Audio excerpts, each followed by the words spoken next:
infrastructure is crumbling this evening as the NintenByte Podcast continues its unprecedented rise. In cities across the globe, fans are rioting. The Pentagon has issued a statement describing the NintenByte Podcast network as a pixel-based prophecy. Some say the rise was foretold, others say it's just a really good podcast. We're talking twisted nipples, milk, and a sock puppet who doesn't talk. It's dangerous to go alone. Watch this. Welcome to the NintenByte Podcast, bitch. That's right, ladies and gentlemen, you're watching the greatest Nintendo podcast ever!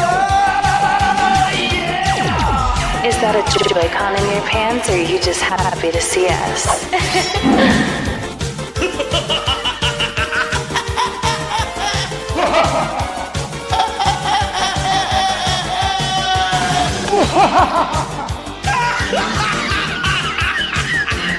Shut up!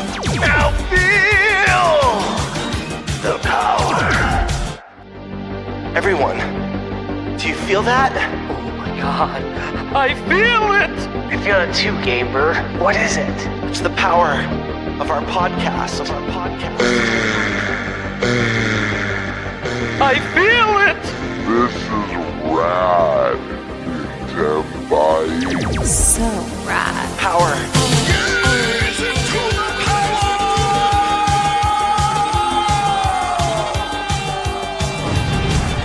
Now bask in their glory. I'm Nintendo Brian. Oh, baby.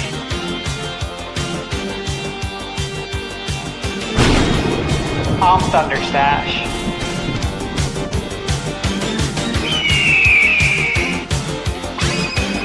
I'm Gamebird Classic.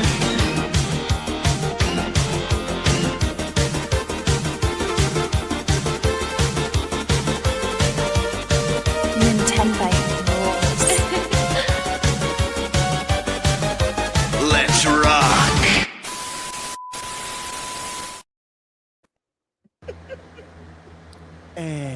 Fan running?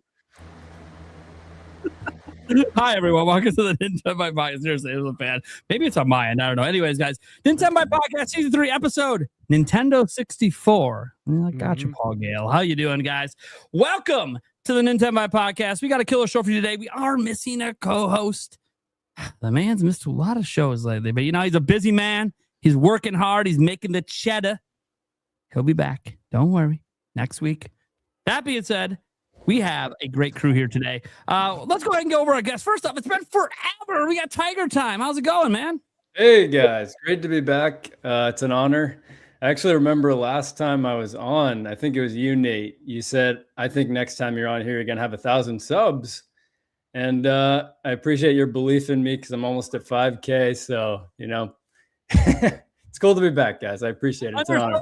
I undersold it. See, look. That's what I mean. You exceed the expectations. I love it. I love it. Yeah. Sorry for underselling you. My bad. No, it's okay. Again. It was your insult that drove me to higher peaks. You know? He was under 1,000 at the time. I insulted him. I said, I hope you're at 1,000. Anyways, no, seriously, congrats. Yeah, awesome. Thank you. All right. And then we got the lovely Joycey J. Hello, everyone. I'm happy to be here. I had no idea this show was live. I'm kidding. No, I'm kidding. Anyway, I'm playing a game in the background. If you're wondering why, I'm totally listening, but may not be looking right at you. Don't take it personal. In fact, I'm gonna talk about it later. That we're gonna be talking about. Yeah. I even made notes. Yeah, happy to have Joycey J here. You guys know she's moderator, fan of all of our channels, good person. And playing a game that we have to talk about that I can't. So I'm jealous. I'm happy to hear how your guys' experiences are. Then we got the Birdman himself, the Gamebird Classic. Hell yeah, baby. What's up? It's Wednesday. Video game day. Trying to drive some energy to you, man. I know. Energy. That's right. What is up, everybody? We're here. It's Wednesday. Wow. It's time to talk some. What are we going to talk about? Video games? Something? Talk about video games. I think. I don't know. Jeez. Is that what Guys, the show can you is? believe we are a month away from PAX? How insane is that? That's all I could think about. Can you believe? Usually, all I could think about on Wednesdays is this show. Now I can only think about PAX. PAX. I was thinking about PAX today. It's actually in my video going up during the show. Sorry, audience. Right. The man needs no introduction, but the introduction is really fucking cool.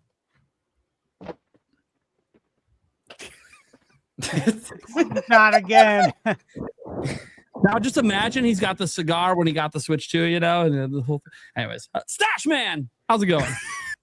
Hey, it's great. Hey, for anyone wondering, it was supposed to be a thunderstorm that you were going to hear there. I don't know if anyone heard. I didn't hear it. Did you guys hear it? I did not hear it. There was like a quick crunch and then silence. Then it went away. Okay. Yeah, you know what? It's probably Charter's fault. Yeah, it's summer anyways. Yeah, you know, like it's everything's hot their out here. fault. It's not raining. It's fine. Oh, I did have a thunderstorm last week here. It was nice. Yeah, Get them in the summer sometimes. we do How's it going, man? sometimes. How's it going? It's good. You guys know I'm broken record every week. It's really busy. You know, whenever I look at the calendar and I'm like, okay, I might be able to breathe for like a day or two. Something comes up, like, Yeah. which is good. You know, I'll get an email, game comes up. There's something that I wasn't expecting. And yeah, that's how I feel like that's how it's been since last year when I left for New York for the Switch 2 experience. Ever since then, it's been like full steam ahead, no time to breathe. So yeah, very busy, working on a lot of game reviews, a lot of upcoming stuff that's embargoed. So, and again, just trying to clean that slate up a little bit. Yep. Before PAX, because it's going to be busy when I get home to make those videos, and then you guys already know September is insane. It's insanity. I don't know why every publisher, there's still more games coming out. Like there's still stuff today. There's like 3 games today that were announced for September. Yeah, it is weird. I'm like, October's what a great are we one. doing? October's wide open, man. Yeah. It's far enough away from GTA. You're fine. October, but it's okay. I guess maybe hopefully they'll all learn, because we're not all gonna have time to do this. Yep. All right, Especially guys. like Trails and Fire Emblem, you know, it's crazy. I screwed up Thunder Sash's thing. Does this one work at least?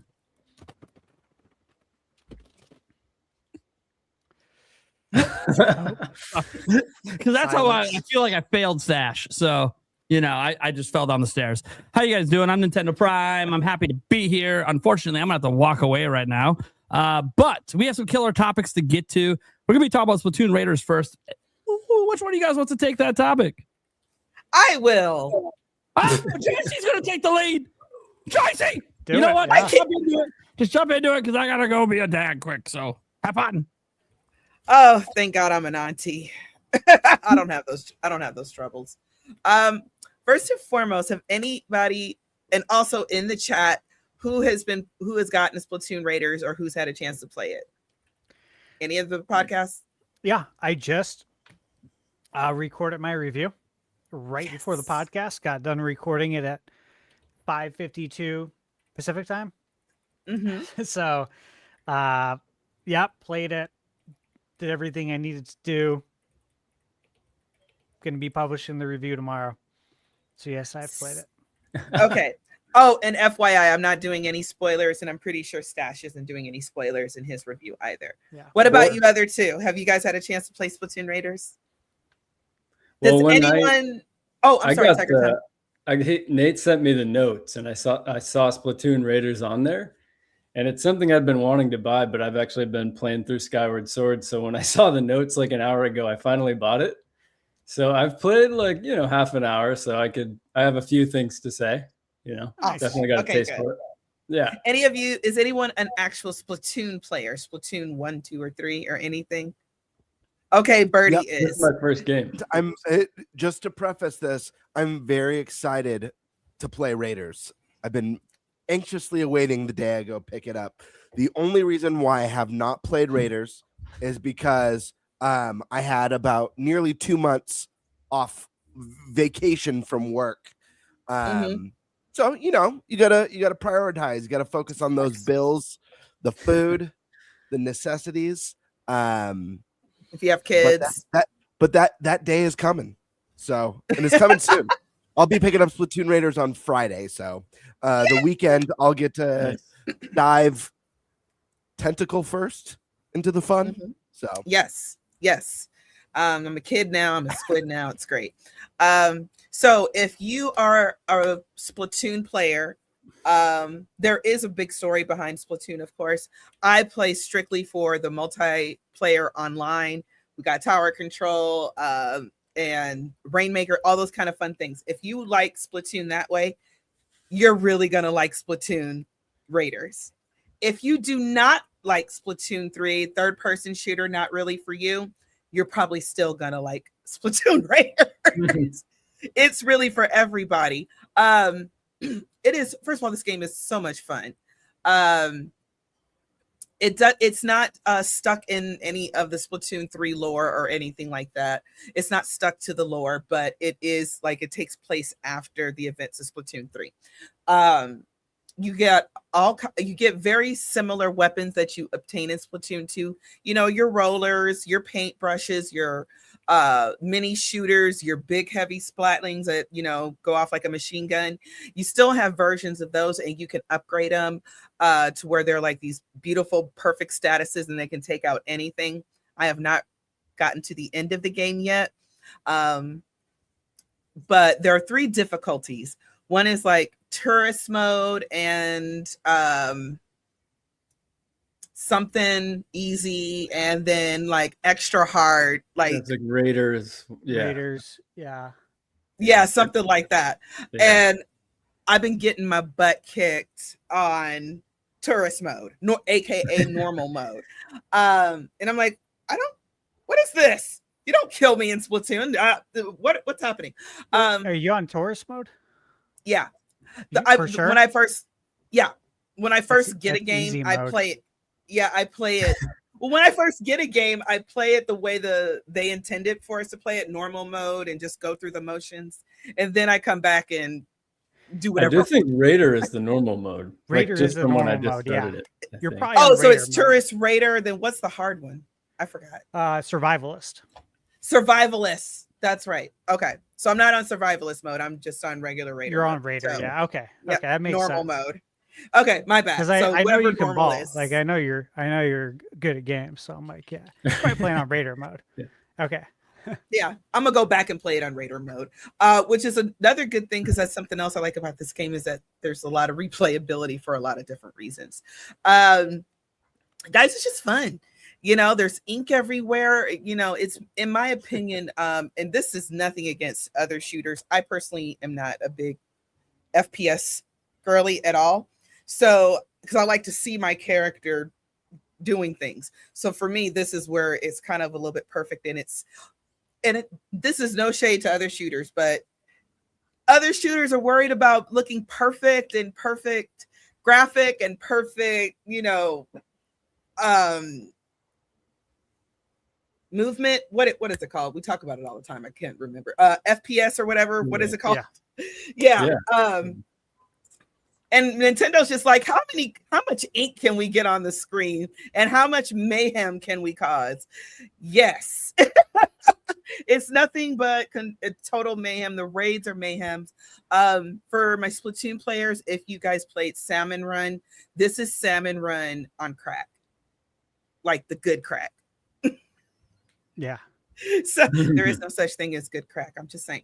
And so it's very overwhelming. If you've ever played, of course, Salmon Run, you know how overwhelming it can get even with a group of people. So imagine doing that by yourself. So you can call for help. I have not done that yet. I'm too proud. But you can call for help, and so you can have still have a 4-player team that helps you with all the different raids. I'm just, again, too proud. I get that. Yeah, I'm too proud. What do you think so far? Because I'm like at level, what am I? I'm like level 40. Got it. Yeah, I'm level 2.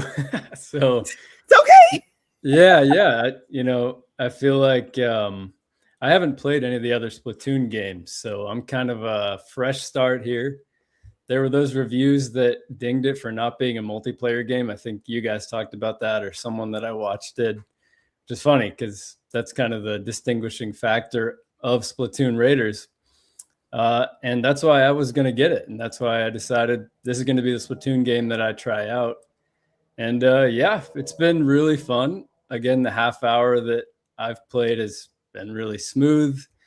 The ink is kind of reminding me of Mario Sunshine in a way, like when I was like cleaning up I don't remember what it's called, but the kind of mud that slows you down. I was like, this feels like that opening scene in Mario Sunshine, kind of mixed with the movement of Ratchet and Clank, almost like the way you're carrying the gun. It feels that same kind of bouncy movement. I don't know. I was kind of piecing together. It felt like 2 or 3 different games to me. It's definitely got me interested in the series, but yeah, it's a lot of fun. I can already like feel my brain loving the numbers popping up, the loop, like the dopamine, like my brain is already, starting to get addicted for sure. So yeah, I feel like I'm liking what I'm seeing so far. Have any of you played Kirby Air Riders? Yeah, I really liked Kirby Air Riders. Yeah. Kirby Air Riders, it wasn't my thing, but this, I meant to look it up, but I didn't have enough time. I wanted to see if all the devs on Kirby Air Riders had anything to do with the Splatoon Raiders, because it's more, see, for me, Kirby Air Riders is just complete chaos, and I'm totally afraid for my life. See, Splatoon Raiders, I'm still afraid for my life, but I have an idea what's going on. So that was my problem with Kirby Air Riders. I just couldn't pick it up. But this is the same. This is very similar chaos in a good way. It's chaos done right. Yeah, that's what I'm feeling too. Like my brain, especially kind of learning the controls and everything, I'm trying to wrap my head around everything, and it's just fun chaos numbers, kind of like Borderlands, I guess, in a way too, where it's just kind of got like numbers popping up everywhere. It's kind of tons of enemies everywhere. Yeah, it seems like it's just a cool mix of a lot of games. It seems like I could easily get myself playing this for hours and hours and hours. And, it's kind of a dangerous game to start before the podcast, I realized, to be honest. I was like, didn't want to stop sort of thing. So, yes, exactly. Yeah. Hey, Tiger Time, since you just played it, you've only played like 30 minutes. What did you think of the onboarding? To start the game off, the training, the onboarding. Yeah, I felt like it got to the point pretty nicely. I felt like, again, I feel like I was probably the perfect example for this because I had no idea what I was doing, but I felt like, it's, some prologues are way too drawn out, but I feel like it got me into the action fast. That's kind of the problem I'd have with prologues like that, is when you're just kind of staring at buttons or screens, but they kind of balanced the prologue with actually playing the game, which I really like. Yeah. Mm-hmm. And they tied the story even into the prologue. Like you were immediately wondering why these characters are here and kind of trying to learn the relationships. At least for me, there might be some, pre-established bond these characters have. I'm not sure, but I was kind of getting a sense of that too throughout the prologue, just with how they're kind of bantering with each other and kind of, giving each other shit in a way. So yeah, I thought it was really good actually looking back on it. Yeah, Nintendo's they figured out a really good way. You notice this, in their games over the, last 10 years, but even the last few years of masking the onboarding. Similar to like games back in the day when they'd mask load times. When you'd enter an elevator or open a door, you get the door opening animation like in Resident Evil back in the day. That's how they would mask the load times. I feel like they've done a really good job of it not feeling like you're going to a training session. Like you're actually playing the game, you're learning stuff, you're progressing, you're figuring things out, the controls. And it's kind of nice, right? Like I appreciate it a lot more now with reviewing games when games do a really good job of making the onboarding smooth, quick, inviting. And usually by the end you can tell if this is going to work for other people who aren't familiar with the game. So I was curious if you thought the same. Sounds like you did. Well, that's a good point too. I feel like, prologues that have you doing something for 30 minutes and then the real game starts can be kind of jarring, but this is just like the game started when the prologue started, from what I can tell. Like everything carries over. I mean, even like you said too, the Star Fox kind of intro to, the prologue, if you want to call it, was really cool and tied into the story in a really cool way with how it ended. It was like, this didn't even feel like training or anything. It was just like, that was epic, Yeah, it really was. Yeah, that's a good point too. Just in general, they are pretty good about that. Yeah, cool. It's kind of one of the things I think Nintendo's tries to do very well is hide the fact that you're in a tutorial when you're totally in a tutorial. And I think we've all talked. It is. I think we've all talked about it to death. Breath of the Wild had probably the best tutorial section, right? Like ever. Yeah, that's a classic. Yeah, because you don't realize you're in a tutorial, and that's exactly what you're in. But it's just so much fun seeing seeing the way that you can progress, the way the weapons progress with.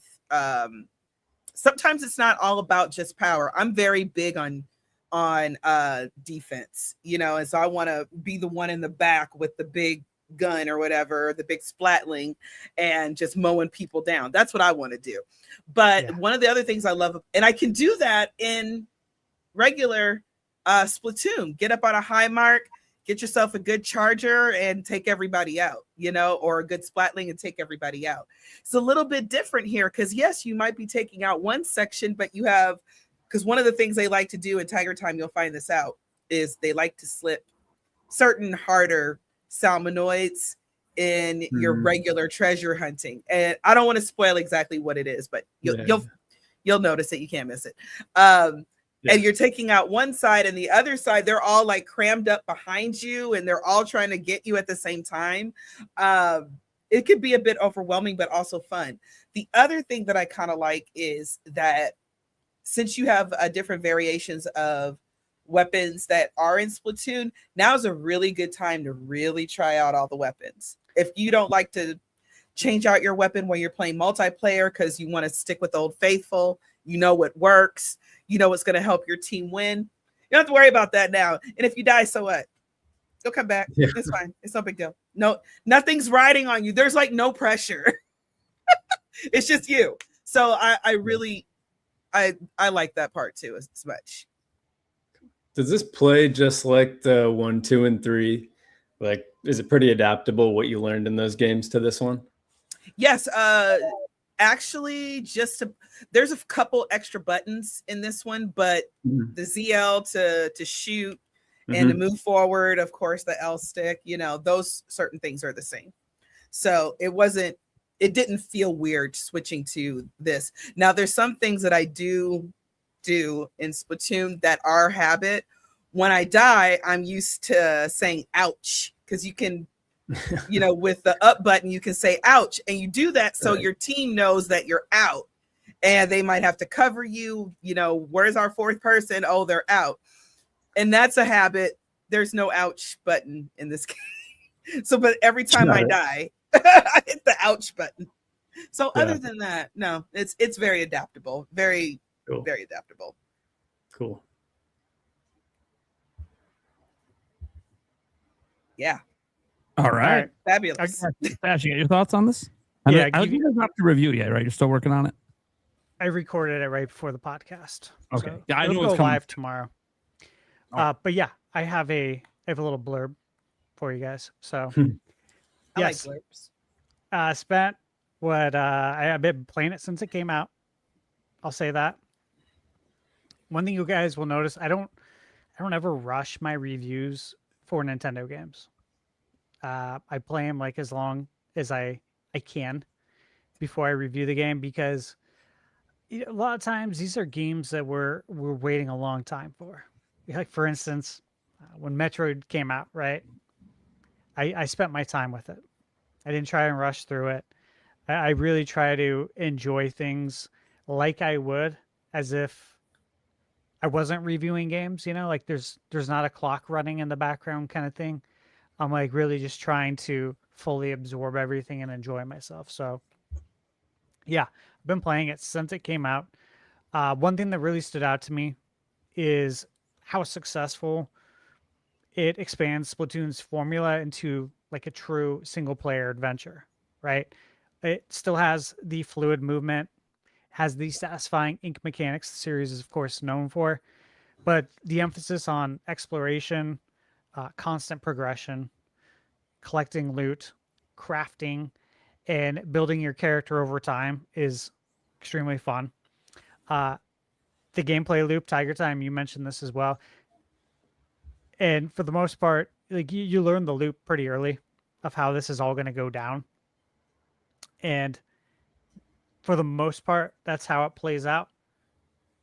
I don't want to say some of the other things because it gets into spoiler territory. Joyce knows what I'm talking about. So, they definitely throw some different things at you that you're able to do later in the game. But the loop itself is incredibly addictive. I mean, you're always finding new gear or like you're unlocking new costumes. If you're into that, there are some cool ones. But abilities, upgrading your equipment with mods has been very fun and strategic because there's so many modifiers in the game for each gun type, and you can only do one modifier within each category. So, if you find like 5 of the same mods, but they're all different, like plus 5% ink, plus 8% ink, plus 15, you can only use one of them. And each one uses up like blocks that you have to unlock basically. So they don't let you get super OP, which is good because that's what maintains the challenge throughout the game. But it definitely adds a lot of strategy and makes you think like, okay, what would go best with a power tank or, the speed tank. And there's the third tank, which is your tactical tank. And it benefits you to spend time with each tank because the more time you spend with it, the more experience points you're getting towards that tank. And I think to get like the first tank unlock for each one is it 500,000? I think so. It's something really easy to obtain. Yeah. Like you'll get it all like by level 10, I think. Yeah. And it benefits you to spread it out, to try each one and get good with each one, because there are going to be points later in the game where certain scenarios you should really probably use that tank. Like it's kind of obvious that that's going to be the best one. And if you haven't been using it, then it's not going to be leveled up.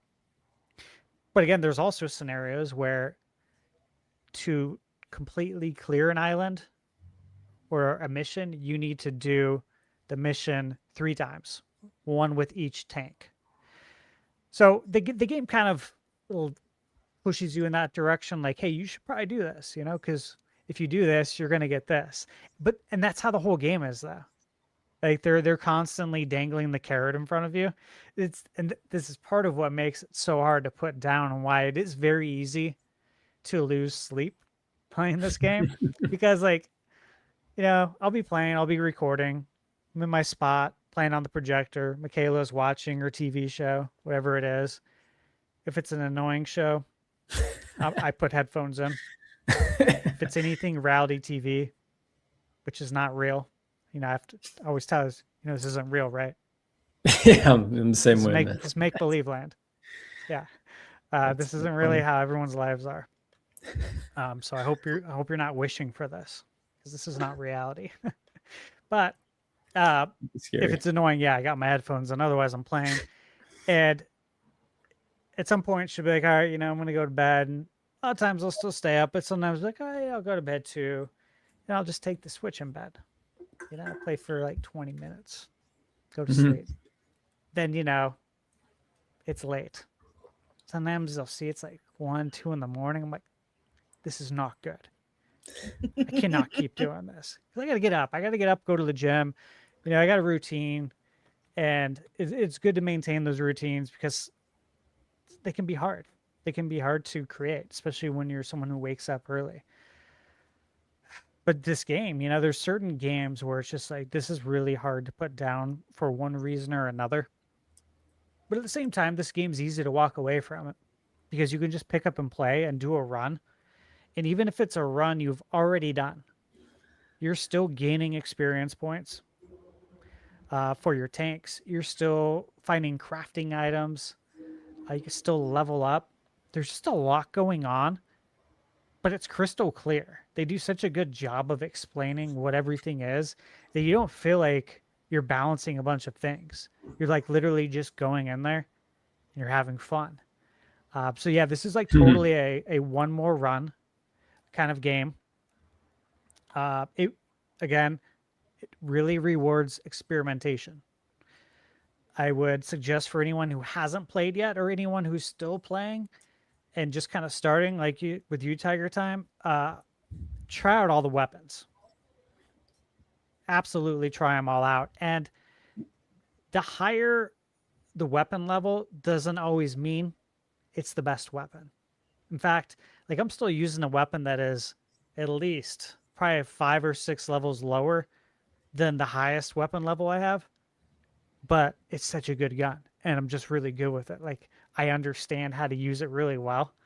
It just fits apparently my play style, right? Whereas there's other guns that are stronger. It's just not the same. But every time I get a new one, I'll try it out. And then I'm like, okay, this one's going to replace that one now. But try everything because I was using guns and I was like, I'm going to use this paint roller because I can't believe I found it. Like, I can't believe I got it. It was a very rare one. It was like a 3-star rarity. I was like, yeah, I'm going to try this out. Let's see if I can get good with this because it's so kind of OP right now where I'm at. And then it was really fun. So I would say try everything. And then visually, dude, the game is beautiful. Water, of course, looks great. Yeah. One thing I made note of is the skybox. Like just when you tilt the camera up and you look up at the sky and you see the clouds and you see the sun, the clouds look so real. Yeah, and that's one. Sure. Yeah, it's one thing that's always interested me, kind of since like the 64 Dreamcast era. Dreamcast like looked really good. I don't know if you remember playing like Sonic Adventure or even Hydro Thunder on Dreamcast. Some of the background visuals and the skyboxes were like, wow, this is really impressive for this time and in technology. It was like, this is getting really good. So like water graphics, that's one thing I've always kind of looked at. And even though this has not a realistic art style, as its own unique art style, but looking up at the sky, you're like, geez, that looks like a 4K screensaver that you'd put on your computer, but it's up in the sky. So it looks really good. The colors are great. I recalibrated my HDR. I turned off my HDR for a while because it was just looking too washed out. And it followed several tutorials, including the tutorial from the HD TV test guy. I've used that, yeah. Yeah, I feel like great. I mess with that all the time, the HDR, yeah. Well, Nintendo put out an update around the beginning of the year, which, is 8 months ago now. And I turned it back on. I did everything that you should do normally to make, the one sun disappear. Didn't mess with the next slider. And it's perfect now. Like they fixed it. They fixed it with that update. And the colors now, they look how they looked when I went to the Switch 2 experience. And I talked about it in all my videos about how the wide color game at HDR makes the colors pop. Now I'm seeing that here on my TV at home. I'm like, oh, this is so nice, dude. I threw on Mario Kart 2 just to test it out because that was one game, of course, that we were all playing when Switch 2 came out that looked a little washed out, especially compared to how it looked on the TVs that I played it on, the Switch 2 experience, and man, it looks great now. So everything looked great, and Splatoon really takes advantage of that with all the paint colors, obviously. So, yeah, I'll save the rest for the review. I've probably talked too much, but let me ask you something. Yeah. How do you feel about the music? You know, it's funny. So I was like kind of tapping, my foot during the intermission music.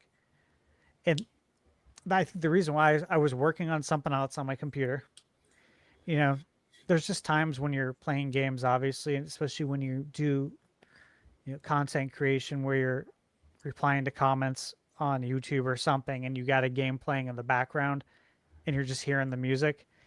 And it made me think of 2 Nintendo games that had really good like options menu or like main menu intermission music.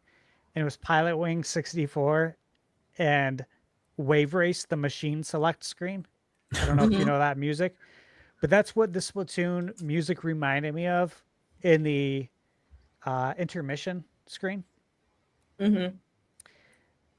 Like almost identically, to the point that I almost mentioned it in my review, but I'm like, people probably won't know what I'm talking about. But at any rate, it reminded me of that. It's catchy enough in that sense. But overall, it was a very summer, felt like tropical, chill kind of vibe, but not to the like extreme of a Super Mario Sunshine, right? Where you're getting like these full tracks. It was like kind of this interesting, what felt like background music. It's like ambiance. Didn't want to take so center far. stage. I feel like, there is more ambiance music than like bops, but I think it's because I've been playing Splatoon for so long that I expect everything to be a bop, and there's not as many bops in Raiders, which I'm okay with, but I'm not used to that from Splatoon. I'm used to having like some hits, like Rainbow Anarchy. Yes, that's the jam for Splatoon. It comes on during every Splatfest. But anyway, so I was like, but then again, I understand that we're in a different vibe. It's a very different vibe than Splatoon as well. But I was kind of like, okay, I won't be listening to this soundtrack. It's not my favorite. Yeah. No, I won't either. And I will just that one. I think it was an intermission. I don't know if it was if it was when you're on your ship. But there was one bop, and that was actually the word when I was like kind of like started to tap my foot. I'm like, this is a good bop, actually. It's the same exact word I used. And then I started thinking like, it's kind of like the only one. The rest feels like just kind of, it fades into the background. Just feels like tropical, but not invasive in any way. It literally feels like background music in a review that I would do. Like, I don't want the music to take center stage at all. I need you to hear what I'm saying, kind of thing. But you can make it out. For me, it's kind of like if I genuinely lived in Splatsville, this Raiders music would be the elevator music in Splatsville. Yeah, there you go. Like elevator music. Yep. It's very elevator music. But, and I'm not giving anything away, you're going to run into this and you'll understand the purpose of it at that time, anyone who hasn't started playing yet. But some of the people that you've met in the game, they do have their own singing solo at certain parts, and those are good. Like, I think those are cute. But the music overall is like, it is a bit backgroundy and forgettable and elevator-ish. Yeah. It's chill. And I'm just not used to that. Vibe. Chill summer vibe music. A little too chill. Yeah. Nate, you'll probably like that. Because Breath of the Wild. No. That's exactly what I'm talking about. He'll hate it. There's themes in here. That's funny. He'll hate it. There's themes in the game. He doesn't like themes. Oh yeah. Just to be clear, I have no idea what anyone's talking about because I've been ignoring this entire topic because I don't want to be spoiled for the game. because I haven't played it. So. We haven't spoiled anything. We were talking spoiler free. Wild came up and I'm being made fun of, and I'm like, okay, what happened? All right, thanks, Gamer. Thanks for the little random shot at me out of nowhere. For a brief moment, I felt bad, but after finding out you weren't even listening, I don't feel bad at all. No, I don't want to be spoiling anything with this game. I've only played this at the store. So. Actually, still that'll keep me up tonight. I'm like, damn it, it was my one joke tonight. He wasn't even listening. Gosh. I'll never forget it. We're gonna remind them next time we're on. Tiger said. Yep. Yeah, every time. Yeah. I can't believe that you weren't listening to me, Game Birdie. I thought we were BFFs. No, I was listening. You was listening. I was not listening. Oh well, I know you don't be listening to me. I do. Damn. I sent Nate an entire dissertation the other day. What was that about a good 500-page note I sent you? I think it was one of my typical tweets, basically. And Nate was just kind of like, "Oh well, Joycey, like, what? Let me tell you about this whole other thing that's going on," and not respond to anything in your 500-page dissertation. I did read it all. I read it all. I just had nothing else to say. I'm like, all right, whatever. She thought I was gonna be mad. I'm like, I'm not mad. It's whatever. Move on. What else am I gonna say? And see, that's why you frozen like that. Sit in the corner, Nate. Anyway, but yeah, y'all go buy Splatoon Raiders. It's good. I'm teasing Nate. Come back. Say sorry. I feel like. Oh, there I'm he is. sorry. I'm sorry, Nate. No one else will I haven't even talked to this show. No one's got to apologize to me. I didn't do anything. I'll get you a new hamster for Christmas. No, a life-size. No more hamsters, dude. Fun story. Yulia today was like, "Hey, maybe we should get a hamster for the kids." I'm like, "Fuck." I had a reminder of the last hamsters that she bought for the kids and how I said I'm not taking care of them and what happened to them. And I'm like, remember how I said you probably shouldn't get any pets I'm not willing to take care of because no one else in the house seems to be willing to take care of it. So dude, I'm sure again. You won't even take care of the fake one I got you. I just heard a really. It just sits here. He never talks. Well, no, because it just repeats what I say. Exactly. He's a talking hamster. So why don't you let him talk? Dude, I already got to hear me once back through my headphones. You want to hear me twice through my No. I heard something really, really terrible. But I can't recall if it was about hamsters or guinea pigs or gerbils. One of those similar household. It could pets. be all of the above. It could be all of the above. Apparently, one of them enters a hibernation phase that's not seasonal, and they look dead. And this is like a recent discovery. Really? And many of one of these animals has been either flushed or buried, but wasn't dead and was just in that hibernation phase. That's messed Dude, up. I don't know if this is true, but it is something that someone like, oh, did you hear they just discovered? They could have totally been messing with me. I've had a lot on my plate. I didn't have time to go like fact check this. I was like, wow, that's really dark. And then I thought about like people I've known. Yeah, I literally instantly thought about people I've known or kids I've known who are really sad that their hamster was unresponsive and got flushed or buried. And I'm like, that poor thing, I hope was not buried alive. It woke up from its hibernation, like, what the fuck? You know? That's and crazy. you know, and that same kind of rodent / pet probably said, I ain't like them people, no way. See, dogs actually like you. They are happy they are at home with you. They don't want to leave home. They might roam, but they don't want to necessarily leave home. Versus rodents, they don't care. Just leave the door open, they'll just leave. Bye. Oh yeah, I don't want to be there. Well, the point of me sharing this story about hamsters is I was hoping that maybe it might give you some peace, Nate. Knowing that hundreds of thousands of potentially millions of hamsters are being flushed alive or buried alive every year. Just because I hate hamsters doesn't mean I want them to die. I'm not cruel. Actually, Tell that to some of Gino.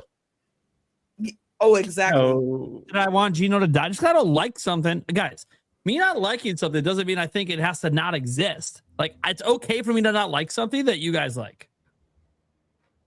It's not a big deal. I don't put pressure on people to think like me.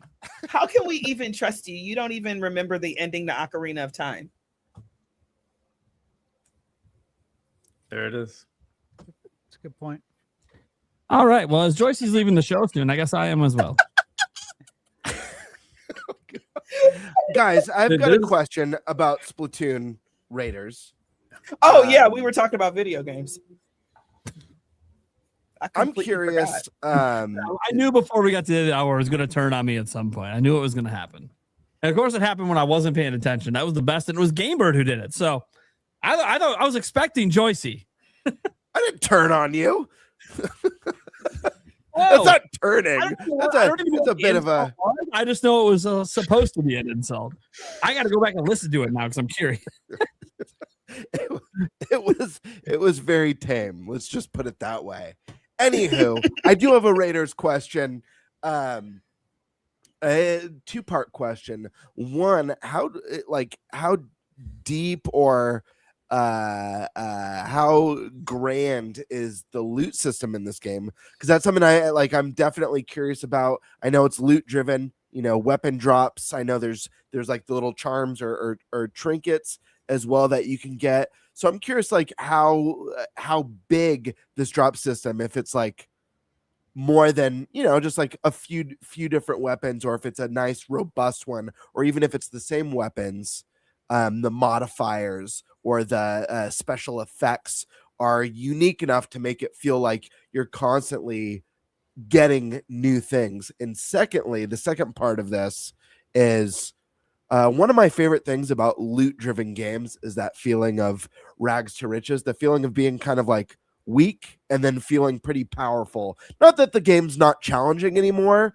but knowing that you have like a full arsenal and can kick ass. So does this game deliver that kind of rags to riches feeling? And how grand is the loot system in it? So first of all, the loot system, in my opinion, is great. Stash will probably be able to break down percentages and points and everything. I don't know how to do all that. But I like it because you do get a multitude of different things. You get things to upgrade your weapon, upgrade your gadgets, upgrade your bot buddy. I don't know if that's too far into spoiler territory, but maybe it's not, because it's a mechanic in the game. Can we talk about that? Yeah, it's fine. I did in my review too. Oh, okay. Bot buddies. You meet some characters in the game. You meet Deep Cut, the band. Yeah. And we all already know who Shiver, Fry, and Big Man are. Tiger Time, I know you don't know exactly who they are, but I've met them. You're but gonna I don't know. You're going to be BFFs. Yeah, you're going to be BFFs with them after so many Nice. levels. It's great. You don't have to babysit your bot buddy. And it helps you. It's not perfect because, you're the star of your own game, but it helps you during these raids. So you get even more loot, even more power eggs. You might get 10 of the same weapon, but but like Stash had mentioned before, they're different variations. One might be good on ink, so you don't use, you use 10 or 15% less ink. One might have a little explosion that happens after you shoot or something of that nature. There's all these little things, and so you get that, and then there's like the relic system that helps your tanks. That's really you get a lot of stuff for loot with that. Okay. As far as feeling rags to riches, I personally didn't really. I mean, with the system of leveling up, you feel that way, but they kind of already treat you like, you're the star of the show as soon as the game starts. Because similar to Splatoon, when they had DLC, you were the agent. You were Agent 8 or 9, I forgot. You know what I mean? And that was your whole identity. Well, in this game, you are the mechanic, and that is your whole identity. So you're still your own protagonist and everything, but it's not exactly rags to riches in that feeling. It's more like, you're awesome. Now go do stuff so you can make yourself even, make yourself rich or whatever. And then, of course, there's a story reason as well why we're in this position and what's happening. That part I won't talk about, of course. Okay. Interesting. Rags to riches, as in like getting an item from a raid. It's like OP now. Sure, but also that feeling of like, yes, like feeling like you've filled out this arsenal of just like epic, badass gear, and that feeling of being a lot more powerful. Not necessarily that the game's, because like Diablo, for example, the Diablo series, that game, when you're like high level and you have great gear, you're just steamrolling stuff. It's part of the game design. I don't necessarily mean you're steamrolling the game, but you do feel like you get to that point where you feel like a badass. You know what I mean?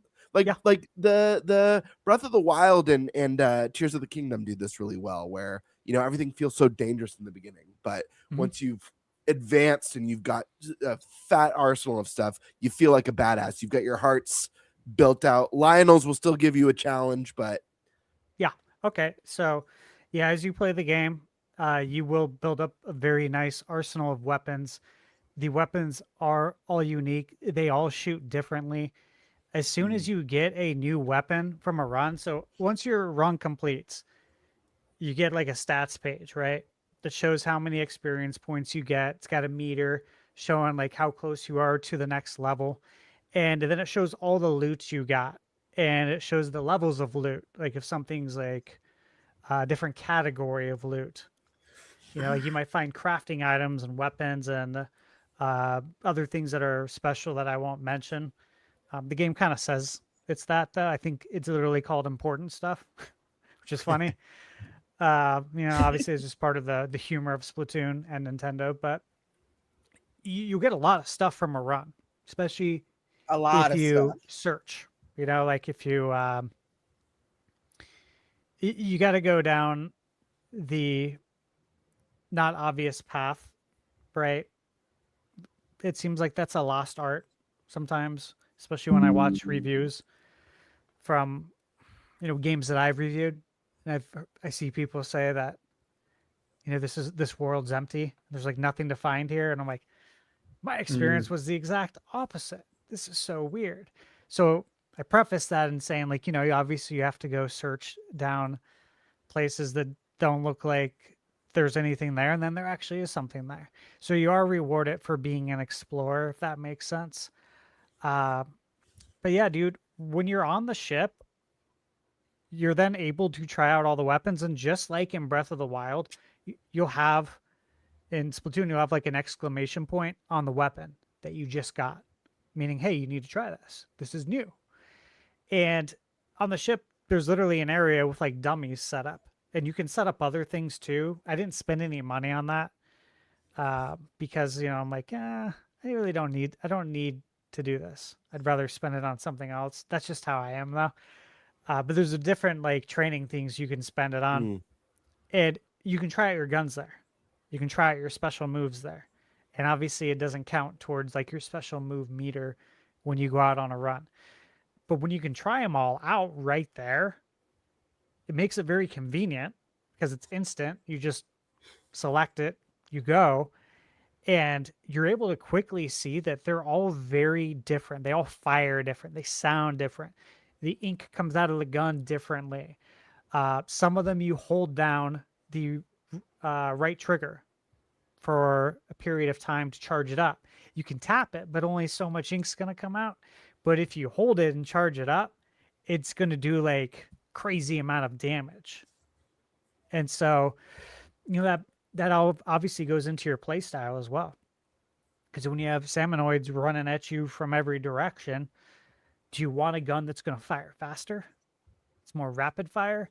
Or do you want to be more strategic and hold down that right trigger and get them with one hit, the one-hitter quitters, which is what I like to do. So yeah, dude, there's so much variety in the weapons. And again, when you go out for each run, you're finding mods. So That's what they're called in the game. And you're able to attach those to your gadgets, like modifiers. And there's so many. I don't even know how many there is. yeah. I didn't stop to count, but there's a ton. If you get a duplicate, it automatically converts them into the game's currency, which is nice. You don't even have to trade it in. Like, you don't have to manage an inventory, basically. It's going to do it for you, which is, again, one way that the developers are respecting your time as a gamer. Don't make, if I don't have to do this and it doesn't add to the gameplay, like, does trading shit in add to the gameplay? No. If you do it for me and you get rid of all my duplicates, I appreciate that, because now I can spend more time playing the game, right? And not doing monotonous task. Like, I'm dealing with an Excel file or something. The game is really good at babysitting itself, Yeah. if that makes sense. Kind I of said like that with in the my bot review. buddy. I said that. Oh, in my review, good. Yeah. Yeah. It really It's is. like- So that's funny you said that. I would say go in and look at your inventory every once in a while to make sure you don't get rid of it. Doesn't get rid of any weapons that you do want. But the good news is you get so many, you could sell it for more currency and get extra stuff. It's so good. And you just don't have to, you can just get to the task at hand. You're too busy saving the world to worry about mundane things. Yeah, and you can I love that. You level up your character too. Mm-hmm. So you can level up HP, weapon damage, and what was it? The third one's gadget power. Your health, your gadgets, and your health. Yeah, HP, weapon HP. damage, gadget power, and And what's the cool hideout, there- I think. Yeah, they have Mhm. limiters on it. Mm-hmm. So you have to advance the story to a certain point, basically, without getting into details, in order for the limiter to actually break to where you can't basically go, okay, every time I level up, I'm going to spend all of it on weapon damage, because you're going to hit a limiter and you're going to have to spend your level up. I forget what it is, the coin or whatever. You're going to have to spend that somewhere else. So you're going to have to spend it on HP or gadget power until you reach the limiter, and they tell you what it is. Because, like, for me, I'm spending all my level up stuff on weapon damage. Like, I don't even really need to use my gadget stuff very often. I should use it more. I should have used it more. I just didn't. I didn't feel the need to. So I didn't really spend money on that or my level up on that. I just went real hardcore on the weapon damage. But again, you can only go so hard because you reach a limit, that's good, because that's how the game manages the actual difficulty and allows it to not feel like you're super OP. But yeah, Bird, like, once you get good at the game, yeah, you'll feel pretty OG at it, once you get the controls down and you get everything down, you get into a good flow, like I was talking about with the gun that I've been using. Then you feel like you could take on anyone, and like even though this is a way higher level than what you're at right now, I feel like I could go in there and f them Mess up. stuff up. Yeah. Yeah, that's one thing I liked. I'll say this about a different game, about Assassin's Creed, is once you get like some really good equipment, I love how you can go onto the map and it'll be like, this is level, 20. You're only like level 10 right now. It's going to be all be in red. So you probably shouldn't go there. And me, I'm like, I want to go there. Yeah. I want to see what I can get, because there's going to be some good loot there, right? And hey, dude, worst case scenario, if I'm getting my ass kicked, I can try and like sneak in there, run in there and grab the equipment real quick, and then literally just jump out. Like jump from the highest building and just book it. Just run in there and steal stuff and then get out of there. And now I have the equipment. I love doing stuff like that. And Splatoon essentially lets you do that.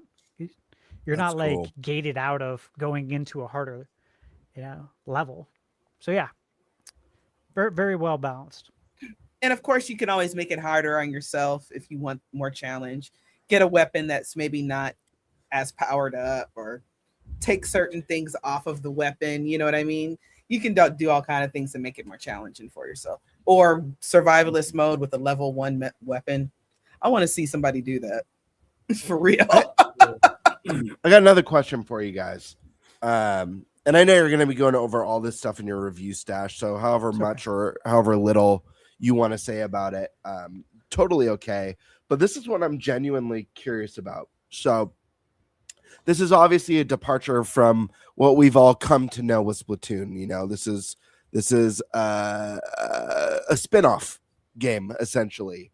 The numbered Splatoon, the regular franchise, has had its single player mode, and there's been story in it, but the story's kind of just like sprinkled in there. Since this one is a single player focused game, it's been presented as maybe more story heavy than what we've gotten from Splatoon 1, 2, and 3.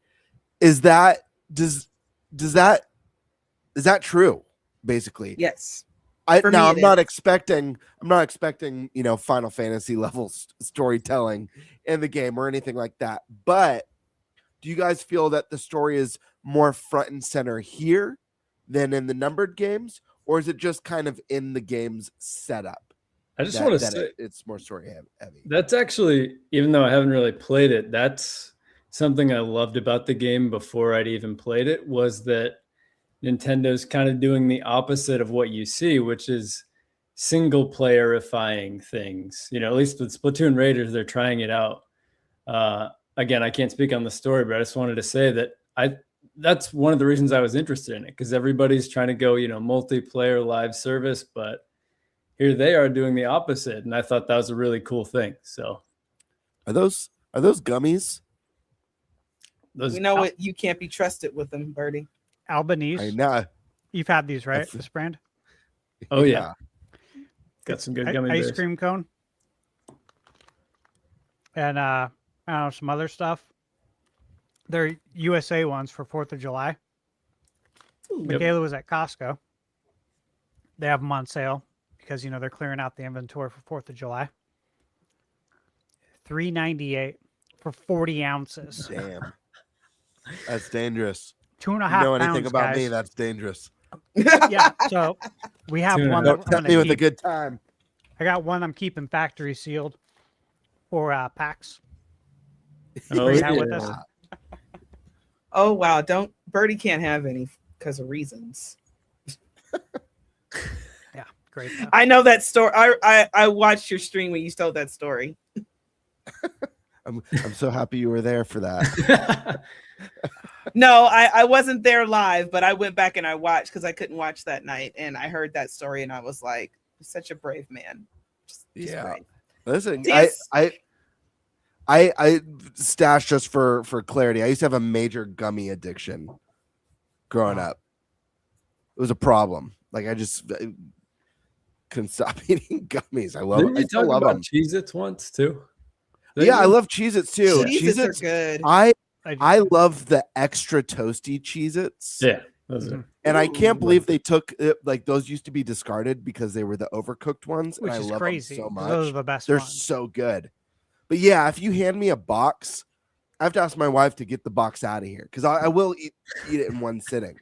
There won't be like, oh, I'm gonna have a couple handfuls and I'm done. So gummies are like handfuls. I see, it's a problem. Yeah, me too. But to answer your question though, it's not that it's story driven, but there is a good story in there. I can't speak too much on it because I'm not sure. I haven't figured out where it's going yet, which is kind of good.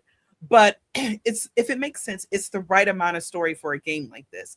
So you're not sidelined with this long ago in the ancient Splatlings. You know, we had an ink drop from a ceiling. I don't know, some shit.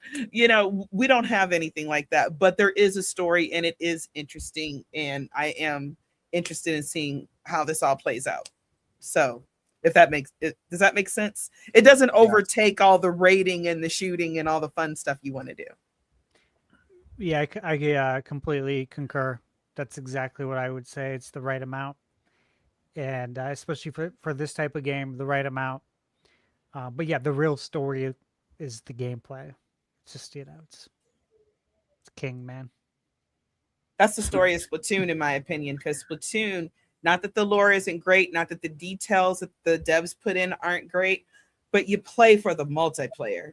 You know, it's fun, it's exciting. The matches are kind of 3 to 4 minutes, so you don't have to be playing Splatoon all day. But Raiders, it sucks you in. It keeps you there. Yeah, it really does. You lose time with it. Yes. A lot of time. That's awesome. And actually, I'm at level 50. I thought I was at level 40. I'm at level. See, I don't know when I got to level 50, but it happened. Oh man. Man. So you're telling me this was news almost 10 years ago? Wait, yeah, that's crazy. Oh my How goodness. crazy is that? Yeah. A lot of people who Wow. are going to read this article and feel devastated that they didn't check to see if their hamster was sleeping. Nice. So, Nice. It's true. rest Wow. in peace. Wow. I have nothing to say. Or rest in pieces. Mhm. Sleeping pieces. Jeez. Oh my gosh! All right. That was Well, if you flush it, it might have lost a limb or something. Are we ready to move on to the next topic? This is getting weird. Yeah, it's getting morbid. Oh my god. It's getting Getting real weird. weird. It's been weird. Well, I wouldn't know because I wasn't listening. You don't be listening to me. I was listening while I was away for a moment there. Yes, but I mean, But you just at said that you point, weren't I was just listening. part of the crowd. I was just part of the crowd at that point. All right, guys. We don't even know who's doing all the topics because we never really got to that at the beginning. We got some other topics, guys. Obviously, we got to go over to the Fortunes We Direct, right? That's got to be a thing. That was the big Nintendo event this week. We also got to go over the state of the industry. There's some interesting developments happening in the hardware space. And also, a story actually broke. I guess it's semi-related. Not really. It's about the physical game stuff again. Sony's now putting labels on the PS5 box, telling everyone we're done with physical games in January 2028. Oh boy. That might be just to avoid lawsuits or something. That's what I'm assuming. Totally to avoid lawsuits. And yeah, obviously, we're going to talk a little bit about NSO stuff. So, Joyce, are you heading out? Or are you sticking around? I am gonna head out. I have to go to work because they pay me. Damn it. Nobody pays Sorry, I me don't for pay just you. being My bad. fabulous. No, but you will. We've had this discussion. Once you get in the multi-millions of subscribers and you start rolling in the big YouTube money, I already told you how much my salary is going to be. We've had this discussion already. I know. Look, everyone likes to okay? I'm just trying to get to like 200,000, and she's like multiple millions, and you're like a millionaire, and yeah, okay. Well, Yeah, like because to if you putting up Mr. Beast numbers, the least you could do for the rest of for your entire mod team is pay us to mod. Dude, if I had Mr. Beast numbers, I'd be paying a lot of people. Exactly. That's all I'm saying, and I'm asking for my fair cut. How do you pay people? The government takes it, right? So I'll be hiring lots of people, getting lots of jobs made. See, that's how this works. I believe, brother. I believe. Okay, let me get off of here. Everybody, if you want to follow me on the app formerly known as Twitter, because I won't call it anything else, I am at DJ Joycey. And when you do see me on here, even though it's rare, I am a big Zelda fan. Everything Zelda, all Zelda, everything, all day. Just Zelda, Zelda, Zelda. Please feel free. If you are playing any Zelda game, if you are stuck, reach out to your girl. I will help you. Okay? All right. Eat your vegetables, take your vitamins, drink water, and deep condition your hair, y'all. I'll talk to y'all later. Amen. Good night. Joycey. Birdman, you want to pick a topic and go? Let's do it. Let's see what we got. Let's look at this roulette wheel. Let's do Fire Emblem. Hell yeah. That's Do an it. exciting topic. All right. That is. We had a big direct. Let me get that up for you guys, actually. All right, go, Bird. What are we doing? All right, so pretty self-explanatory. We had a direct this week. Was it this week? It Yeah. was like 2 days ago. Yesterday? Yeah. When was it? I think it's Oh my yesterday, I gosh. think. Yesterday. Holy Yeah. crap. Yeah. Everything's a blur. Everything's Blur, happening man. so fast right now. I can't even keep up with the news. So we just had a direct yesterday for the brand new Fire Emblem Fortune's Weave, and it was roughly 20 minutes. So let's discuss what we like, what we don't like, if we think we need to see more to sell us, and if what we saw justifies the physical pricing being $80.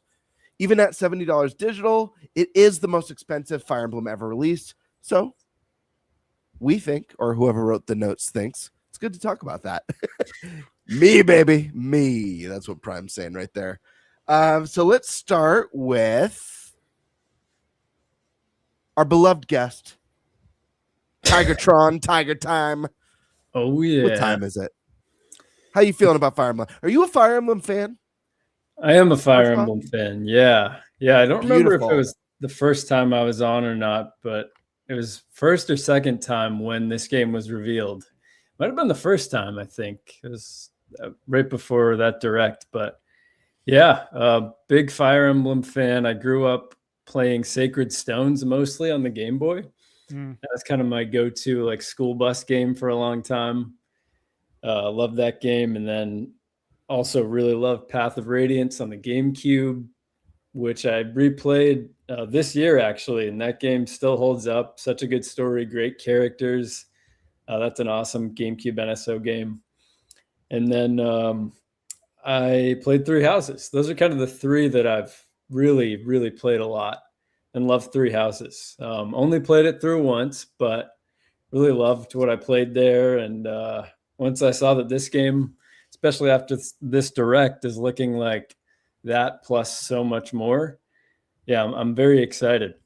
From the first time I saw the reveal, one of the games that I couldn't help but compare it to was Metaphor ReFantasio.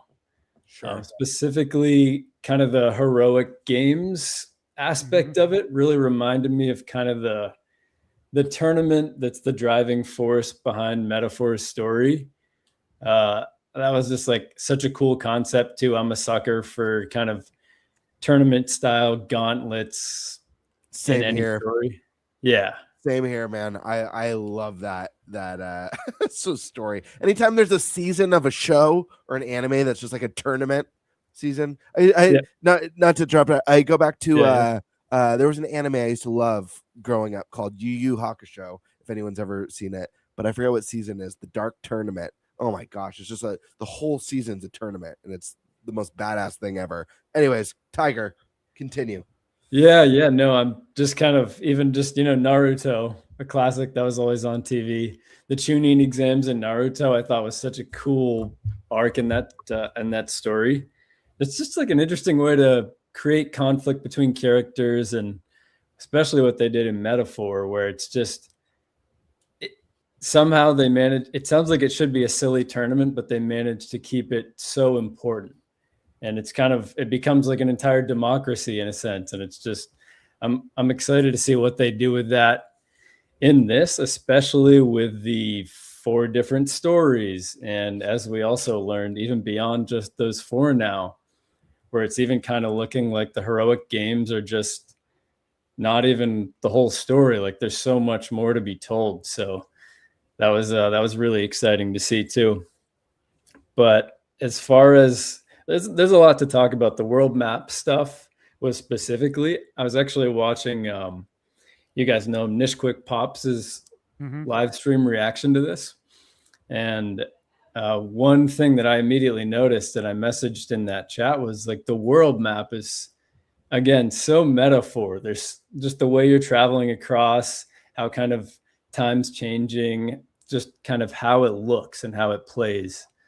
Metaphor was a game that I really liked. I think it was like my second or third YouTube video ever was about how Metaphor kind of blew my mind. But yeah, really, really excited for that. When it comes to whether this game is worth $80, and as a lot of people here know, I think you can still get it for $70 if you're pre-ordering it physically through Walmart and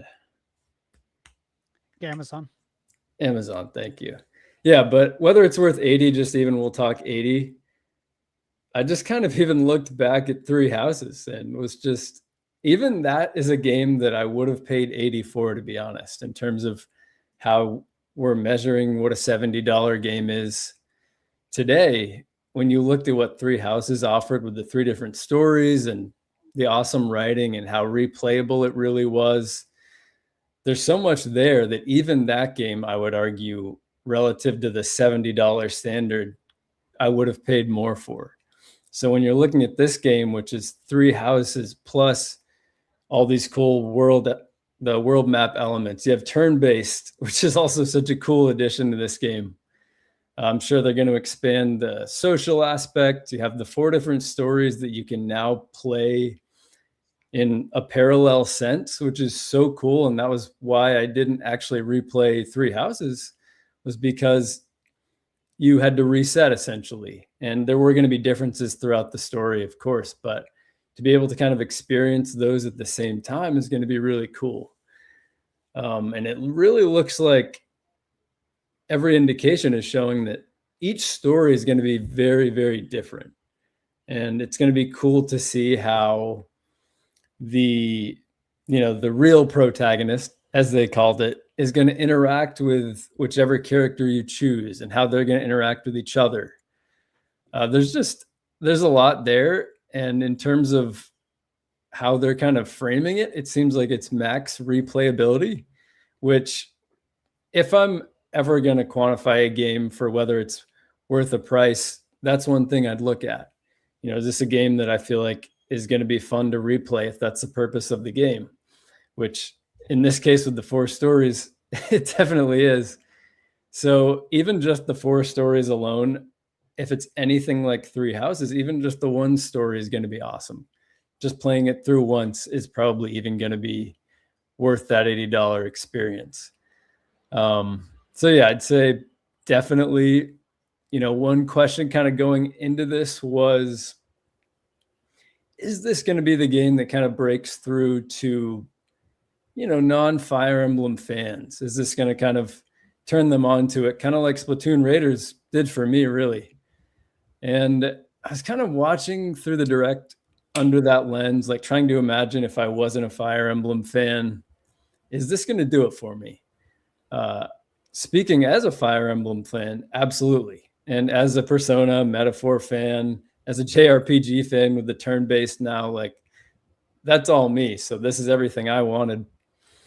But I don't know if it did enough to kind of appeal to the broader audience from what I could see. I think there's a lot of cool story elements.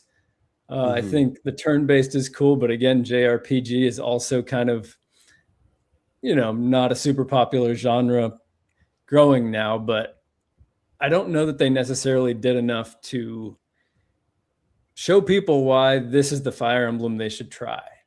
Maybe I'm wrong. Again, I am a Fire Emblem fan, so to me it all looked amazing, but I don't know if they quite are going to get a huge amount of new people. I'm not sure. But yeah, it was really awesome. Got me even more excited. And just from watching, again, Nishquick's stream, he's really good at knowing the characters and the lore. And I've forgotten a lot of that stuff. And so many things that he was seeing, there are a lot of cool callbacks to Three Houses and Fodlan and kind of tying all that together too. So I think there's a lot of cool Easter eggs in there for people that can remember stuff like that. And I probably would be able to if it hadn't been 5 years or whatever since I played Three Houses. But I love that kind of stuff too when they tie that in. But yeah, the one thing I'm curious about too from you guys is I was seeing online that people had kind of wished they didn't, spoil it, if you want to call it, when they had the kind of reveal that here's the real protagonist, and maybe just keeping it at the fore without knowing that there's kind of a different story arc to be had. Me personally, I think that, it's kind of the double-edged sword of watching trailers and directs like this is you're getting the info, but that's kind of the sacrifice too, is you might learn too much. And I don't think that they necessarily gave us too much. I think that it might even be an attempt to try to reach a broader audience and to try to show, wow, there's a lot of cool twists and turns in this story. Because they know that they have to kind of, reach more of an audience, especially with the higher price. Like they do have to work harder to kind of justify this. So I can see why they're wanting to, to give more details. But personally, yeah, that didn't really offend me. I think it actually made me more interested to see how they tie it in and how we're kind of bouncing between. That's another device that I love, like bouncing between timelines and kind of going back and forth and seeing how that plays out. So yeah, I thought it was really cool. I feel like they've been totally just nailing pretty much all of these single game directs. This is a really cool thing that I've loved this year to see. And even last year, with DK Bonanza. I feel like just keep these coming too is my other takeaway. Just these are always awesome. They pretty much only built up hype. Even if I was already hyped going in, seeing this, I'm even more excited. All the cool classes, there's so much more going on with that. Animations look great. I'm just, I'm loving everything I'm seeing over here. Hell yeah. Was there anything about this presentation that, like disappointed or anything that you didn't care for that they showed? Or was everything a win for you so far? Yeah, I would say, I guess if there was one thing, I really liked how the animations looked. But the one thing would be when you're in kind of the tactical combat mode, kind of overlooking the battlefield, when you enter and attack someone, it goes into that animation screen, right, where you're basically fighting with them. To me, it's still, well, even that though, there were instances where it looked like there was more going on, where it was kind of like there was more to the animation, kind of like what you just saw there. Right. So that was the one thing I remember thinking. But then as I watched that more, there was also interesting stuff going on with the main characters having, one could have creatures, one could summon something else, and kind of the multi battles. And there's so much going on the screen. But at first, to me, it looked like it was just going to kind of be the stale animations again, where just like a knight comes up to someone, swings them, they just kind of like right. stand there with just like a white light, and then their health bar goes down. But I think like that there's more going on. There's clearly like they're taking a hit, making that feel more like a real battle in that moment, was the only thing. But I think there's a lot of cool new stats. Like this stuff could be overwhelming, I think, to someone, but I think all those numbers are really cool to look at. So yeah, pretty much all green flags for me. I'll keep thinking on the red flags, but yeah, I mean, there doesn't have to be any. I was just curious because they did show a lot in this 20 minutes.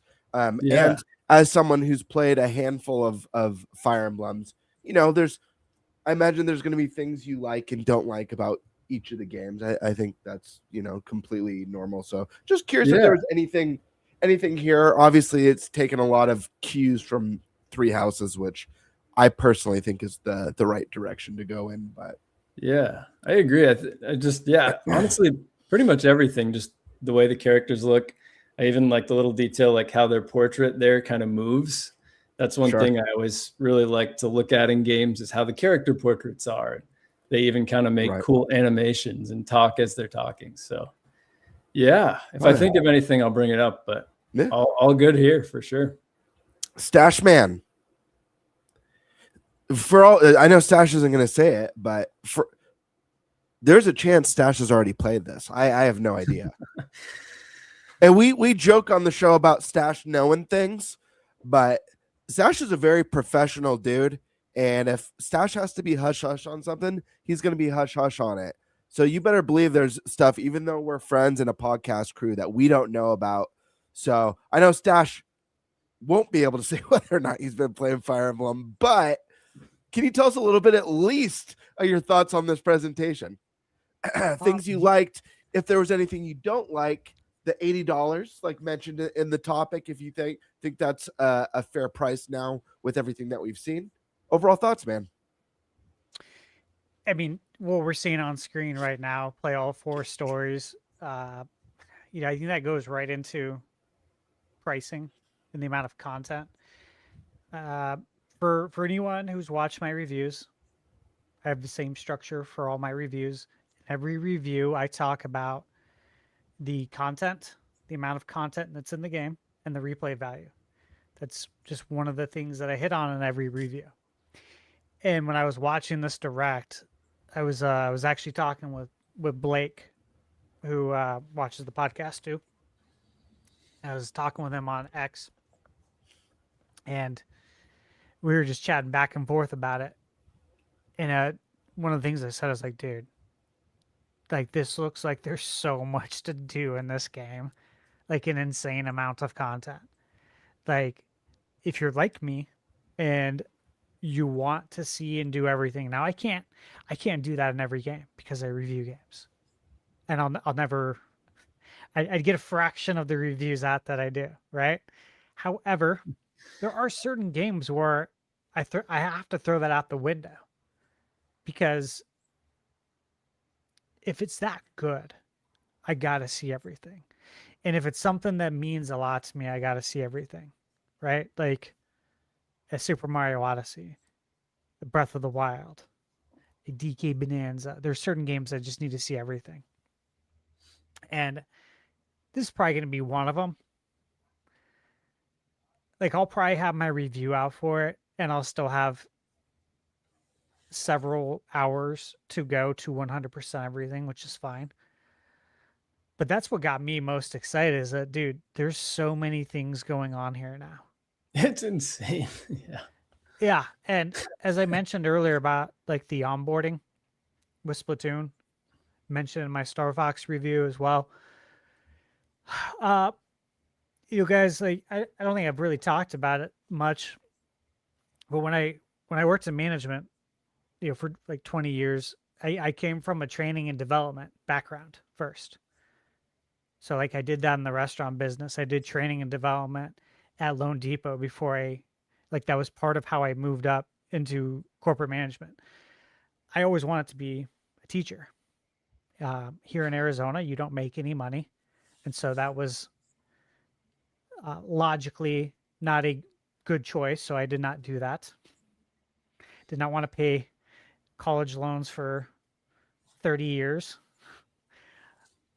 But it's in me, you know what I mean? And I appreciate when things are explained crystal clear.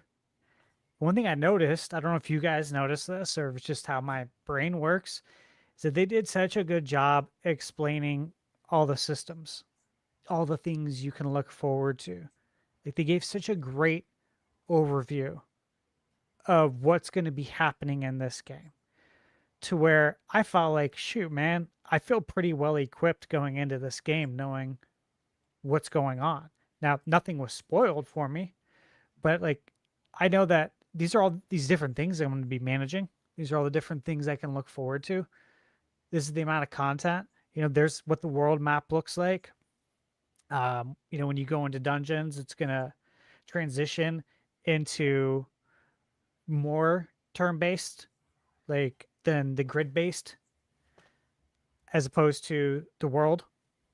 And you can see like what kind of stuff you're going to be getting. Overall, I was just like, dude, there's a lot going on here. And right after I pulled up the Nintendo's press release, right? Because I was like, there's a lot there. And I already had my Word document open for my Fire Emblem review. So it's like, I was already taking notes on some of the stuff. So when I jump into the game, I can kind of like read through it, almost like reading an instruction booklet back in the day before you play a game. I was kind of like preparing myself by taking notes during the direct. So when I jump into the game, I can kind of like hit the ground running, because this is such a, like, there's so much meat on the bone here that I feel like I kind of need to do that too, in order to be efficient and get my review out in a timely manner. But So you got the heroic games, right?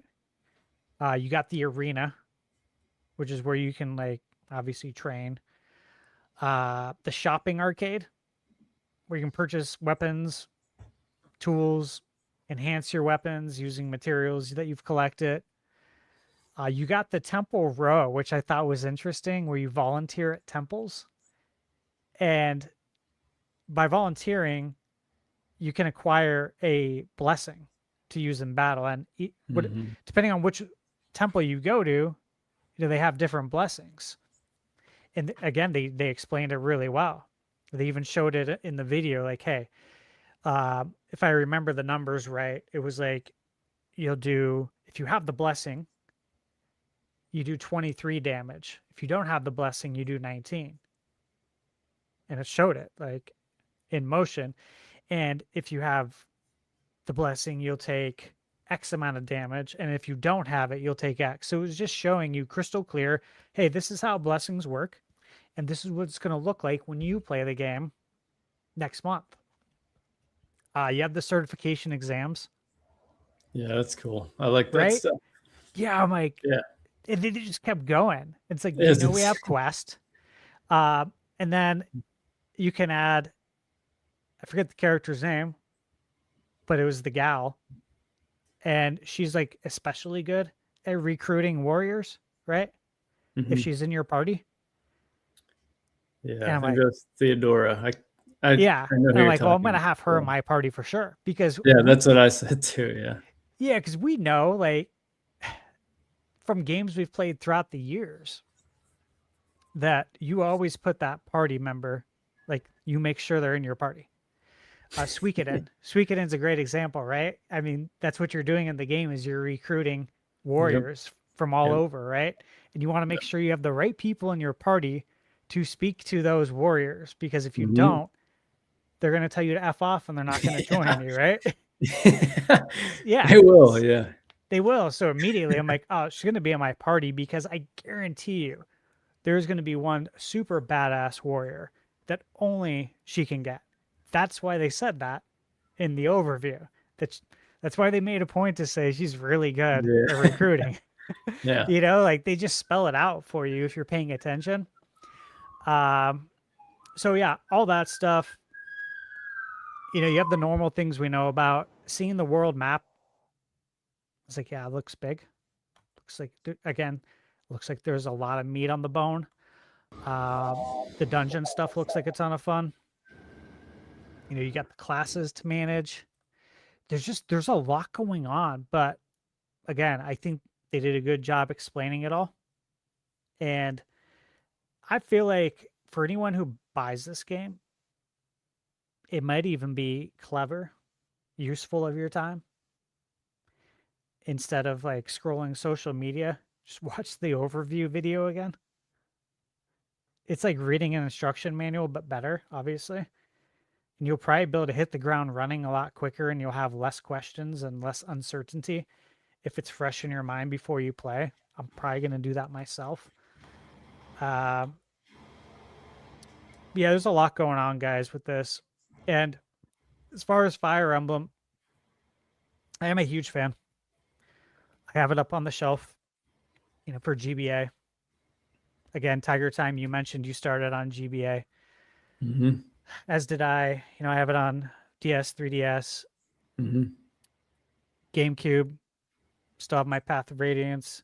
Obviously, it's on NSO. And I booted that up not too long ago, and I was doing a video for Nintendo for the NSO.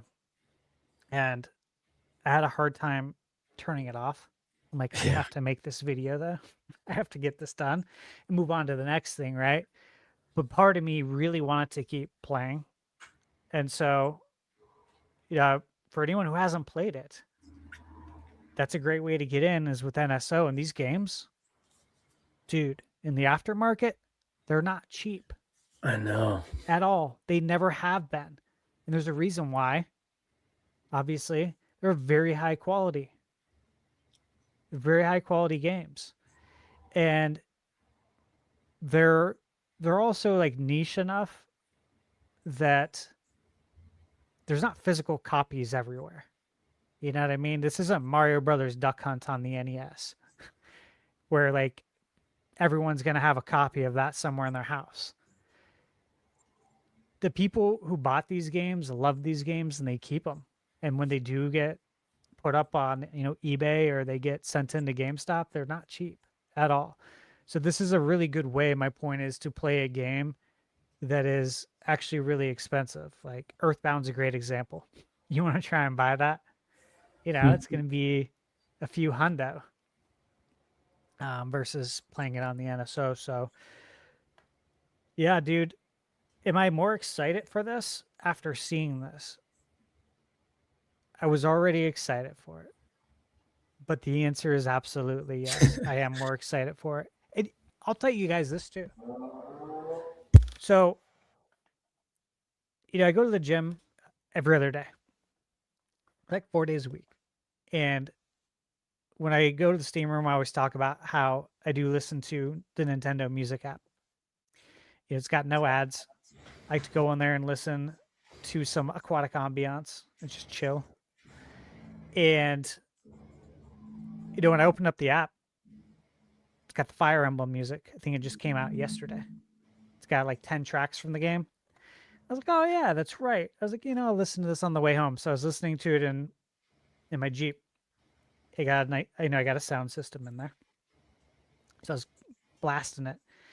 I gotta tell you, dude, the music is it's so good. I'm like, oh shit, like this hits. Like this is really good. Like, how we felt about DK Bonanza's soundtrack? And he was like, man, this definitely slaps. Like, this is really good. Yeah, immediately. Yeah. Star Fox's soundtrack, you're like, wow, this is so good, right?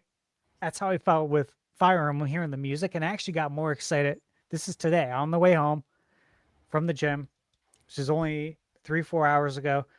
I listened to the soundtrack, and I listened, I think, to just about all of it because I ran into back to school traffic on the way home. And yeah, that got me more excited for it because you guys know how much I love video game music.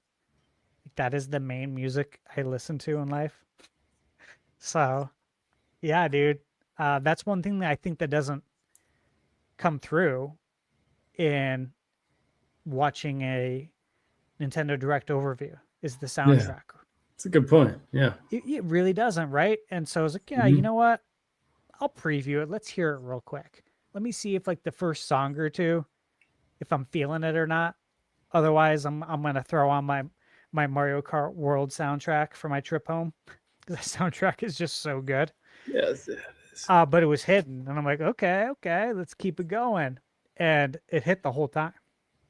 Wow. So the whole ride home, which was like 30 minutes, that soundtrack just hit. So I was like, sick. Nice.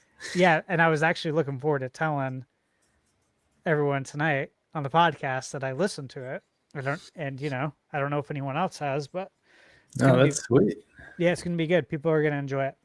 So that's where I'm at. Bird, back to you, man. Primal. Let's jump to Senor Prime. Thoughts on, and you're a Fire Emblem fan too. I know you like the tactical stuff. So with that being said, man, what do you feel about this epic? I think we all agree it was a pretty epic Fire Emblem Direct. What are your thoughts on it with everything that we saw? Do you love everything you saw? Do you have any concerns? And kind of like gauge where your hype level is now that you've seen all this stuff. And lastly, how are you feeling about the price based off of everything we saw? Zero concerns. This is the most hyped I've ever been for Fire Emblem. I'm just gonna be straight up and honest. I wasn't even that hyped for Three Houses. I'm like kind of done with school setting crap. Happens in RPGs all the time, literally all the time. But then obviously I was still gonna play it because I like Fire Emblem, and yeah, it was good. It was great even. Did some things I didn't expect that were a lot different than other games who have done the school concept before. Obviously the 3 stories and all that, and this game is doing some crazy shit Fire Emblem's never done. That's what I like to see. They aren't resting on their laurels. They could have just made like 3 Houses 2, right? Like it wouldn't necessarily be it had to be a college setting or whatever they're doing, but it could just be more of the same because people love it so much, and it was the best-selling Fire Emblem game ever. And they said, you know what? No, we're going to do something different. First off, we got 4 different stories for the first half of the game, and yeah, you can play them each individually, or hey, let's do something that people wanted in 3 houses. How about in parallel? Yeah,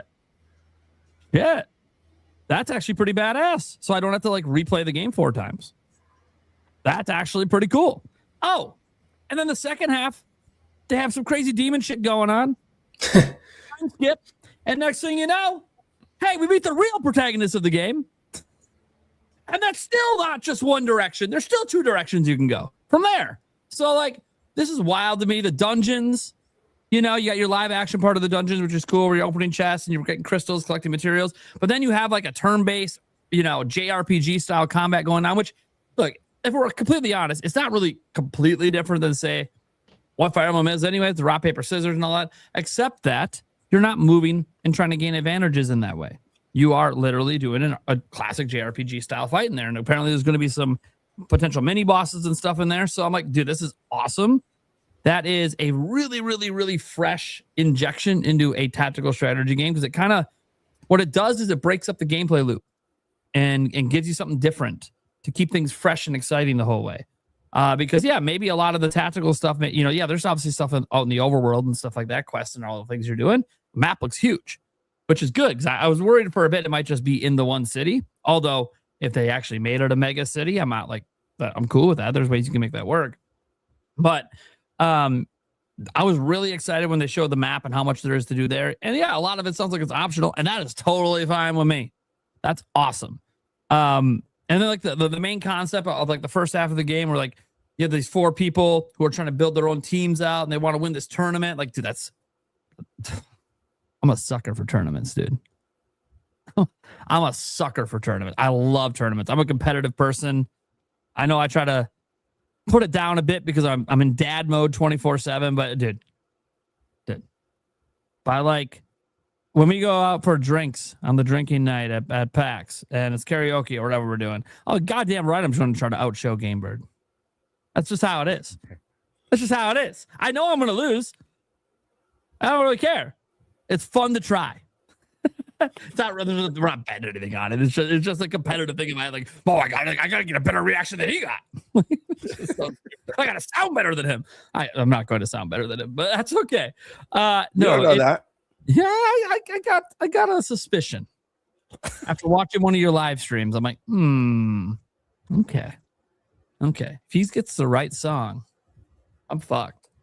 And that's okay. We're not even competing. There's no competition. We're just having fun. But that's me. I'm a competitive person. I just don't get to let it out very often because, again, I got to be, ultra responsible dad mode all the time. So and I also try to like make my kids be like, hey, if you lose, because I have one kid when he loses, he gets really upset. I'm like, okay, don't get upset. Look at what you did, learn from it, and just get better. Don't like beat yourself up, So I'm really excited for this, just for all the different aspects they're doing. I assume, waifus and stuff will be back. It kind of looks like there will be obviously relationship building.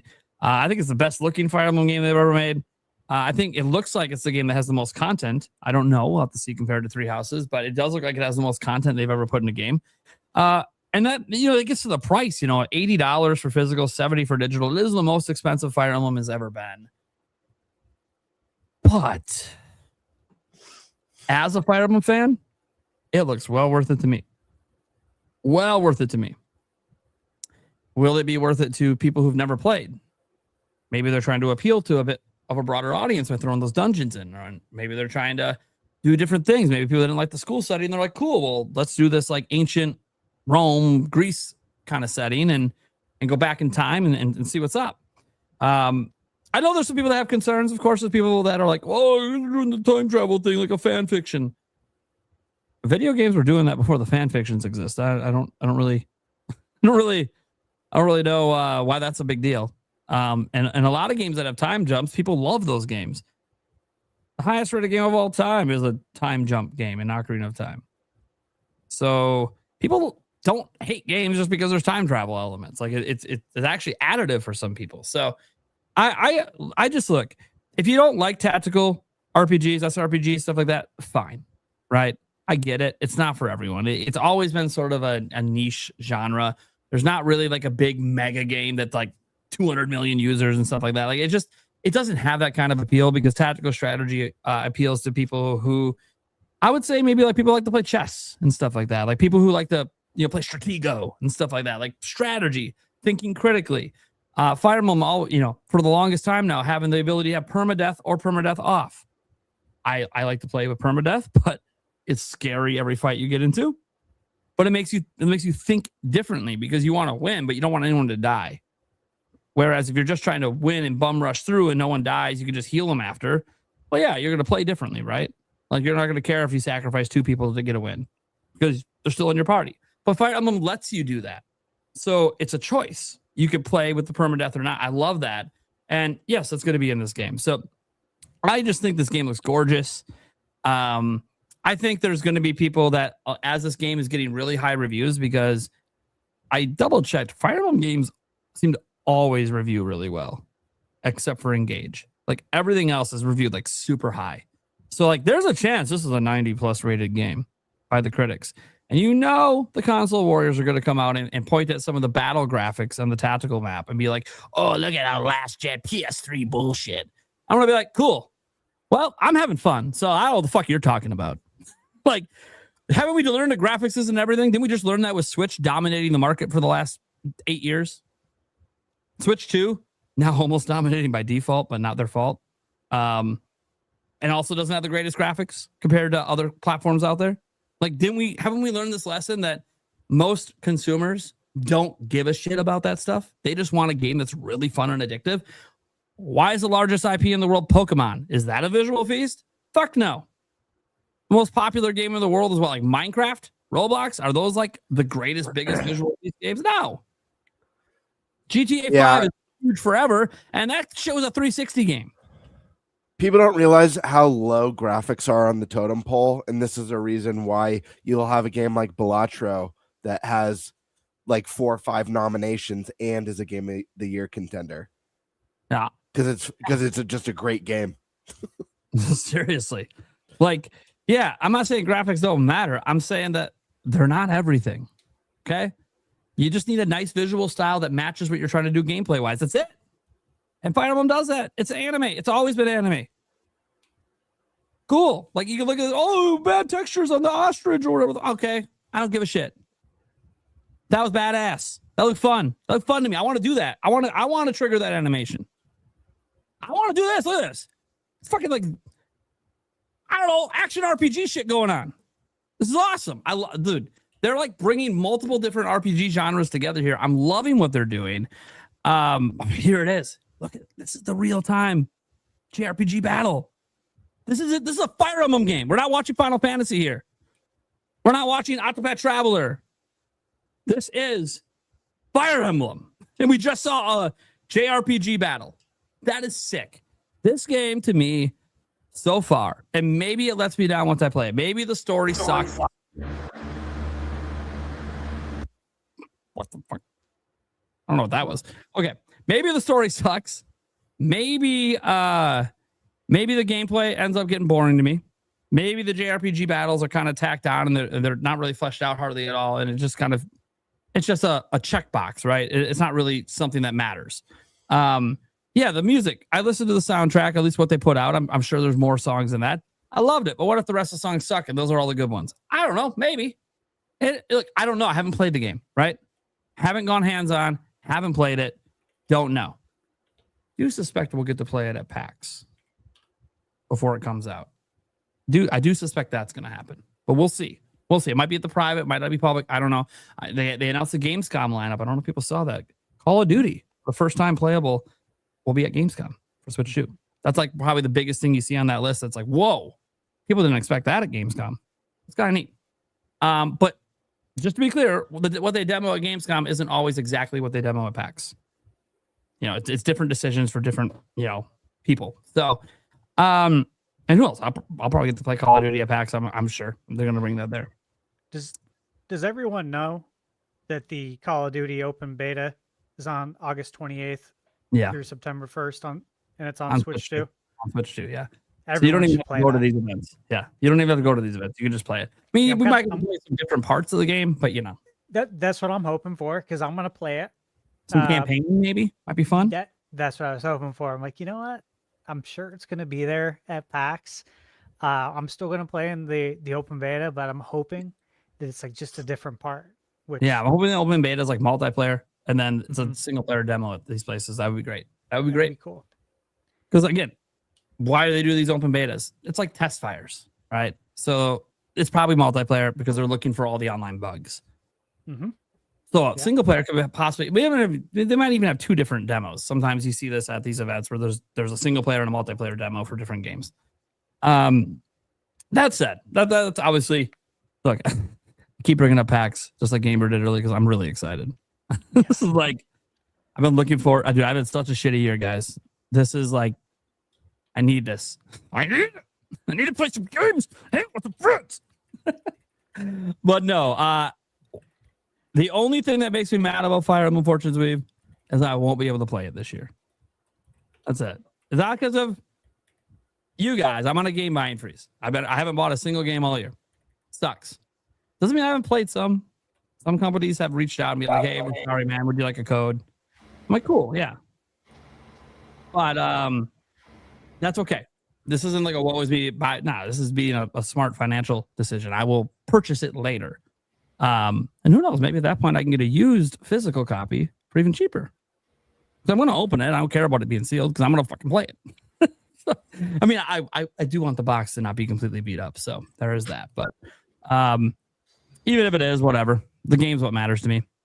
I am just really excited in general. When I look at the overall lineup for Nintendo in this year in particular, I actually think it's been really fucking good.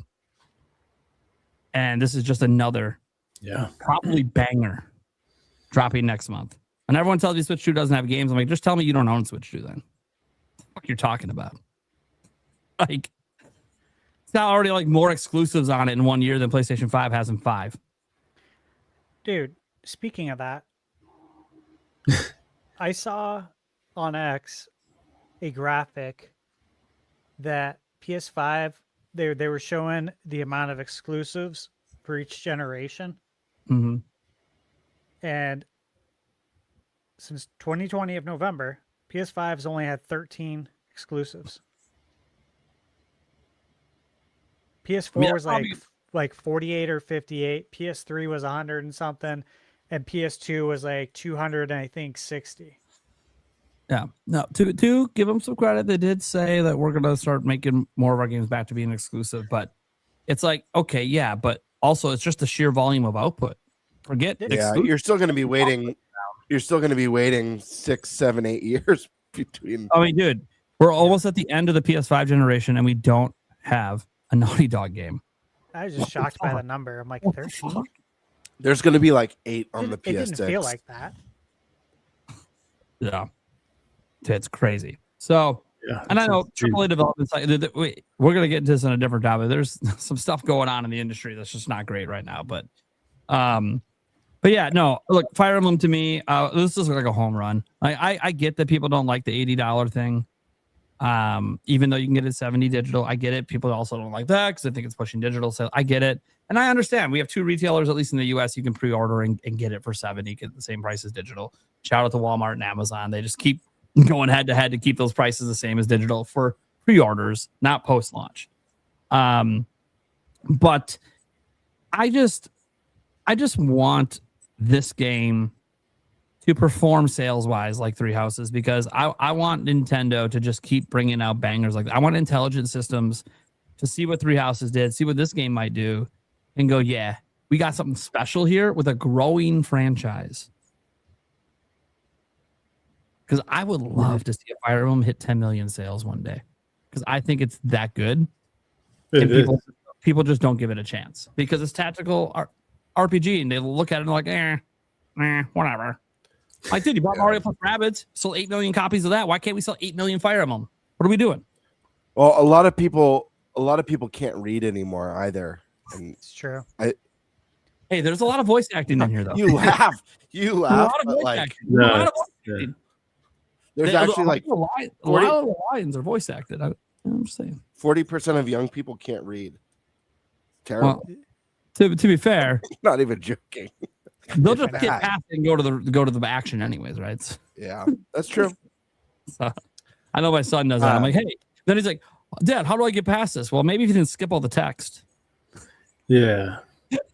There was a clue in there, buddy, that would have helped you out. That's so funny. And then they'll sit there and like read social media. It's like, oh, okay, you'll read that, but not the game. Come on. He doesn't do that. To be fair, he did read all the stuff in Bonanza. I'll give him that much credit. He did, but he really likes platformer games a lot. So I get it. He's more invested in that. It's fine. Platformers are a great genre to be into. So yeah, it's Fire Emblem Fortune's Weave looks like just an absolute home run to me. An absolute home run. Like the best. The best. I didn't know that. There's going to be a video tomorrow or a tweet. Nintendo Prime says on his podcast that gamers can't read. Probably. There's going to be some sort of, even though you didn't say anything about it, there's going to be some video, some post, some article. It happens every time, guys. Every time Game Bird or Stash say something that's like, it's not wild, but it's kind of wild. Like it's out of left field. It was like it almost uncalled for in the moment of the conversation. I'm the one that like the next day there's someone talking shit about me saying it, and I'm like, what the fuck did I do? Like, if you look, there are some people that are convinced this is just my show, so I get it. But it's like, but I'm not responsible for what anyone fucking says. They're their own person. Well, you're platforming them. What the fuck? No, dude, Stash the channel. Shut the fuck up. That's so funny. That's funny. Yeah, I get blamed for everything bad that happens on the show. And the thing is, it's not even bad. What's wild is that Game Bird and Stash get no blowback. Ever. I love it, though. I love it. Keep it coming. I'll take all the flack for the show, guys. It's okay. I'm kind of used to it, so maybe that's why they keep doing it. I don't know. Occasionally, I get some blowback. Yeah? On the comments on your end? Yeah, or like the one you had told me about. Oh, yeah. We'll keep that. You don't have to go and I didn't get any reply back. Of course not. Clearly, I shut his shit down. Nice. Yeah, there was a pretty interesting one, guy. I don't want to give this too much attention to it, but Stash had a really good response, and the guy just fucking vanished. Yeah. What are you gonna say? There's literally no response. What the fuck are you gonna do? The only time I had bad, or I wouldn't even call it backlash. It wasn't backlash. It was just mass trolling. Was when I live streamed when you were not live streaming Prime. That was like the one time where it was like they were like one of my mods was like banning because they were saying some like really gross stuff. Like it was bad. You know exactly what I'm talking about. Yeah. Because I wasn't live. Went over to your channel. Banned. Yep. Yeah. They even said I'm here. They even said I'm here because Prime's not streaming, and so they were personally attacking me and calling me some pretty gross stuff while openly admitting like I'm just here because Prime's not live. So it was very so I'll do it to you. That's like, that guy needs help, man. Guy needs help. Yeah. Clearly. Look, people hate clickbait titles and they hate all the shit on my channel. They don't like what I say on my live streams. Fine, right? I get it. I've said some dumbass shit that's pissed people off, so I get it. Gamer.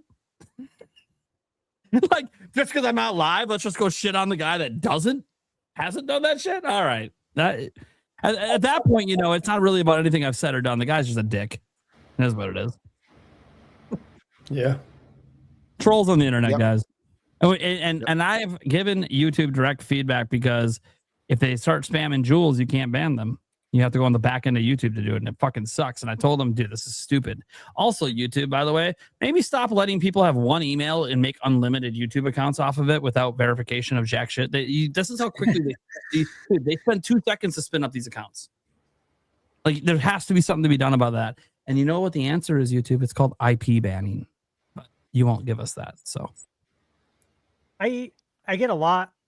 Not a lot. I get a decent amount of crazy, insane comments on my reviews that, you know, they don't have anything to do with the podcast. But yeah, I get some absolutely unhinged people. Yeah. I don't share it because it's just like, this is insane, you know, like this is like promoting the murderer on the news kind of thing. Like, I'm not gonna absolutely. I'm not gonna talk about it. Like, I don't want to give you that gratification or whatever you're looking for, but yeah, I get some insane comments where I'm just like, oh my God. It's where you just, like you said, Bird, like people can't read. People can't read. They're just level of comprehension. Yeah, there's like, very if the bar little should be here. It's down. It's below. It's below my camera. It's below. There's a very it goes down all the way. There's little to no capability of critical thinking for some people. Yeah, You know wild. It's here so in my- wild. Here in my chat, Game Center X 9925. He said something. He said when we were talking about Fire Emblem. He said tactical RPG is way too much for these dumb kids these days. They have no imagination and they can't get into a game like that. And I didn't reply to it, but I read it just so you know if you're still watching. You know, I'm not going to say it like that. But I heard Prime say it. Yeah, I think Brian said that, right? Yeah. Look, I think a game, some of these games, right, are a big ask for some people because like it's a lot of reading, and there's a lot to kind of manage. And so I don't know if, you know, I want to see Fire Emblem do big numbers, but I think the IQs would have to improve for a lot of people. I'm getting that tomorrow. Fuck, dude. I think JRPGs is the same thing, though. You know, Dude, like, all same kind of gamer hesitation. low IQ, so they won't play this game. You have to read a lot in JRPGs. Yeah, there's some people who don't want to read and they just want to press the A button, and that they just want to press like 2 buttons. You know, and they're never gonna learn the moves. Like if you get a new ability in a game, they're never gonna learn the moves, and then they're gonna get their ass kicked, and then they're gonna be like, "This game sucks." Yeah. Because like they can't beat it, and it's like, well, did you try this move? Well, no, I didn't read that because I don't like reading.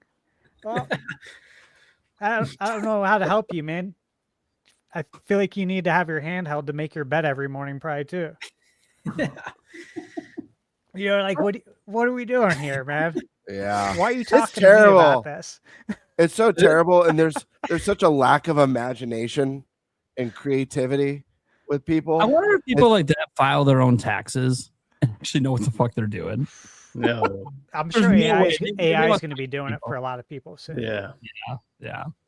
I think most of my hate comments are just people that either don't agree with what I'm saying and they can only be their opinion. So why would I ever make a video with my opinion? And then the second thing is they watch it for like 30 seconds. They hear one thing they disagree with, and then they don't watch any of the rest. Yeah, they of the video hyperfixate on a word. Yeah, or one word, and it's just like that's what Yeah. they comment on, and it's like they didn't hear anything after that. It's like, the what? limitations I of get the that of it's a limitation of the their mental capacity. Yeah, the attention span's gone after the 10 seconds. Yeah. The attention span is already shot. I was talking this weekend. Yeah. I was at my friend Matt's kid's birthday party, second birthday. I was talking to my friend James, who I've known since the late 90s. Matt and James camped out with me to get the GameCube when we were in high school. So, I've known them forever. And we were talking about attention spans today, right? And I was just saying, I was like, I would do longer reviews. I would love to do longer reviews. I said, I can't. Like, I literally can't. If they see a number that is like more than what they think is okay, they'll never click on it. If it says like 13 minutes or more, that's way too much. And I would love to do it. And I know there's other channels that do that. And I'd like to do longer reviews and give more detail, but I'm like, I can't. I have to compact it as much as humanly possible. And that's why there is no fluff. It's just like I'm giving you a ton of information as quickly as I can, because you guys won't watch it. You'll never click on it. It has to be like a certain amount, which is like There's 10 minutes, Dash, 10 to 12 minutes max. What? and the other thing that sucks is obviously you put out some quality reviews, but I guarantee you, and I'm sure you already know this, there are people who will not watch your reviews even if they're 1 minute long, because you don't put a number at the end of it. And a lot of people are just there for the number. They don't care about any high level thoughts. They don't care about any nuance or any of the things that make each game experience unique and stand out. They just want the number. They just want the number, and the places that give numbers, 9 out of 10 of them don't tell you how they got to the number. You have no mathematical equation of how I got to this number. I can literally give you word salad for 10 minutes and tell you at the end it's an 8 out of 10, a 9 out of 10. You'll play it. If I say it's a 7 out of 10, you probably won't. That's it. I can give you no nuance, nothing. I can literally say 50 times in the review. You'll still watch it, right? And I'm not saying for my channel, but as long as you give a number, people will walk away and then make a decision having learned nothing from watching the review, though. They learned nothing, but you gave a number, and now they feel like, okay, I got an 8. That's good enough for me. I was hoping it would at least get an 8. I'll take it. I'll buy it now. But if I were to ask you, what did you just learn from this review? You have no clue. Now, someone in chat, I just want to say this, because this is, when I said 9 out of 10, I said it for a reason. Because one website I really like, Switch Up, they tell you how they get to that number. And I love that they do that. And so if I were to ever do a number system, I would do it exactly like Switch Up, because they literally have like, it's out of 20, that is true. Out of 20 points for each like category they do to get to the 100. And they tell you where it's at, and they explain crystal clear why, which is why I like watching them. But again, I won't name names, but people are giving numbers off of vibes, dude. That ain't right. That ain't right, man. To be clear, though, with the youth, the vibes are what they care about. I know, and I can't do that. Right? We're just catering to the younger audience, but I think we've just outgrown. We're old. We just got to kind of accept we're now starting to be far enough away from the youth where they want different things than we do. Oh, and here's the other funny part. So my cousin was there too, Jim, and he was saying, I love your reviews. They're just too long. And I'm like, you're part of the problem, Jim. Right. Your attention span, man. And he's like, I just wish your reviews could be like, like 2 or 3 minutes. I'm like, Jim, you can't run ads on 2 or 3 minute videos. Okay. I would literally make $0. Nothing. Have you told him he could just play your video at 2x speed? Right. It's an option. You know what I mean? Talk slow enough that 2x is fine. He's like, I didn't know that. Like, I didn't know it had to be like a certain length. I'm like, yeah. 8 and minutes. I said, and I would talk more if I felt like it wouldn't remove me out of everyone's filter, basically. Yeah, when I see those reviews that are like hours long that do well, you gotta understand, guys, those aren't people that are reviewing a shitload of games. No, they like when Arlo does it. It's one massive review, and that's like the only one he's doing on the year.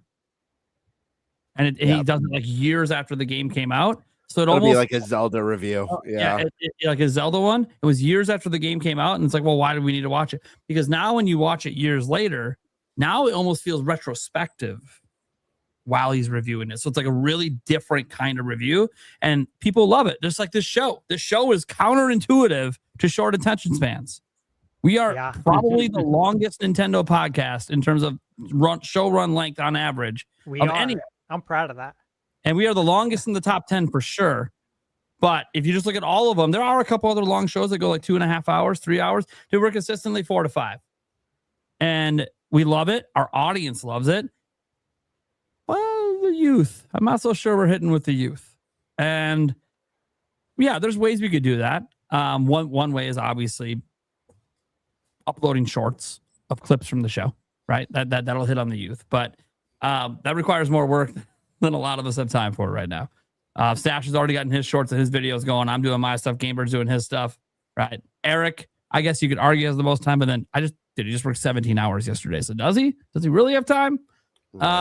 So yeah, but I will say that, and I think game makers are trying to balance that line too, of like, okay, we know there's this huge group between like 30 and 50 that are like OG gamers and spend big bucks on gaming because they love it. But they're not going to be around forever. And we need to get more youth buying our games. So a lot of games try to cater to them. But the problem is it's all short attention span catering. And that's just not going to work long haul. You got to find a way to make them want more than just short attention span, because that means they go bored super quick and move the fuck on. Yep. So it's interesting. I don't know. We should probably move on to next topic. Wait, real quick before we jump in, I got to give my Fire Emblem thoughts. Yeah, because I didn't get a chance to. And I'll make it quick because I think everyone said, everyone had great points on it. I just want to say, I think this looks objectively like the biggest, most dense and substantial Fire Emblem release to date. Not even close. This game is jam-packed. I mean, you guys all explained it. Outside of the city, all the different exploration, the turn-based battles, a lot of the new classes that they've added, the elephant riders, which look absolutely rad. Yeah, that's cool. Super stoked. Took me back to the Lord of the Rings days. That was awesome. Really excited about that. I think it's awesome that you start with 4 unique characters this time instead of 3. Really, really cool on that front. And the music's fantastic. It's the sharpest, the crispest, and the best looking Fire Emblem to date. There's a lot to be excited here. I think Three Houses is easily a top 5, if not top 3 Switch game of all time, personally. So this has been one of my most anticipated games of the year since it was announced last year. Fire Emblem, this game's going to kick ass. And I guarantee you, mark my words, this will be one of the highest rated games of the year. And I'm hoping, because Three Houses was not only nominated, but it also won the fan choice vote when Three Houses came out during that game of the year, the Game Awards show. I'm hoping that this one will actually break through as a Game of the Year nominee. With that would come more exposure to a less popular genre of gaming, but bring more new people to not just a great series, but a great genre as well. I mean, with Fire Emblem, you're going to get great gameplay. You're going to get great writing, great storytelling, world building. All the epic pieces that you want in a video game are going to be here. So definitely recommend for anyone who's Fire Emblem curious. I love the new Roman Empire theming of this one with the Colosseum and the kind of gladiator tournament like Tiger Time was talking about. I think that's a very exciting setting. I think the main protagonists look really cool in this one. I like to see that they've taken a lot of the things that we know and love from Three Houses and just built upon it with this one, expanded on those systems. That's really exciting. I'm gonna say something that's a little bit of a negative, just because I gotta keep it real here, and this is a very personal thing. So I don't imagine this to be a negative for a lot of people, if not most people. And this isn't something that would ever affect like if I reviewed this game, this would never affect my review because it's not inherently a bad thing. This is just a personal taste thing. The first half of this game in the direct looks right up my alley. Absolutely amazing. My concern, and again, this is just a personal thing, is with the time jump. I hope that the story doesn't devolve into the pure like doomsday scenario, like just like non-sentient monster that's the end of the world, harbinger of death. I like more personal stories. I love that Three Houses was very like Civil War, and you have like the politics and the different factions. We get so many doomsday scenarios. I talk about on the podcast how Calamity Ganon is always going to be my least favorite villain in a Zelda because it's just a storm. It's the end of the world cataclysm. So I hope it's not just that. But what I think is very interesting here is, given that time jump that they announced in this direct, it gave me a lot of questions that I'm so curious about. You have your 4 characters that you're going to be choosing between, either playing as one till you get to the time jump or hopping between them and pushing their campaigns forward. But when you get to that time jump, is there only going to be 2 possible endings? The ending where you go back in time or the ending where you go alone?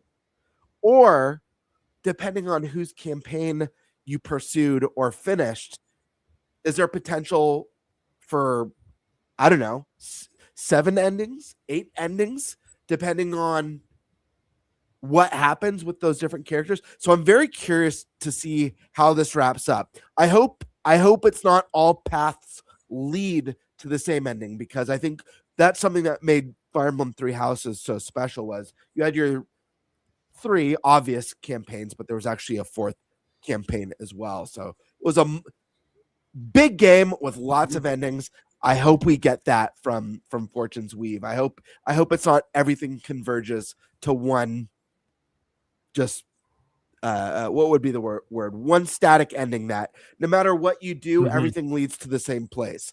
I hope these characters, depending on who you're playing as or working with, affects the outcome of everything. I want to see that big branching path ending. But I am so excited.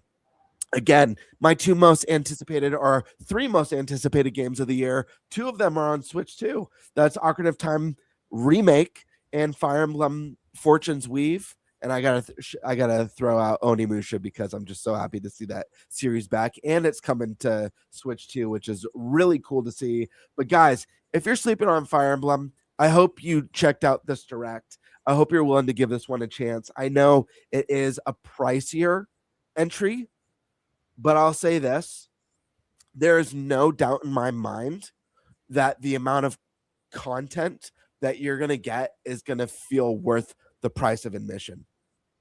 I know a lot of people say no game's worth $80. We'll see if that's true when Grand Theft Auto 6 drops, because I'll tell you right now, I'd choose Fortune's Weave over Grand Theft Auto 6 any day of the week. That's just me. But yeah, I'm excited. I'm pumped. It's not just you. I don't even like GTA. I'd choose Yoshi over that game. I like the early ones, but yeah, my fiance likes GTA, so we probably will own GTAs on this house on some platform. At some point, maybe I'll get it for Christmas. We'll see. All right. Well, let's get on to our next topic. Stash, you haven't done one yet, so which are the last 2 do you want? Oh, let's see. I'll take the NSO stuff. What's next for NSO? Let's go. Okay, so this topic was submitted partially by podcast supporter Pokey91, and she said that after Coliseum, as in Pokemon Coliseum, comes to GameCube NSO, what other games do you think will come real and out of this world predictions. So realistic so- predictions and then non-realistic predictions. And we can start there. So let's start with like just GameCube, I guess NSO, and I can actually let me throw this up here for you guys. This is something that we've used before. And it's just such a good image to pull up. Oh, let's see here. Let me share this. Where are you?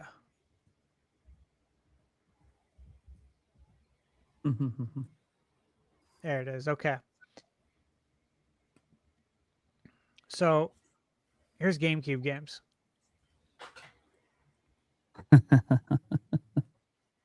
And I think I first used this image when we were talking about the idea of GameCube coming to NSO. Maybe probably a year and a half ago. Mm-hmm. And so obviously some of these games have already hit NSO. But for the most part, obviously they haven't. So right now, I have my Switch 2 pulled up. So we got Luigi's Mansion, Soul Calibur 2, which is not on this list, right? I don't think Soul Calibur 2 is in here. No. Okay. So again, Bandai Namco. Bandai Namco has their own Nintendo development studio. So that's somebody you can obviously look at some of their other games to potentially come over. We got Fire Emblem, Path of Radiance, Mario Strikers, Chibi Robo, which is Bandai Namco, F-Zero GX, Wario World, Wind Waker, and then of course, next week, what is it, on the 13th, 14th, we're getting Mario Sunshine. Outside of that, the rest of this list is open and available. I'll give you guys. I'll give you guys my first pick on this list of what I want to see. And I want to see it really bad. Because I really believe GameCube NSO can breathe, I would say new life, but I'm almost hesitant. I almost want to say initial life into it. Because I feel like it never had a life to live. And that's The Legend of Zelda, Four Swords Adventures. The reason I say that is because, again, you had to have four of you, three friends plus you, with the Game Boy Advance, the GBA to GameCube cable to plug it into your GameCube, and then you had to have the time and the availability for all of you guys to meet up. And again, we did get to play this. Like I said, the friends I hung out with this weekend, those are the guys that we all played this together back in the day. And it was a blast, but we all also had jobs. Some of us had two jobs. We had our basketball league. We had, girlfriends. Oh, and then on top of that, we also had school. You know what I mean? Like, it was very busy. And so to get us all together was really hard. But today, you have the opportunity to be able to play this handheld or on TV with game chat, with your camera, online, without any of that stuff. And I'm like, dude, this is like the best opportunity ever to play this game. So for me on this list, I think that's something I really want to see. Obviously, there's other games I really want to see, but that's the one I'm like super interested in. And of course, with Zelda's 40th, it's like, maybe we see it now. Maybe we do see it this year. Maybe it's next year. I don't know. But whenever it comes, I'm going to be so interested to play that. And like, that's something we should play as the podcast too. That would be really fun, because this is just like one of those things. Like, there's two games specifically from this era. So it was Four Swords and it was Pac-Man Versus, which I still have my physical copy from the GameCube. And that was such a cool game. But it's the same setup, you know, like someone uses, if I recall, the GameCube controller. The other ones use the GBA, and they're the Ghost. And it was a really fun game. But again, it was just very hard to do. So to be able to play that online would be a blast. So that'd be my first pick. What I'd like to see. Tiger Time. Well, on this list, you can go outside of this list too. You know, it can be unrealistic. There's obviously other games that aren't on here. Like Soul Calibur 2 is not on here, and we already got that. So this isn't all we can get. Yeah, this isn't the complete list of great GameCube games, guys. There's a lot more. Yeah, I think the one that came to my mind first is on this list. So I'll let you know that, but I'll quickly shout out a game that I used to play a ton, which was James Bond Nightfire. Yeah. I don't know. That game was, the local multiplayer was so fun on that game. I'd love to see that again. That feels like a long shot. It's kind of a random game, but also just a really cool story mode. It was just like the Pierce Brosnan James Bond. It was a good time.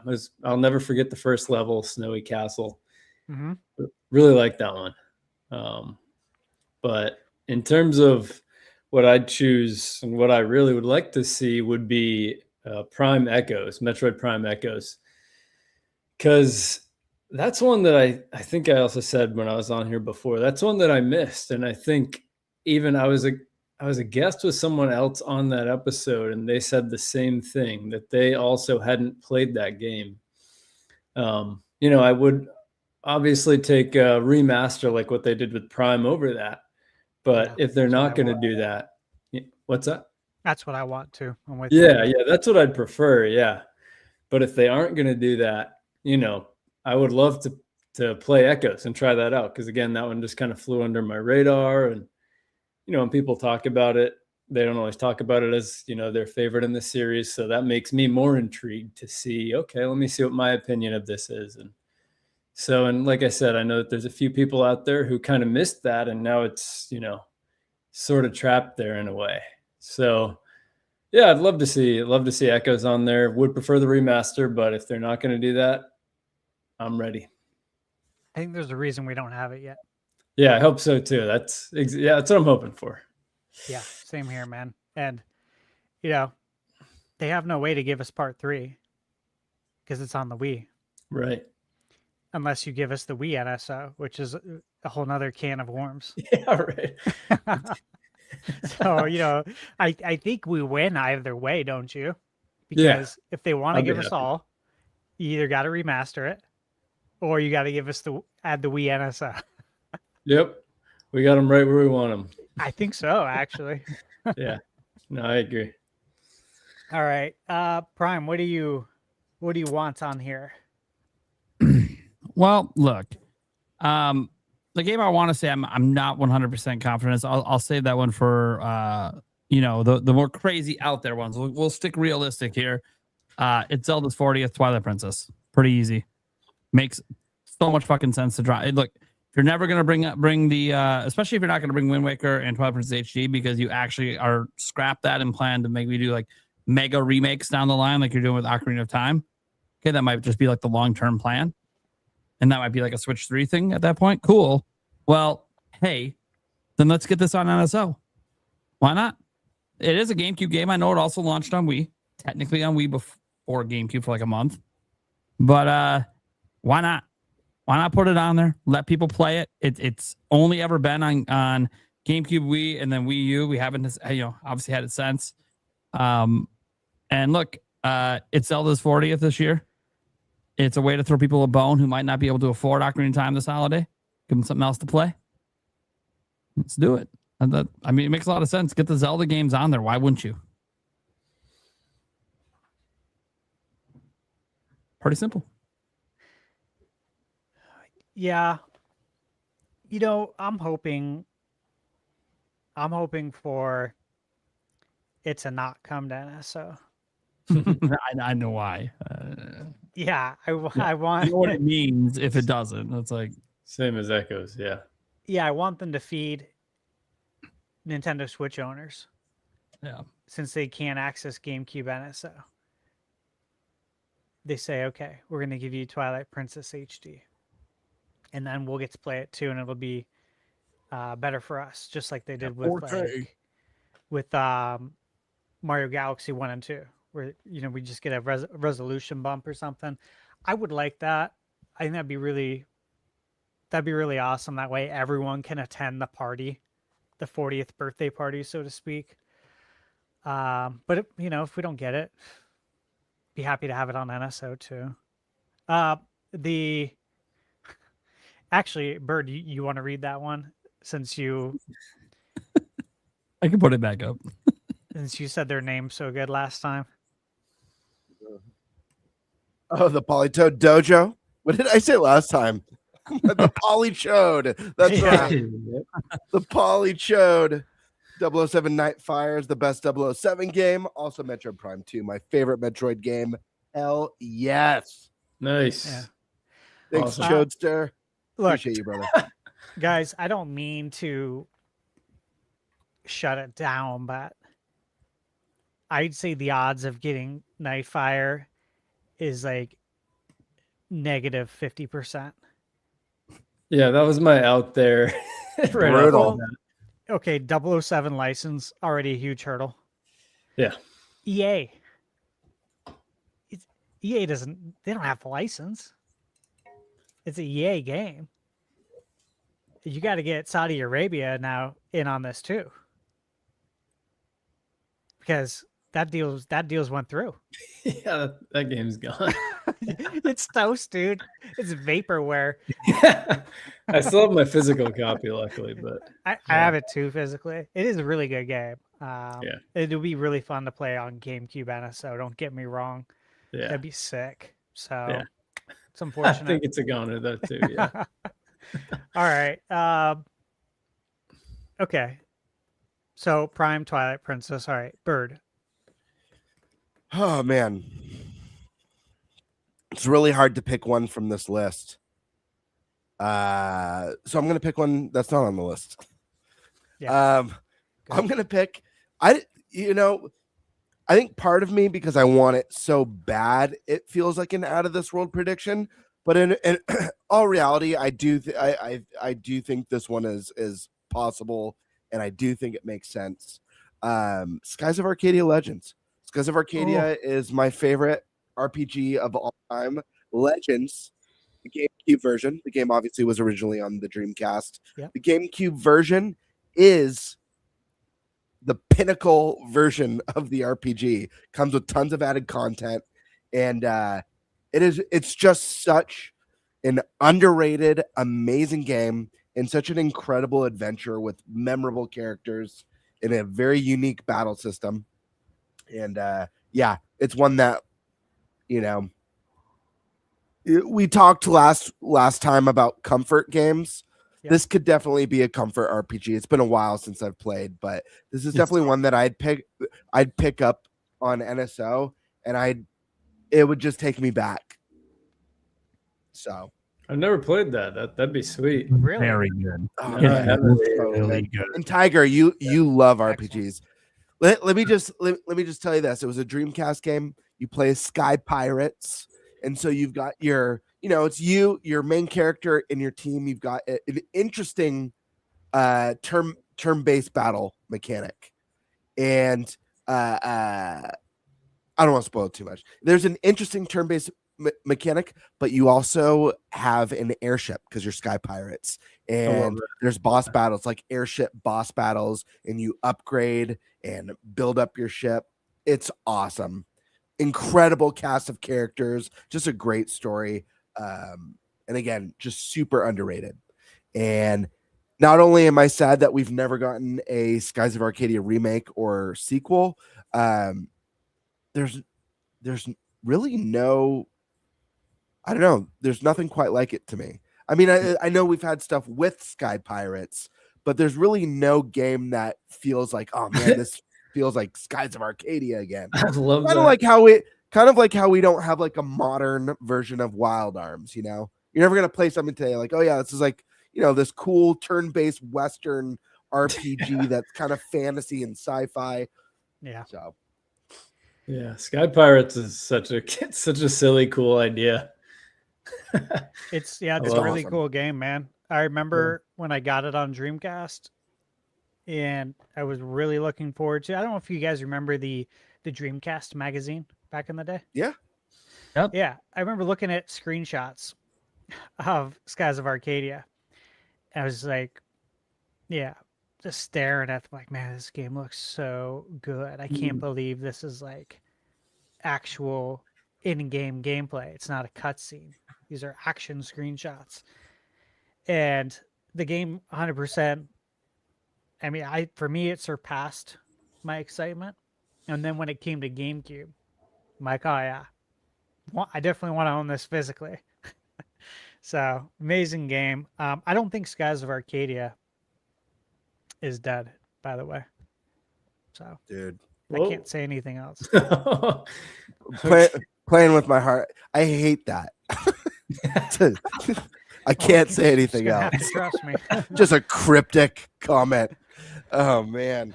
I will say, since you mentioned looking at the game in Dreamcast magazine, something about the look of that game, because I think the last time I played Legends, I want to say was 3 or 4 years ago. The game looks nice still. Something about just the way that game looks that holds up for an old RPG. It still looks nice. Very clean. It's a very clean looking game. Yeah. Like in its character design and stuff. All right, I'm going to give you a game that's not on this list. I think it's realistic. I think it makes a ton of sense, and I've brought it up before. It's Phantasy Star Online. It's perfect for this. It's obviously it's an online game. You need NSO to play it anyways. GameCube NSO with game chat, camera on or off, however you like it. But to be able to play this with that type of community, what's wild is the Phantasy Star community is still going. There is still an open server on Dreamcast that's being managed today. Still in 2026, which is just absolutely amazing. Mad respect to whoever is running that.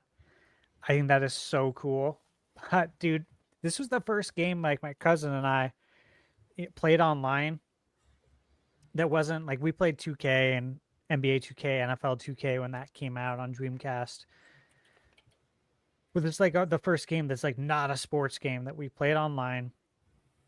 And I still remember perfectly going to the lobby in the game, making a trade with someone. My cousin was doing this, and you have to drop your item so the other person can pick it up, and you're supposed to drop the items at the same time, right?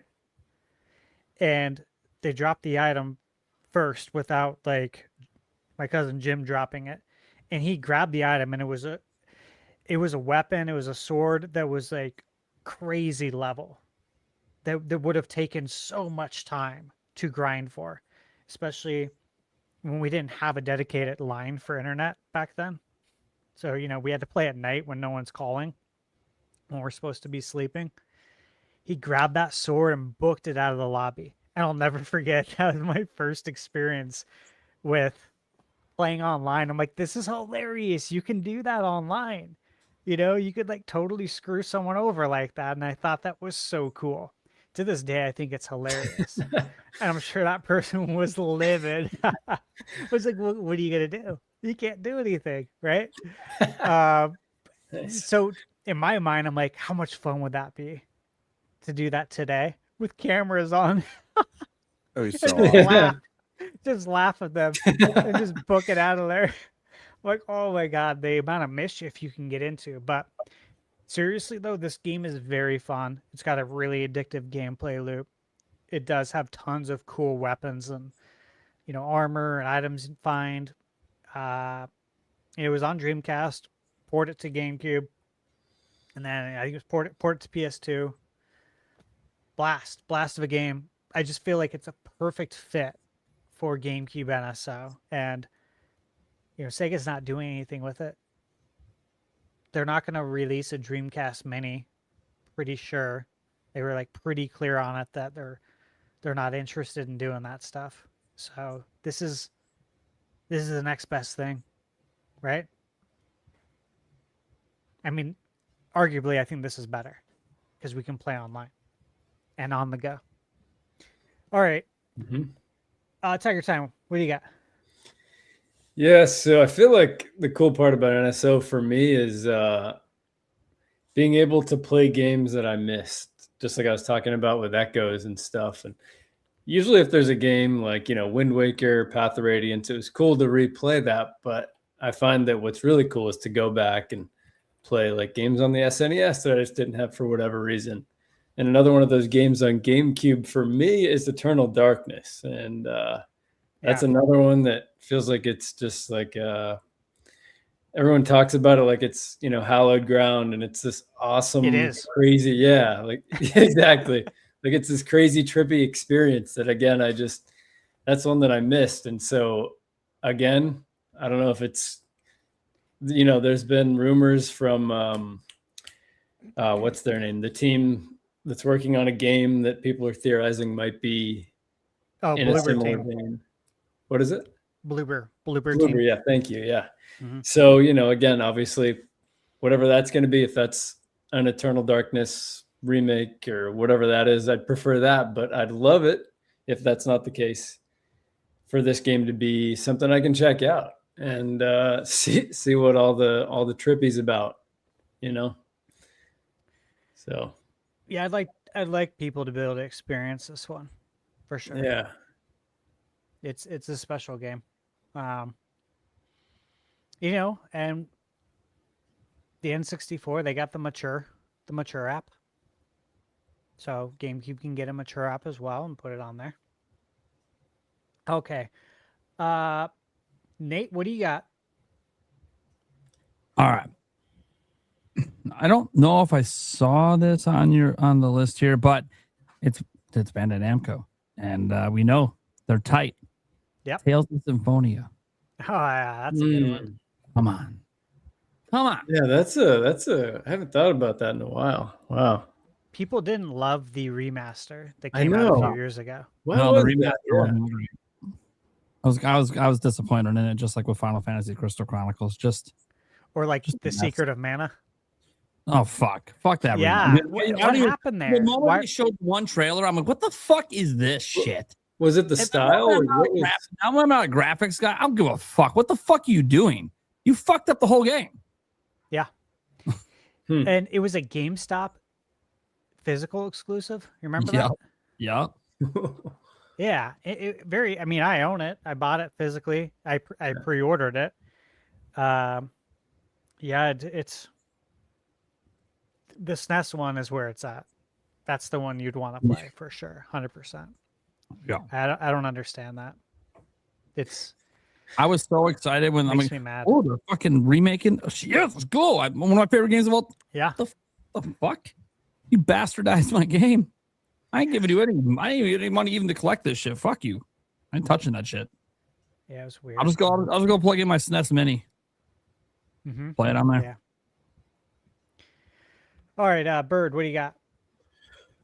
Oh man. I guess I'll go with one from this list this time. I loved this game. This is kind of an oddball pick. And I think it's a game probably a lot of people just missed out on, never got a chance to play. But man, it was so good. Battalion Wars. Kind of a spin-off on Advance Wars. I loved Battalion Wars. Loved it. It kind of played, if I remember correctly, it kind of played more like Valkyria Chronicles, where it was like more of a third-person tactics. But man, this game was so much fun. It was so good. It did get a sequel on the Wii. That one I never got around to playing, but I absolutely loved Battalion Wars. I would love to see that return. It's just such a fun little little tactics military game, and it's got so much charm and personality, and I think it's a great time. I think they could incorporate some sort of that NSO online magic to this game. I think there could be something really cool there. But yeah, this one's great. And I don't have my copy anymore. It devastates me. I was dating a girl, and when I broke up with her, she broke my game and drove over the case with her car. Yeah. Are you serious? Yeah, I swear on my life. Oh my gosh. A few of my games. She threw a few of them. There was a I don't remember what SNES game, but yeah, she drove over one of my SNES games too. It was a little baggy. Yeah. That's oh my insane, man. Wow. That's nuts. Yeah, it was pretty hardcore. Oh my gosh. Yeah, well, some people got problems, you know. Sorry. True. You know, shit happens, man. I'm just happy to be alive. Yeah, it wasn't you. Yeah. Okay, I'm gonna go with one that I think would be really interesting. I really enjoyed this game. I pre-ordered it. At the time this came out, I was working at Best Buy. So they had it on demo there. And I got to play it a lot. I got to see other people play it. And we all had a really fun time playing it. That's Donkey Konga. Okay? I would love to see Nintendo sell the bongos on their website. There's 3 games. The third one only came out in Japan. I think it would be really cool to have all 3 come out on NSO the same time. So if you buy the bongos, they'll sell them on the website, and they won't just give you one game to play now. Because it's an odd setup, they'll make sure you have all 3 games. And then, of course, you could play Donkey Kong Jungle Beat as well. So buy the bongos, you can use them for 4 games. I think that'd be really fun. I don't think the bongos would be that much. I'm trying to remember. Did you guys play this game, by the way? I never. Oh, go ahead. No, I played it. Yep. I played Jungle Beat, but not this. Yeah, Okay. Jungle Beat's the one that I played. It's the more popular one. Donkey Konga is so good. Like, honestly, is really, really fun. When I did my review for Rhythm Heaven, I was talking about how, I don't play a ton of rhythm games, which is one of the reasons I wanted to review this, because I can tell you what it's like for someone who doesn't play it, which is probably going to be a lot of people, right? There's not a ton of rhythm games that come out on a regular basis if you're not playing like VR games. But I did mention in the review that, looking back, there's 2 rhythm games off the top of my head that I really enjoyed and I did play. That was Donkey Konga and the Final Fantasy Theorhythm, because it's like, it's Final Fantasy music. What's not to love about that? But yeah, dude, I would buy that in a heartbeat. The bongos are really, really fun. And I would imagine they'd be more responsive today since we have some better technology. Be pretty fun. Okay. Bird. Are we Tiger limited time. for? Oh, sorry.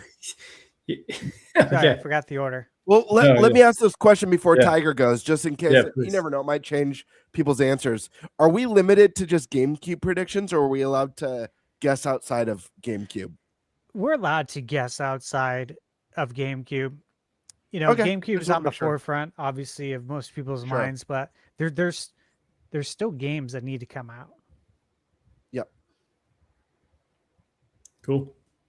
Yeah, I got another GameCube game. I think the cool thing about GameCube NSO is it's cool that you can take these on the go now, which obviously you couldn't really do back then. So Yeah. thinking about, there's some cool games on here, like being able to bring sluggers on the go. Like I would probably still play that to this day, just on a flight or something. Playing sluggers would be epic.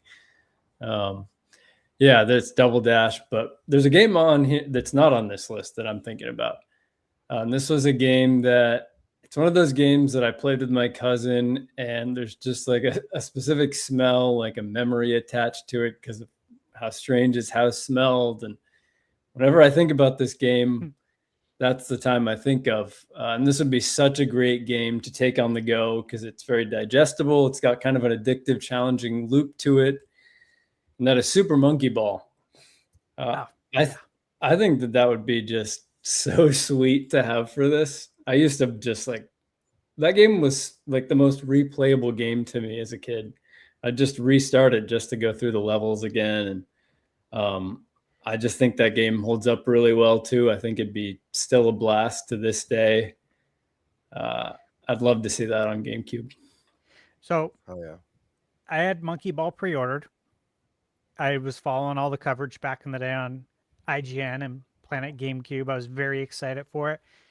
And again, the guys I was hanging out with this weekend, I remember bringing it over to my friend Brandon's house, and we all went over there and played Super Monkey Ball. And it was like one of the most fun times ever playing a multiplayer game. Yeah, It's it's an so absolute good. blast. Yeah, the replay value, especially when you get to the really hard stuff, is insane. And because GameCube had super fast load times, so you die so much in Monkey Ball. Yeah, always. Yeah. Yeah, but it just reloaded super fast. That's a good right? point. Yeah, it did. Almost like a game like Super Meat Boy 3D, right? You'll die a lot in this game on Switch too, but it just reloads so fast that you're immediately back in the action. And it doesn't matter because it's unlimited lives. And that was one thing I really appreciated about it. It ran at 60 FPS on GameCube. So it performed really well. And for me, Monkey Ball peaked with Monkey Ball 2. Like, Yeah. 1 and 2 were the best games. There's been some other ones that are good, but not to the peakness of Part 2. No, they're not. Unfortunately. Yeah, I agree. It's too bad. Such a fun IP. It is. It's so cool. It is. Okay, Bird, what do you got? I don't know if this is allowed, but I'm gonna do so. I'm gonna do a out of this world prediction. Really out of this world, but maybe not so much. Not GameCube. In fact, not any of the platforms that already exist on NSO. And I'm not going to say Wii or DS because you guys already know I believe those are coming at some point. I think that makes too much sense. So I'm going to go with something a little bit different. I'm going to say the Power Glove. And I know what you're thinking, like the Power Glove, that's insane. That's crazy. But I got two reasons for you. The first one is Virtual Boy. There was no need or no reason to bring Virtual Boy to NSO. Yeah. For most people, it's going to be a cool prop to have. I've got mine back there. I did test it out. I did have fun with it for a couple hours, but I got it just to have the prop because I never actually owned a Virtual Boy growing up. Now, the Power Glove may suck, and it may be less of less of hardware than the Virtual Boy. But there's one thing that you cannot say about the Virtual Boy, or sorry, about the Power Glove, and that's that the thing does not look badass. The Power Glove looks badass. Always. People are gonna want Power Gloves. I'm telling you. I'd buy it. Yeah. In a heartbeat. Yeah, people are gonna want the Power Glove. It's cool. People want to play with power. Yeah, it's so bad. I'm gonna say Power Glove. And then they're gonna sell a cardboard version of it too. Or an oven mitt version for the people who don't want to go all in. Yeah, you just put your oven mitt would be sick. in there.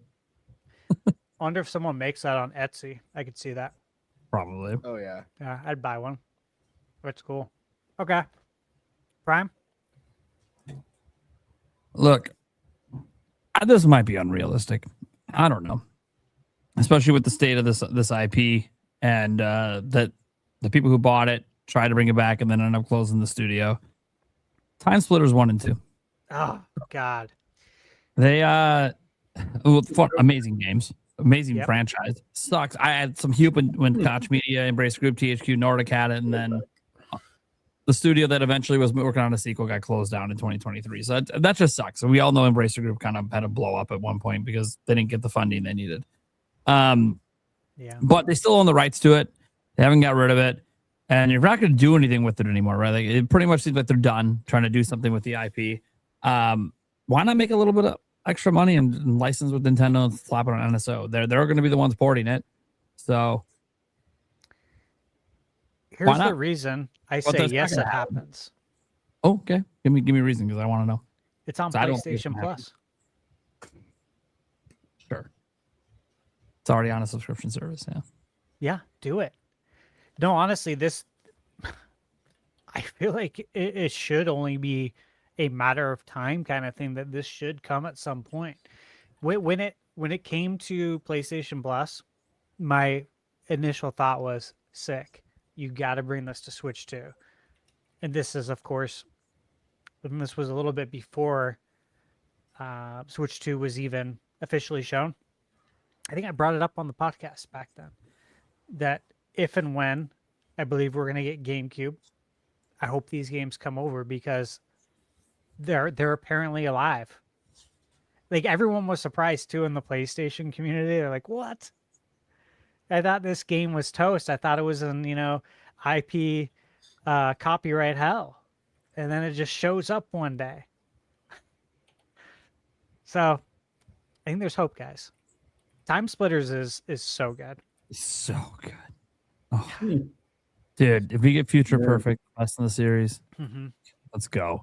If you guys want to go back in the day when they actually tried crazy shit with multiplayer and it wasn't just the same fucking modes every year, dude, there are so many crazy multiplayer modes in Future Perfect. Like, dude, I think there might actually be a certain mode in that game I don't think I've ever seen come back.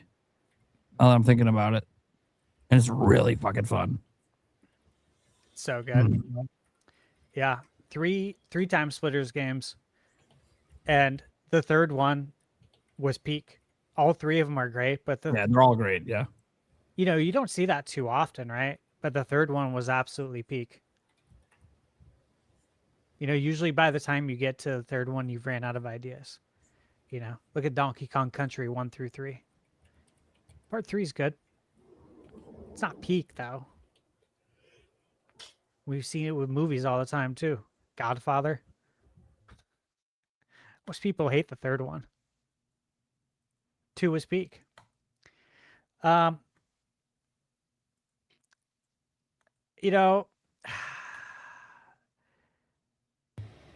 a lot of games that have no chance of coming. Like BMX Triple X. Or Rogue Squadron, or Rogue Leader, or whatever the fuck it was called. Like, it's never Disney's never gonna allow it on that, so it's never happening. Yeah, that ain't coming. And that fucking sucks, because it's so fucking good. It's so good. So I guess I'll give you guys 2 games that are within the same series that I don't think is going to ever arrive, sadly. And this is another EA thing. But the Lord of the Rings, The Two Towers, and the Lord of the Rings, Return of the King. Oh, man. Those games are so good. Those are good. That is so, it's so sad. It's so sad. Those games were so good.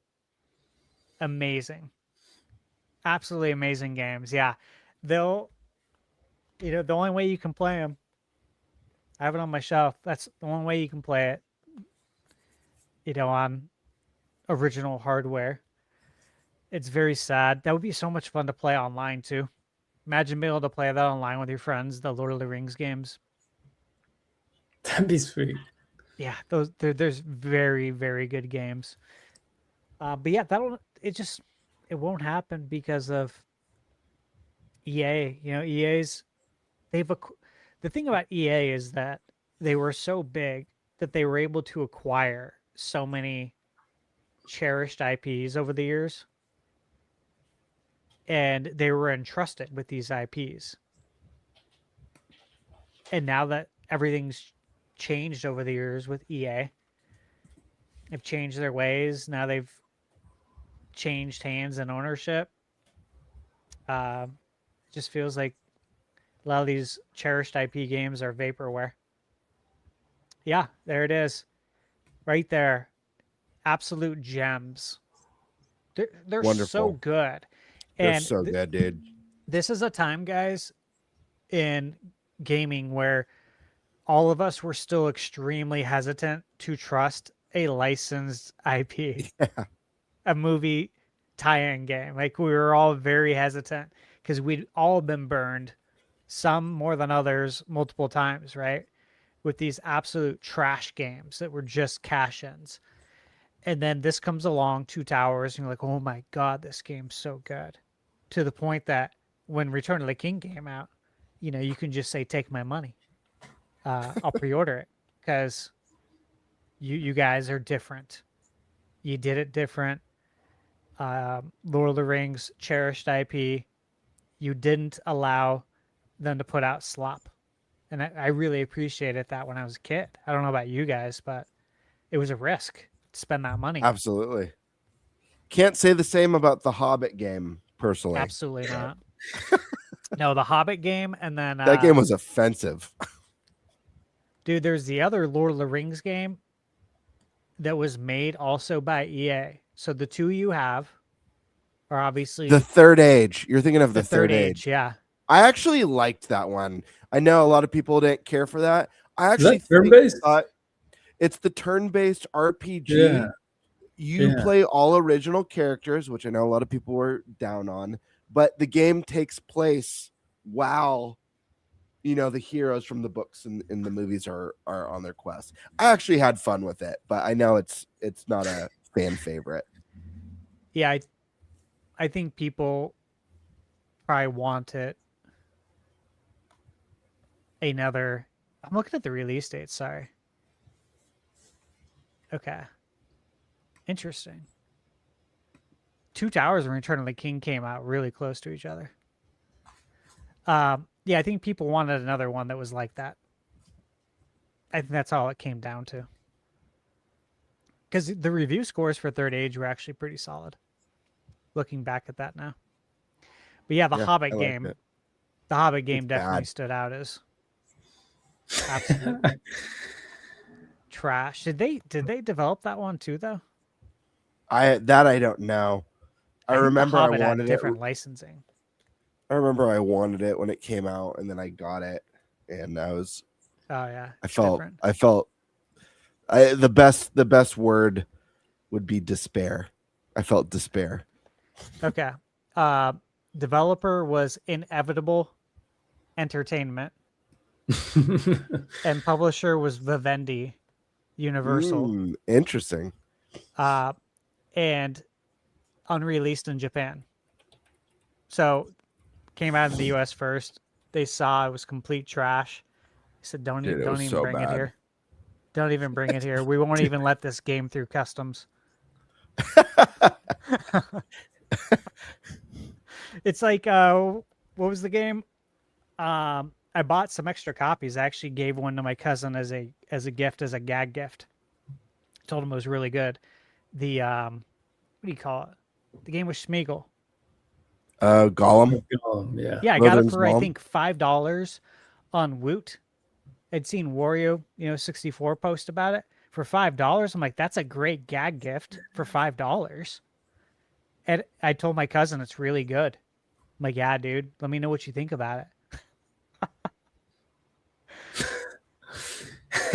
Yeah, you could tell though by, I think, sort of by the cover, right?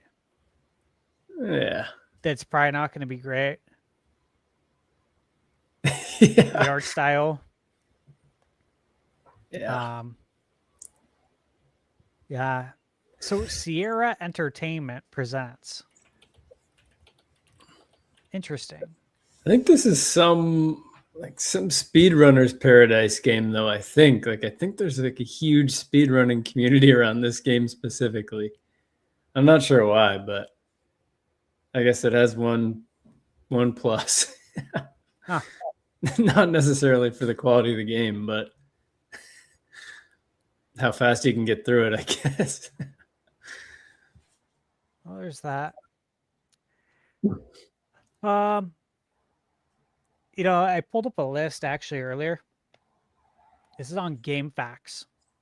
I just Googled it, and there was a recent post from March 2026 on GameFAQs on their forums.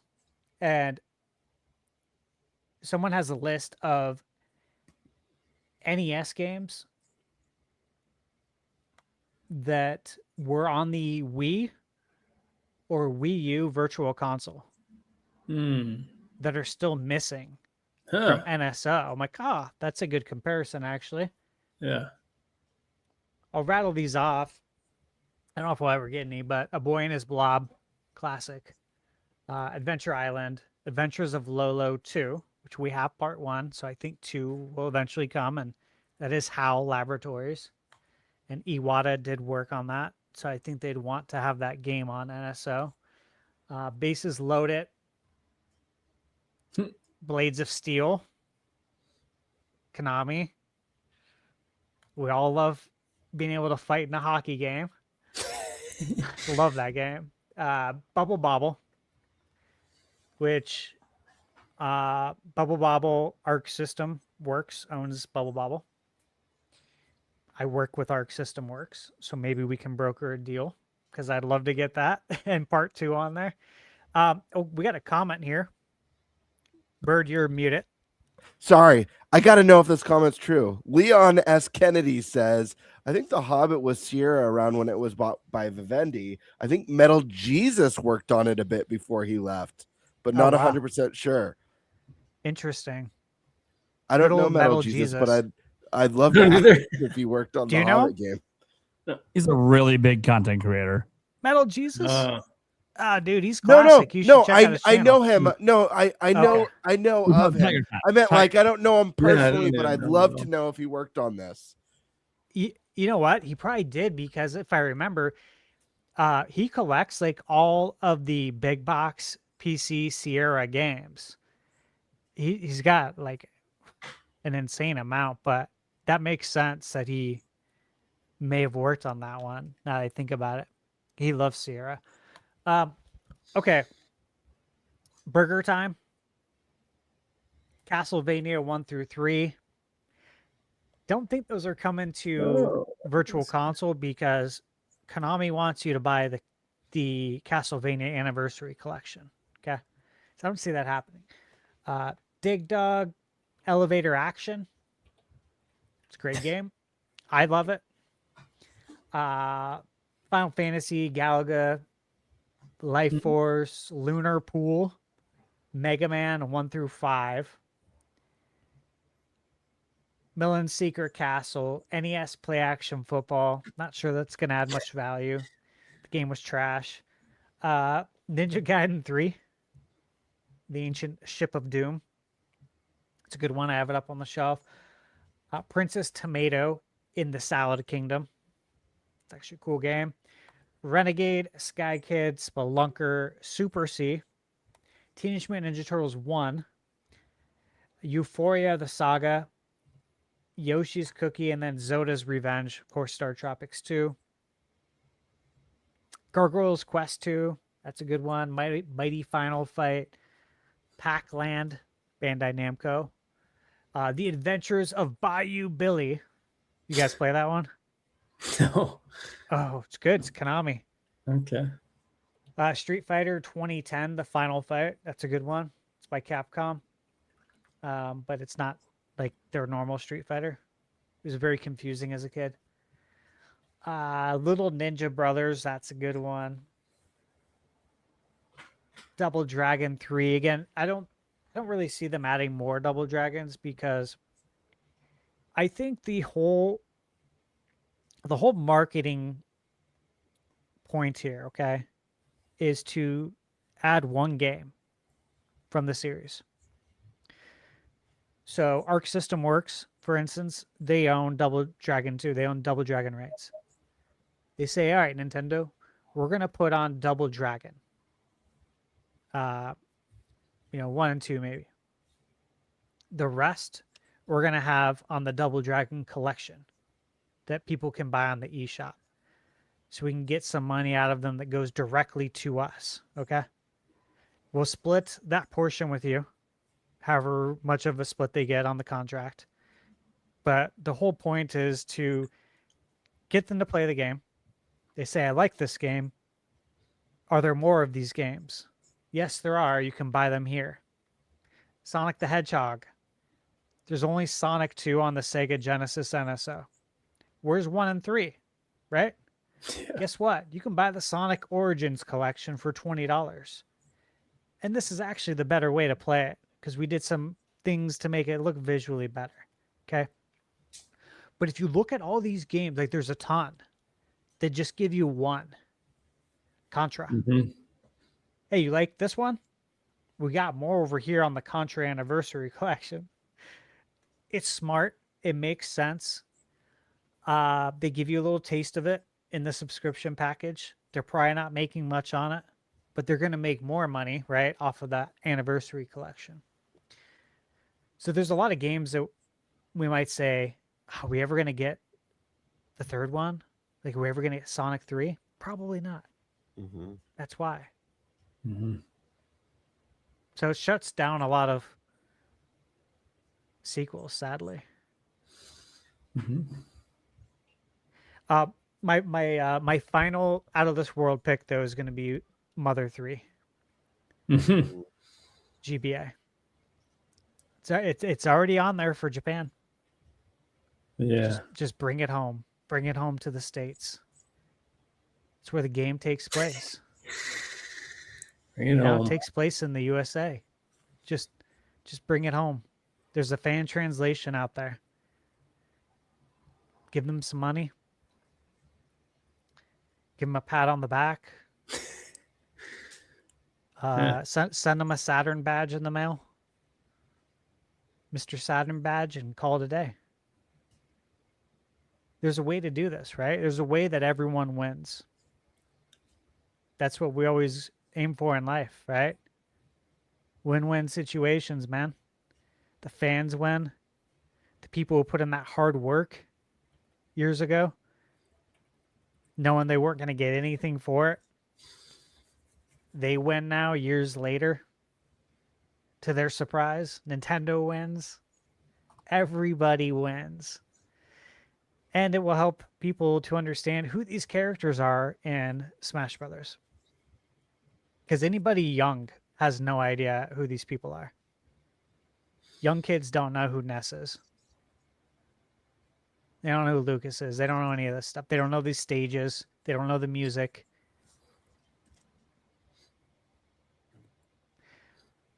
Okay. Tiger time. Your last unrealistic pick. Yeah. It's another licensed IP. Did you guys ever play the Harry Potter games on GameCube? I didn't due to my previous experiences, not feeling confident about Harry Potter. I also didn't watch any Harry Potter movies ever until I had to get my appendectomy. Mm-hmm. I bought them all on Blu-ray. Said, all right, this seems like a good time to finally watch all of these. And yeah, so I had zero interest in it. It was like crazy how many they got out. I just looked it up. They had like the first 4 or 5 movies all on GameCube somehow, which probably tells you a lot about the quality of the fact they could get that many out. But specifically, though, I will sort of defend the first 2. Those are, again, this is pretty much never going to happen. But I remember like just the second one had some positive traits to it that I think would be cool to revisit. Like you had kind of full, somewhat open world reign of Hogwarts Castle, and you could kind of like the thing was to go around and collect these cards. And you can kind of solve mysteries, and there was a little bit of magic to play with, and it was at least a cool, interesting world. And I think there was some Quidditch or something you could do, and it's just one of those games, kind of like Star Fox Adventures, another one of those games where I would just like to see it on there just so I could see if my childhood brain is lying to me. Or, Yeah. if I'd agree with my childhood self. Because I remember really liking Adventures too. I feel like the Harry Potter game probably would not hold up, but I have kind of a morbid curiosity to see, what that would be like playing that today. So it was actually pretty fun. And the first one was pretty fun too. But then after that, starting with the third one, I think they started to get pretty on rails, and it was just very linear. They kind of lost that semi-open world exploration aspect. So, and that's EA again, right? That was EA. Yep, it's in the game. So, speaking of churning out Harry Potters, oh no! Well, when I was looking at this list, and so they released, where it is, March 2002. They released Agent Under Fire, mm-hmm. and they said, you know what? We're going to release another 007 game. Everything or nothing, right? In 7 months.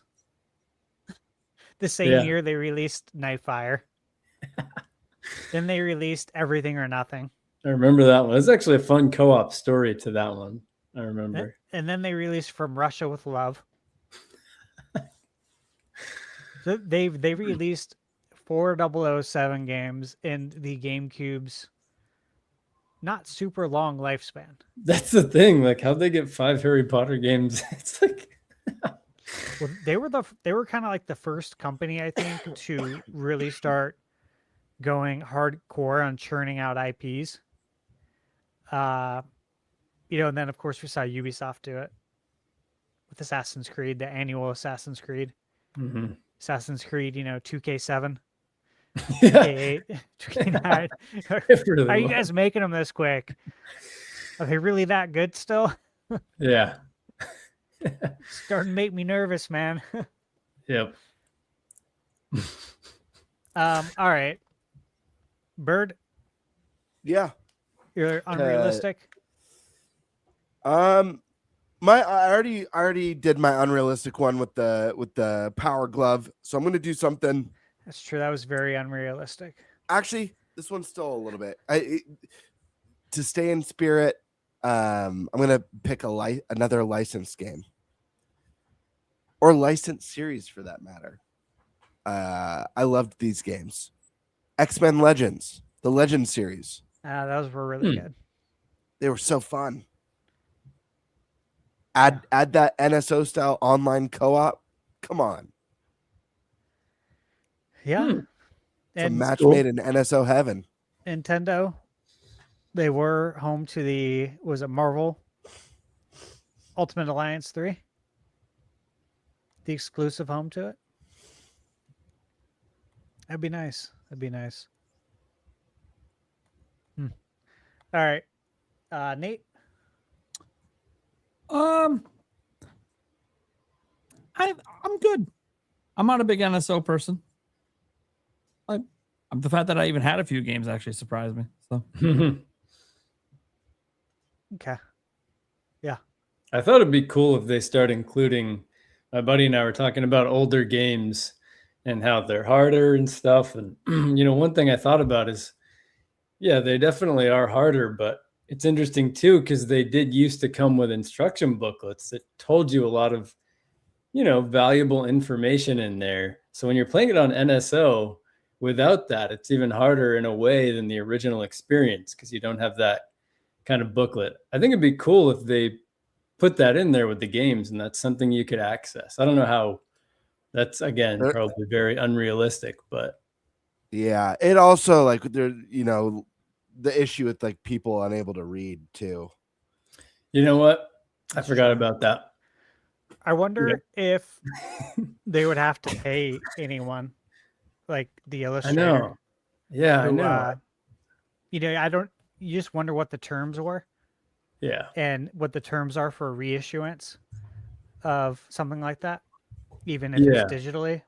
I wonder if everyone wrote up good contracts that protects the IP, or if some didn't, and you have to like track this person down and show that you tried to contact them to make a payment to them to use this picture from the instruction booklet you made back in 92. I know, because all that art in there too there's some cool art, like some very cool art. Yeah, I'm sure it's more of a headache than they'd be willing to do, but that's just something I thought would be cool too. I would love it though. Yeah, I think it'd actually be helpful. Yeah. Okay. Wow. Last topic. All right. Let's get to the last topic. All right. So I don't know. The industry might be in a bit of trouble. We'll see here. Because it looks like hardware, at least, to be honest, it might be software too, about to get worse. Obviously, software-wise, in the AAA industry, we know about all the damn layoffs. EA just got bought, and now it looks like more layoffs are coming. What a shocker. So the Nintendo Switch 2 is going up by $50 next month, right, guys? We all know this. You would figure that we could maybe just talk about how we feel about that. But here's the problem. We just got some new reports, such as the fact that in 2027, according to Tweaktown, all the DRAM production is already bought up. Do you want to explain what Tweaktown is? Yeah, it sounds like a hub for drug addicts. Yeah. No, it's a reputable tech website, but yeah, I know who they are. Yeah. A lot of people know who they are. They're a pretty big deal. But yeah, how they came up with that name, I would love to. Maybe it says it somewhere on their website. I've just never seen it, but it's a fucking crazy name. Anyways, yeah. So they reported that all DRAM production is booked for next year. Now, I would assume Nintendo, Sony, Microsoft probably all their contracts locked in, right? They're not stupid. They weren't gonna watch everyone else buy it all up and be like, yeah, let's just not lock anything in and make 0 consoles next year. Like, come on. Okay. They obviously already have it locked in at whatever prices they got it for. And sure, there might be some other companies not being able to lock it in because their volumes weren't big enough. I have severe concerns for Steam Machine and Steam Deck. Oh, for Valvoline? Yeah. Because their volumes aren't as high. And they even said they have no contracts for the RAM right now. And now they're just getting whatever's trickling down to them. Well, that's because all of it wasn't technically bought up this year. We now know it's all bought up next year and they don't have a contract. So I don't know how the fuck they're going to make systems. I don't know. Maybe they start buying up used RAM and have to be let consumers know that we're using used RAM because we can't get new RAM. I have no idea. I have some concerns for some of the PC handhelds as well that do low volume. There's no way they sold you RAM. They're not. There's too many other companies buying it all up. And that sucks. So that's obviously going to lead to jacked up prices for certain products. But it's not the only thing happening. This is the dumb thing. So obviously we know storage prices are also related to this, and that's also getting more expensive. And Nintendo even said when they were asked about some stuff at the last investor meeting, yeah, things are getting more expensive. It's like the price increase doesn't even make up for how much prices are going up. And now there is now a report from videocards.com that there's a chance in Q3 that motherboards and PCBs in general could be seeing a 50% price increase at manufacturing. That is literally the thing that we put all the components on. It's in every electronic. And that's now going up in price. This is, of course, probably just the continuing of the beginning of something that doesn't look like it has an end. Storage prices obviously been flying up, and at least here in the U.S., the tariff prices don't appear to be getting any better anytime either. I know, guys, there's some confusion about the tariffs because people don't watch the news, and that's fine. I don't really watch a lot of news either, but I pay attention to stuff that affects my job, my industry. You guys know, if you don't, that even though last year's tariffs through February or whatever were deemed illegal and the big refund and all the debates about it, should we give money to customers, should companies keep it, whatever. We already had that conversation. But you guys know that same week they reinstated the tariffs under a completely different law, right? The tariffs didn't go away. They just moved them. If you guys didn't pay attention, what the Supreme Court basically told them is the way you implemented the tariffs is illegal. Mm-hmm. They basically told them how they should implement it. They essentially pointed at the law they should use to implement it. And that's exactly what they did. So guys, the tariffs didn't go away. They just were illegal for a set period, and now they're completely legal. So the Supreme Court basically told them how to implement the tariffs. So yeah, they had to do all those refunds. And this is what I was telling people last week about all the refunds and stuff. It's like, yeah, okay, I get it. You realize these companies are still dealing with this today. Like today, it's still happening. If you expect them to lower price, well, why? Yeah, last year you could argue maybe the prices shouldn't have increased as much in hindsight. Now that the tariffs were illegal, well, they didn't know it was going to be deemed illegal, right? And now they're here and they're staying. At least, we'll see. We don't know if future presidencies or future Congresses and we don't know what they might do with this stuff. Maybe it's going to stay forever. Look, tariffs aren't new. All sides of politics have used tariffs. So it's a normal thing for a lot of countries. How crazy it got last year, I don't know if that's so normal, but hey, it happens. So really, what do we think is like the future of the industry? Because we are on a cusp of brand new consoles launching, right? I don't think Xbox and Sony can just cancel their systems. They'd be out so much money they've already invested in contracts and all that stuff, right? I don't know how they release a system under $1,000 that's more powerful than today's systems. I don't know how they do that. More RAM, maybe not more storage. If I stick with a terabyte, I don't know, because it's so bad out there right now. Although arguably they need 2 terabytes because of how big these AAA games are. Then again, maybe there'll be less AAA games because studios keep going under and they keep firing people. So maybe the games will get smaller because they'll be AA and indie mostly going on. So maybe they can get away with it. And to be fair, 1 terabyte should be enough to install at least a handful of games, the big AAA ones, and then obviously you can just uninstall and reinstall. I do this all the time on Xbox Series S when I have one. Never bought the storage. I just the 512, whatever. I can install 2 or 3 games. I'm not always playing all 2 or 3 games. I'll just uninstall and reinstall. Now I understand for some people that's not convenient. Your internet's not good enough. It takes like 16 hours to download a game. I get it. I understand it. I get why you want more storage, and it sucks at how expensive it is. So we're kind of at this breaking point where I think Nintendo probably will have to increase again next year if things just keep going this way. Now, I do think Nintendo's increase is still going to be small. I don't think you're going to see them do $100 price jumps. I think they're going to try to keep it as small as they can, maybe another 50. We'll see. Obviously, right now, we just got to get to the current price jump, and Nintendo might sit on that for a year because it's kind of they don't seem to be wanting to do what everyone else did, where they do a price increase and the next month things got worse and they do another price increase. Nintendo didn't do that with Switch 1, and they increased the price once, increased the price on the accessories once, and they haven't done it again since. And now they're increasing the price on the Switch 2. So Nintendo doesn't seem to want to mimic the rapid response that a lot of these companies are doing. So I do suspect if there is a price increase next year, it's just going to be one, and it's going to happen probably a year from when this price increase happens, right before the holidays. But do you guys have any concern for the industry just in general becoming unaffordable for consumers in general? Like, yeah, Switch 2 is kind of by default sort of the only affordable option, but we're talking about a system that's about to be $500 fucking dollars. And I know, like, today, like, oh, that's not that bad.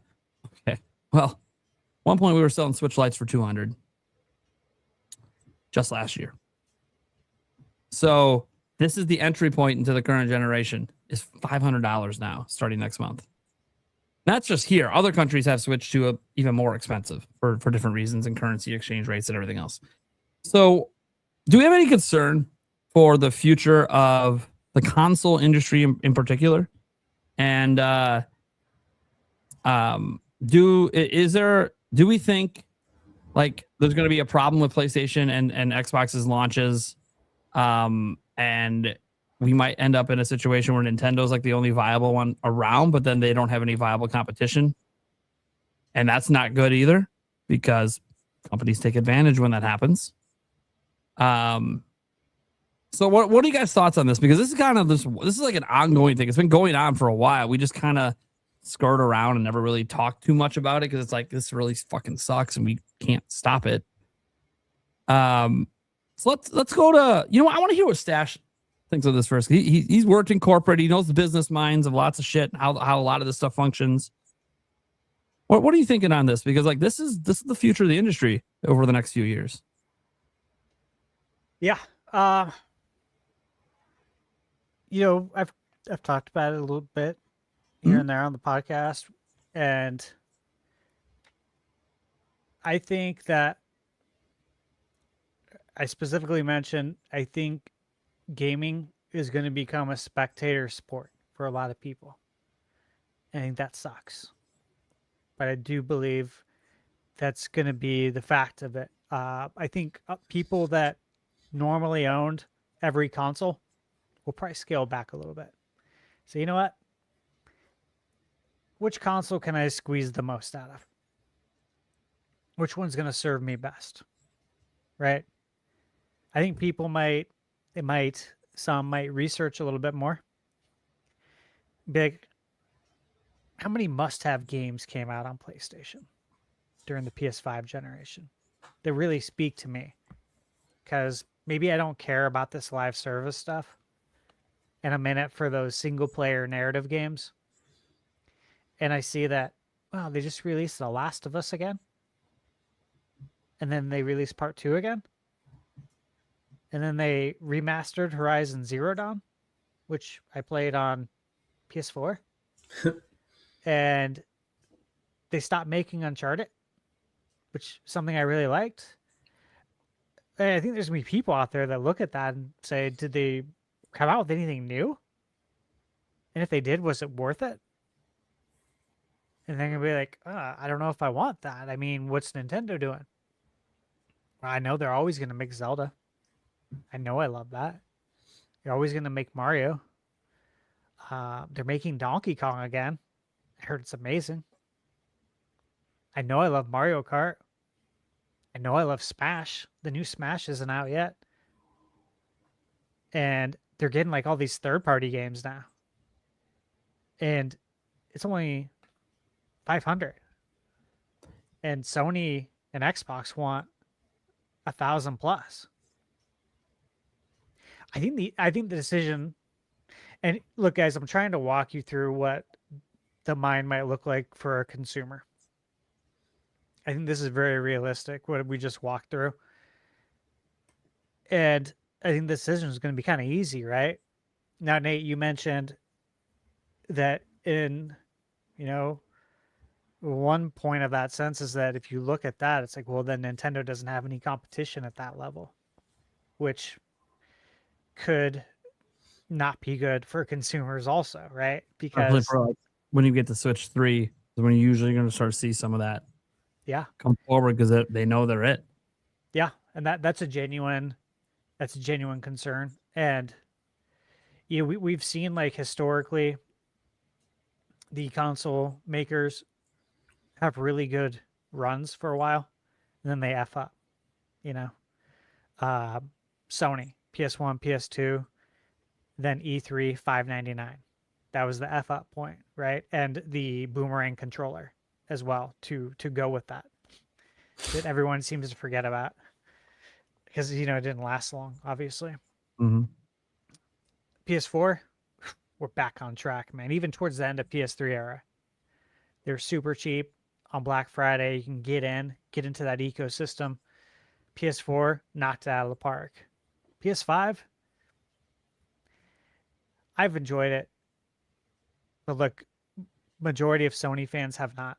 They've been pretty vocal about that, and we all know where Xbox stands. I don't need to rehash their history, but they haven't been relevant in the way they used to be since the 360 era. That's a very long time, right? So is it a genuine concern that Nintendo could have something like that happen that you mentioned, Nate? I mean, historically, it's happened to the other companies. So we'll see, Hopefully not. But it's always going to be a concern. Uh, I read, I think over the weekend, the bill of sale. In fact, Spawnwave might have posted about it. He might have had a video on it. The bill of sale is up to 1,200 for PS6 now. It was at 1,000. Yep, and now it keeps going up because everything's getting worse. 1,200. Ain't no way. Look at what's going on with, again, Valve with the Steam machine. People saw those prices. And we're like, ain't no way. Then you have to look at what can you do to entice me to buy this. Say the console's $1,200. And, the controllers are around the same prices now. I don't know, maybe $80. I mean, the Switch 2 Pro controller is $89.99, even though you can get it cheaper. But say the controller's around that price, games are around the same price. That is a huge ask, especially with what you just did with the PS5 generation. For Xbox, it's an even bigger ask. Like, it's a massive ask for Xbox. And I think this all goes back to the physical versus digital thing. When we talked about Sony making that announcement, I think Sony is predicting a down generation. And that is why they made the announcement to switch from physical to digital. At some point in your lifespan, Sony knows this, like, we got to pull that Band-Aid. We got to step on that grenade. When are we going to do it? Are we on a high right now? Not really. We really aren't. In fact, even though, of course, they always have record profits, it seems like nothing appeases the shareholders, and they know everything's going up. And so they could say, you know what? If we're going to do something bad, let's do it right now. Let's get it out of the way. We'll get back 30% more in profit. And to me, like, I hate to say this, but if I'm working at Sony, if I'm an executive and I'm looking at these things, now's the perfect time to do it. It really is. Like, putting myself in those shoes. How do we appease the shareholders? How do we get back more money? Because we're going to be losing money potentially. And you have to factor that in too. What if Sony knows what the bill of sale is, right? And they're like, well, we can't sell it to them for that. We need to take a loss. Well, They will. I know, but what if they say, okay, we'll take the loss, but we got to get rid of physical then, because then we can get 30% back on software, and that's where we really make our money anyways. And so then things start to even out a little bit for them. They won't tell us that, but that's how you can even the numbers out on the balance sheet. I think there's a lot of reasons why the physical and digital thing happened. It's not for the reasons that Sony just recently said in their investor meeting. That was Bullshit. trash. Total bullshit. Total bullshit. They should have Just fucking say nothing. Just say we're say made a decision in the best interest of our company, or just don't answer it. Like, how many times has Nintendo shown that, hey, when you get asked a question that's going to look bad for you, maybe just fucking don't say anything. Exactly. Just give a non-answer. They did a major disservice. Reggie Fils-Aimé gave tons of non-answers. Tons. Nobody hated him for it. No, because it's like, we know the answer is probably not good. He's not. All right. We're going to leave it alone. Use your imagination. I'm not going to say it, but yeah. So overall, I think it's going to get more expensive. I think it's going to price people out.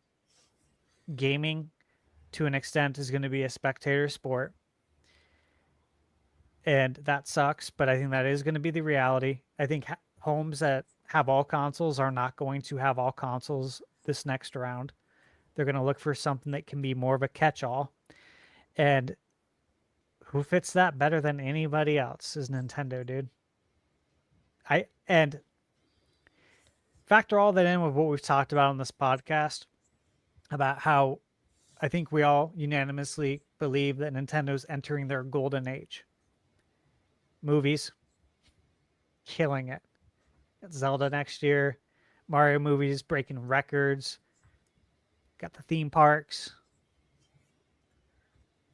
coming off Switch 1.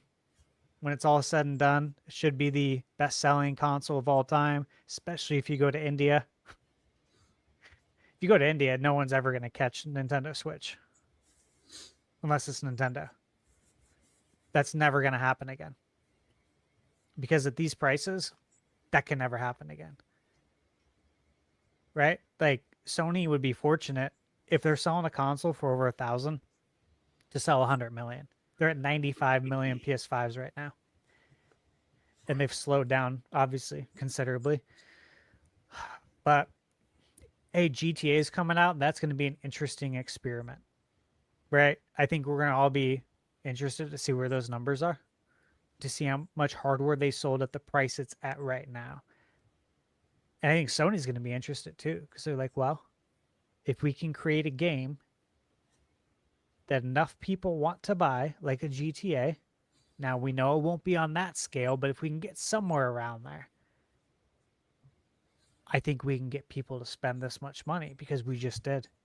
We just got them to buy an old piece of hardware from 2020 that we raised the price on by X amount percent, however much, 100%, and they still bought it. And then they're going to think they can maybe get away with it, which is probably going to be a bad move. I'm so interested to see, just as like a fan and, you know, someone who studies this industry, it's going to be really fun to watch all this unfold. Don't you guys think? Like every move they make is so interesting. And half the time they're stepping on rakes. It's just like, oh, this is entertaining too. Yeah. Slipping on bananas. Yeah. Yeah. And you're like, how'd you do that, man? How'd you not see that banana? You walked right on it, man. Yeah. Yeah, it's wild. Yeah. It is. You know, I add it to my notes as well. I just want to mention Microsoft, of course. The prices went up in the UK on Monday. Here's the interesting wrinkle to it. I looked it up to double check. So they increased the prices. The translation is a jump of $166 to $218, depending on the model, based on the standard exchange rate. The price increase was planned and announced in advance. Here's the wrinkle. Microsoft deliberately kept the exact UK and European pricing hidden until it took effect. So they announced in advance that it's going up in price. But they never told them how much until Monday. And that's why it was such a big deal. Because they didn't know it was going to be going up by $166 to $218, depending on the model. For, again, a piece of hardware that's not selling. I didn't realize that they announced it's going up, but they didn't tell people. And the reason they didn't tell people was because they said, you know, we don't know how it's going to look. Like, we don't know how much component prices are going to go up by then, so we're going to wait to tell you. It's like, oh my God. So people were shocked by the price increase. Probably not a good move to announce you're going to. It's almost like announcing that you're going to make layoffs, but you're not going to say who. Oh, wait, they did that too, right?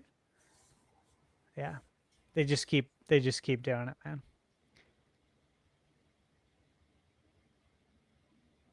Okay. Tiger Time. What are you thinking about all this craziness? Yeah, no, I agree with what a lot of what Stash said. Yeah, I mean, I don't think these companies will change when they're going to release the consoles. I think that they just kind of, they've kind of accepted their fate at this point, and they're probably still going to do that in the next couple of years. And yeah, it's going to be 1,000 plus. The thing I could see them doing, kind of like what Nintendo does with the Lite, is just, a year or two after they release those next gen consoles, having different SKUs, or like a SKU without a controller, something like that. Anything they can do to offset the cost to create, a lower price SKU, try to lower that damage as much as they can. But I think they're still probably just going to keep on their timeline in regards to that. But yeah, I mean, the whole situation is, it's definitely tragic. The kind of AI, the final boss AI is kind of looming over everything. It's just so strange and ironic because, Microsoft, Sony, these companies are also investing so much into AI, which is what's raising the prices of these consoles that they're releasing. And, AI is where the money's at. So, of course they're going to do that. There's still so much, every investor still thinks it's like, the next gold mine. I feel like feels like the hype still hasn't peaked. I don't know. If I had to guess, maybe, I don't know, 2 or 3 years, maybe, who knows? It's the bubble that everyone talks about, but it's, even when that bubble happens, I think it'll still be around. But to me, what this energy feels like, it feels a lot like the COVID hiring, when companies were very excited, all these tech companies, even, publishers, gaming companies, they hired all these people, not necessarily, except for Nintendo, really not necessarily looking a few years ahead, possibly seeing what the downstream effects of this could be. And, that's the sense I get from all the money being invested in AI right now, is that, there's not a lot of foresight. There's just dollar signs in the immediate, the short term. And it's resulting in a lot of this. I was reading somewhere that, Sony, as we all know, stopping physical disc production. One of the first things they did, they closed down, I think it was 2 plants. I don't know if that's the exact number, where they manufacture these discs. And the first thing that they did was, repurpose those to make key components in data centers. And it's like immediately shifting from that. And again, you think about these companies, play such a large part in all of this, that it's just kind of this weird paradoxical relationship to this that's going on, where in a way they're funding this increase that, they're paying for too. It's a crazy messed up ecosystem, just even looking around the personal experience, just, again, to me, it's just AI kind of looms over everything. But seeing these people at work who, it feels like every month or so, they're kind of delegating, 2% of their work more to AI. And it's just this subtle, it's kind of like Spider-Man, the movie just came out. It's kind of like Venom, like the symbiote. Like, to me, it's kind of just taking over subtly. It's there,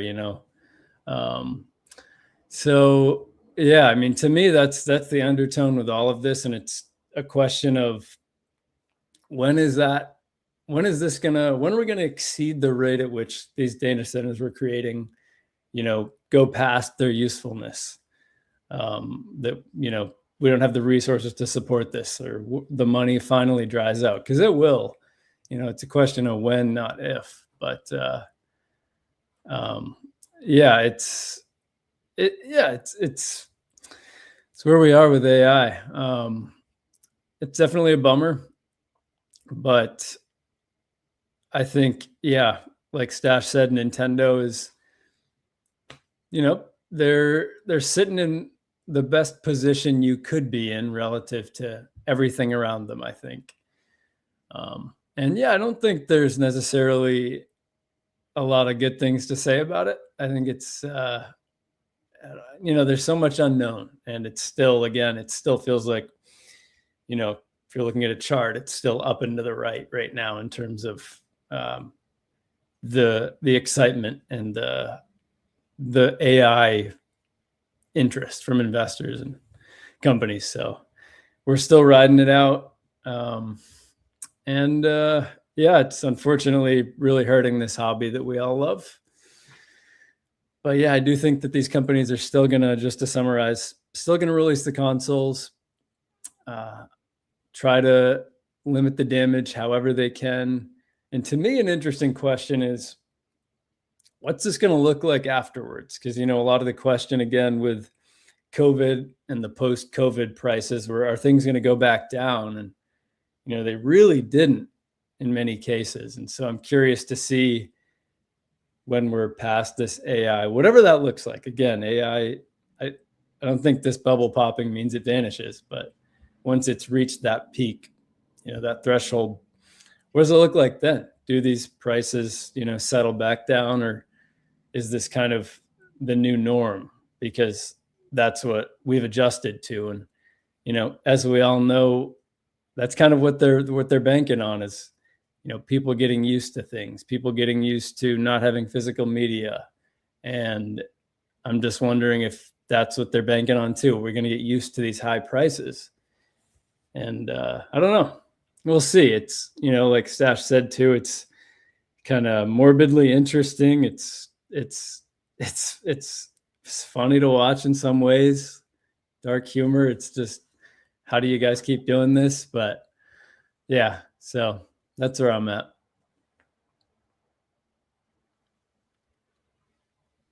Okay. Game Bird. Time to wake up, buddy.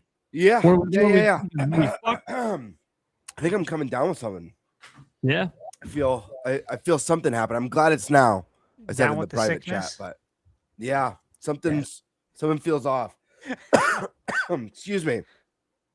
But yeah, this shit sucks. I mean, it's a very unfortunate part of the times.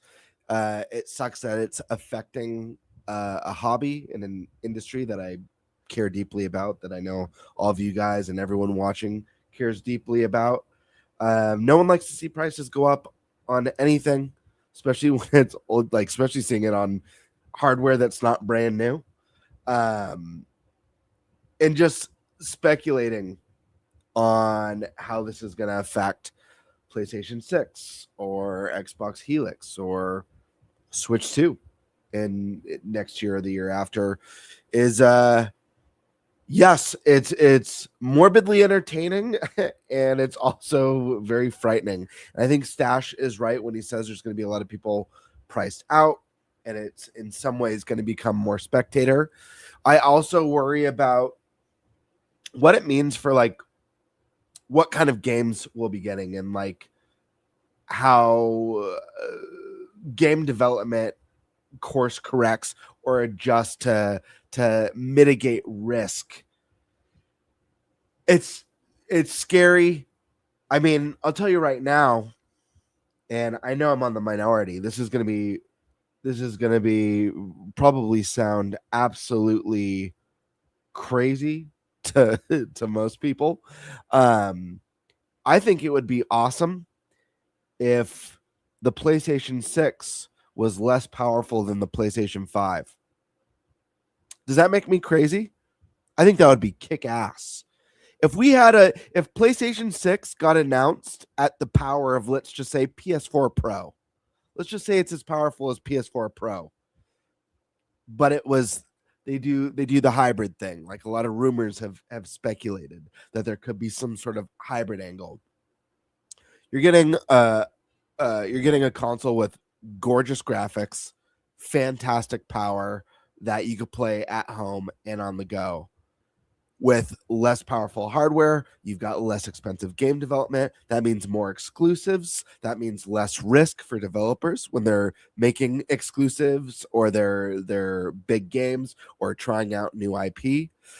People are going to say I'm nuts. This is one of those things where if I was a bigger channel, I'd probably be clipped and told moron thinks PlayStation 6 should be less powerful than the PlayStation 5. But honestly, I think it would be a win for gamers, because in all honesty, what is PlayStation 6 being 5 times more powerful than PS5 going to do for any of us? They've already pretty much eliminated the load time problem. Who's been annoyed by load times this gen? Has anyone? Apparently, I understand 14 players on Switch 2. Let's get patched though. Right, but I'm talking about just like as far as like the more beefed out systems. Yeah. You know what I mean? Yep. So, as crazy as it sounds, I mean, I think gamers would ultimately benefit. I mean, can you sit here and tell me that Ghost of Tsushima or God of War Ragnarok are ugly games? They're gorgeous. Mm-hmm. They're stunning. Ghost of Tsushima holds a candle against tons of PlayStation 5 games. Yeah, that's a good one. So, I don't know. I don't see Sony going that path, and I'm sure people are going to cheer for that. But your wallet certainly won't. And Stash already pulled up that fact tonight. PlayStation 5 only has 13 exclusives. Was it 13? Is that what you said, Stash? Yeah. 13 exclusives. So we raised that power of the PlayStation 6, let's just say 3 times. Let's be conservative. It's usually always like 5 or 6 times more powerful. Let's say it's only 3 times more powerful. Now let's cut that exclusive with expanded development times, expanded risk, and a console that's going to cost $1,200, $1,300, $1,400, $1,500 maybe, God forbid. And maybe we only get 7 exclusives or 6 exclusives this time. Is that a win? What are you going to do with all that power if you've got nothing to play on it? Or if you can't afford it, for that matter. So I don't know that Nintendo had the foresight when it made the jump from GameCube to the Wii that holding back on power was going to benefit them in the long run. Ultimately, it was a huge, huge win because Nintendo could still make a generational leap that's going to wow people. We're at diminishing returns with Xbox and Sony at this point. So me personally, I'd like to see them tone it back with the push and the power and focus on making something that it's just going to have great games. The what makes the PlayStation 6 special doesn't have to be how powerful the console is. It could be the fact that you could play it at home or on the go or whatever gimmick Sony could come up with. It doesn't have to be that. I just prefer that now that we've been spoiled with the Switch and the Switch 2, being able to take my favorite games anywhere, I feel spoiled. A lot of people be like, oh, they copied Nintendo or they copied them. So what? Copy good ideas. I want to play my Sony games everywhere. I want to play my Sony games at a more entry-level price in a hobby that's pricing people out. So based on what we know, and a lot of it's just rumors and speculation, I agree that I think that next gen for Sony and Microsoft they're going to be starting off at a disadvantage. It's hard to see a world where these next consoles are performing better than the last. Physical media is going away. I do think that's going to affect some people, not the vast majority. We've already talked about this. The vast majority of people today don't care about that. Look at Sony's software sales. It's overwhelmingly digital. But I think there's going to be a combination of factors being priced out, the loss of physical, less games. There's going to be a lot of factors that I think hurt. I think there needs to be some sort of industry course correction. I don't know when. I don't know how, but I don't know.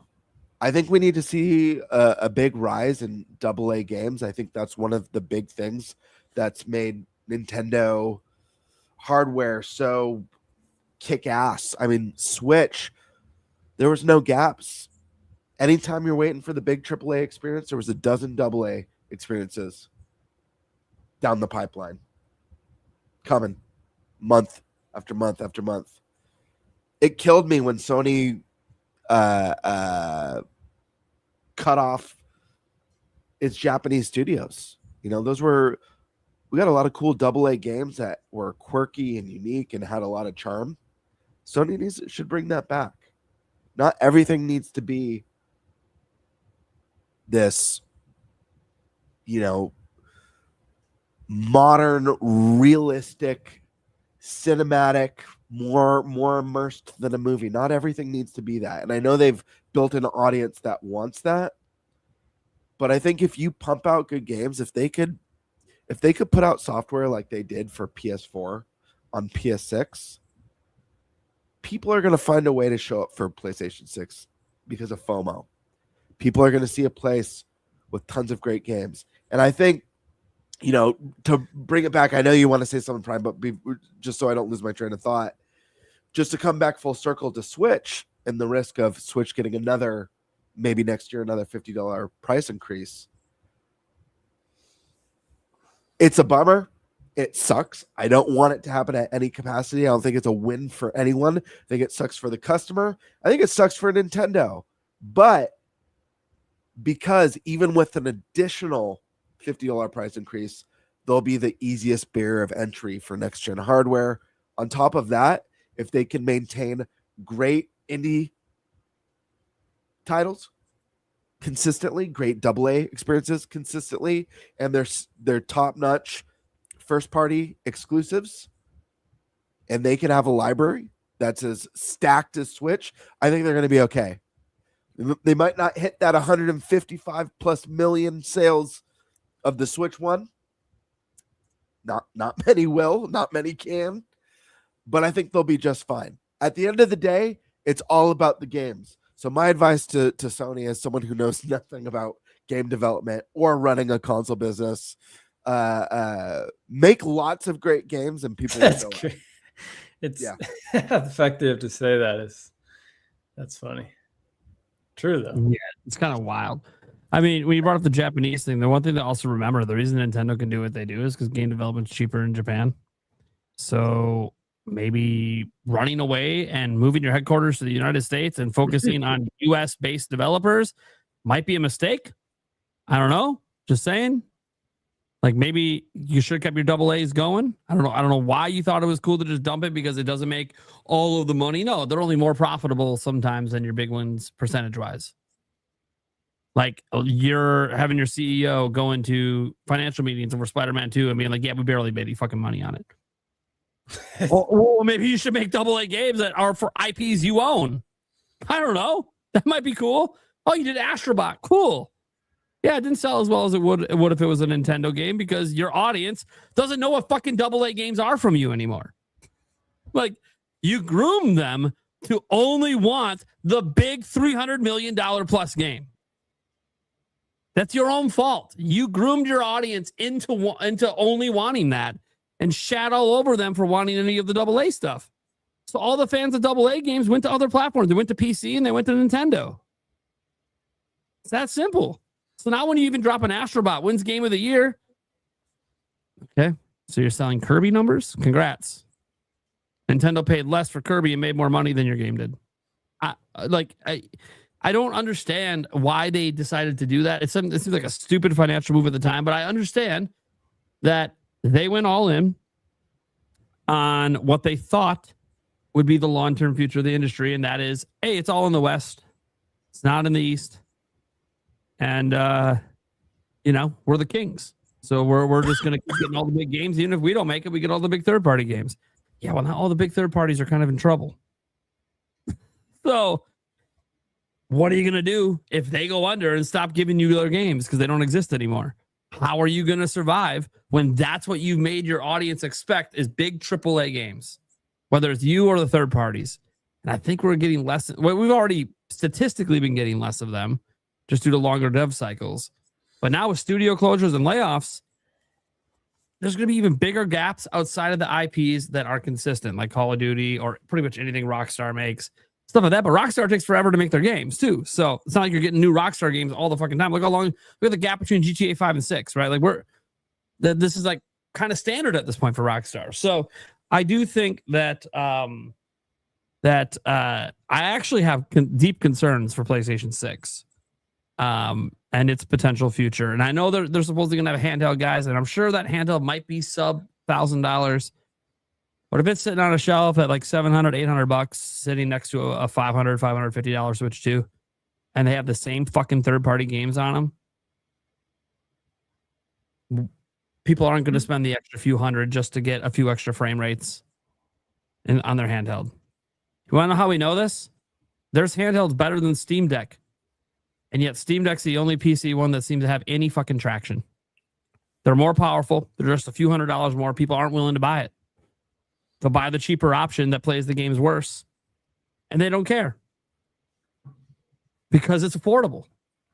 And it plays the game good enough for them. You know, we just saw Liza P come to Switch 2. Looks like an excellent port. Runs at near 60 almost the entire fucking time. Lock 30 right now. Yeah, dude. It's insanely good on Switch 2. Attack the Backlog was talking that up, I saw. Yeah, he streamed it today. I watched a bit of it, dude. It runs so well. And you know what we've seen happening now all year? Third-party games run like shit. And then all of a sudden, they come to Switch 2 and they decide that they remember we have to optimize games. Oh man, we have to optimize? And now there's like data mine leaks of a 40 FPS mode for Monster Hunter Wilds on Switch 2, which is fucking wild because that means it can consistently run at 30. When that game was running at like 15 FPS on PS5. But guess what? They optimize for Switch 2, and that lets them learn things that lets them optimize for the other consoles, so they end up benefiting from it as well by getting patches that make their games better. But it's like, there's so much ass backwards in this industry. Like, what is the point of having all these powering consoles if you're not optimizing your fucking games for it? You're not actually taking advantage of that power. Why do you think so many people don't see such a big leap from PS4 to PS5? You're not taking advantage of PS5 because you won't optimize your games. You can get so much more performance, so much, you want to push the ray tracing. You can get so much more of that if you properly optimize the game, but then you don't because it's taking you 7 years to make the fucking thing. And at some point, the studio, the publisher's like, release this fucking thing. We can't keep losing money. Oh, later we'll bring it to Switch 2. We'll use a small team on the games. Oh, that small team found out how to make this game run better. It's almost like maybe you should have had a small optimization team for every fucking game you make. For every platform. But, money, money, money. You have no problem spending it. So, the industry is just in kind of a bad place. Obviously, Nintendo, we saw, I'm sure you guys saw some of the big content creators out there recently making videos being like, Nintendo just wins by default. Which, they just didn't do what everyone else did. And now they win by default because what everyone else did is fucking them up right now. Doing the same thing they've always done. It's almost like Nintendo thinks long-term and they don't chase short-term profits. But this might not be the most profitable year for Nintendo, as they're probably making losing even more money on Switch 2 despite a price increase. But guess what? As that install base grows, they're still profitable, and they know the bigger the base gets, the more money we're making because we sell more video games, and we're doing variable pricing to get some of our games to be a little bit more affordable in this kind of marketplace instead of selling everything at 60 or everything at 70 or a couple at 80, right? They're not doing all of them up there. Star Fox, $50. Fuck, dude. Switch era, that's 60. Easy. Everything is 60 except for fucking Metroid Prime, and that didn't work out for them. It didn't sell very well.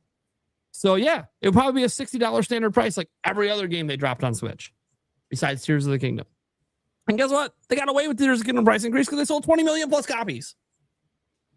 Like, Nintendo just, they just look at the rest of the industry so different from everyone else. And they go, why are people doing $300 million budget games on every fucking game they make? Why?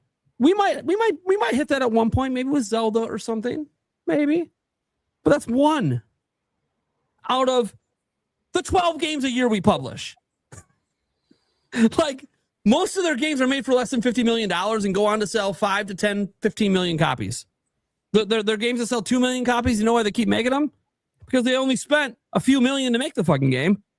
And they went ahead and made $100, $200 million in profit off it. So why would they throw out the little bit of like, this is what Sony and some of the other publishers started doing, is being like, well, you know, we make so much more on our big games when they hit. These little games that have smaller profits, you know, yeah, it's profits. Why the fuck are you throwing away profits? Like, some profit's better than just getting rid of it, right? I don't understand. It's free money. You're making money. Oh, but you're just not making as much as like a Fortnite. Well, guess what? There's one fucking Fortnite. There's one. You're not going to be Fortnite. Sony, stop making live service games. You're not going to be Fortnite. It's not happening. And the funny thing is, you had one game that was a live service game that had a level of success in Helldivers 2, and then you fucked that up too. Yeah. Because where was it popular? On PC. And you had to go ahead and piss off the PC users by trying to force them to make a PlayStation Network account to play after they didn't need it when the game came out. And guess what? PC gamers didn't forgive you when you went back on that decision. They said, fuck you. Because PC gamers don't like being fucked with. You fuck with them, they'll go to a different game. They don't give a shit. Seriously, I've been a PC gamer my whole life. I've watched this happen a trillion times. You can have a really popular game. The moment you fuck with that game and make them want to do something they don't want to fucking do and make it hard to fucking load it, they're out. They're the fuck out. They'll go find something else, and they won't come back when you fix it. Sony, stop it. Get some help. I gotta get a Michael Jordan reference in there, but I am a little concerned for them. Obviously, I do think at launch they'll probably sell out a PS6. They have enough hardcore fans that'll sell it out at launch, and they'll talk about some record amount of money they made. Yeah, congrats on your revenue. What are the profits like? If you're selling for 1,000, but it costs you, $1,250, $1,300 to make it, did you sell enough games to make up for that on day one? No, probably not, because they just spent $1,000 and maybe they could buy one game. Maybe. Or they just rely on the demo pack-in and they're just doing backwards compatibility. Which, again, Sony hasn't announced any way to convert your physical library to digital. So if you have been a physical owner, you're getting double fucked if you buy a PS6 because you can't play your fucking games on it. So that fucking sucks. I'm sure Sony will eventually figure that out because it sounds like Xbox is doing that, right? So they're not going to let Xbox have this feature that they don't have. So I'm sure they'll work on that. It just might not be there at launch because it doesn't seem like it was something they were really thinking about. I almost wonder if the decision to end physical games in 2028 was more of a recent decision rather than a planned out one. But because, again, the staff was bringing up the economics of everything. It's like, hey, we know we're going to struggle to sell systems. It's fucking expensive. So we got to make our money elsewhere. And our games cost way too fucking much. Well, most of our money's made off third-party games. So you know what? Let's make it so third parties can't put physical games out. So we automatically make 30% every sale. Because, hey, some of these third-party games are actually selling quite well physically. And don't believe Sony's bullshit. Of the games that actually have full physical versions and digital, the split is really close to 50-50 on PlayStation. We have leaked numbers out there. We have data mined and hacked stuff proving that games that had full physical versions on PS5 were selling. Now, 100,000 units, 7 games cost 100,000 from Circana. Yeah, go look at the total sales of those games. The ones that crossed 100,000. And then go look at how many of the big name games came out on PlayStation, sold really well, but they were fucking game key discs. Hey, Crimson Desert sold really well on PlayStation. Did you know you can't just insert the game, install, and play? No, it forces you to download an update to play. You cannot play it without internet. So yeah, why the fuck would you buy it physically? Get it digitally. Unless you want to resell it, right? I guess that's the only reason. And the resale market hasn't been as big of a deal as the gaming industry has grown. It's still around, obviously. We have a lot of mom and pop shops still. But it's kind of people like us supporting a lot of that stuff. I don't know the younger generation's really getting in there much. Because, again, they're growing up in an all-digital world. So why would they think to even go to a game store? I don't have my phone. Why should I have my account? It's fine. I'm not against digital. But he said this in the past when the industry eventually went all digital. I'm not one of those people dipping out. I play for the games, not the format. Yeah, maybe someday they yank the game out of my library. Yeah, that'll fucking suck. But you know what? I don't really replay my games most of the time. Anyways, chances are I probably won't miss it because I'll be moved on to something else. And that sucks because every now and then you get like a small itch to load up an old game.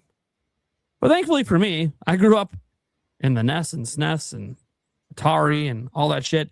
And that stuff's going to be there till I die.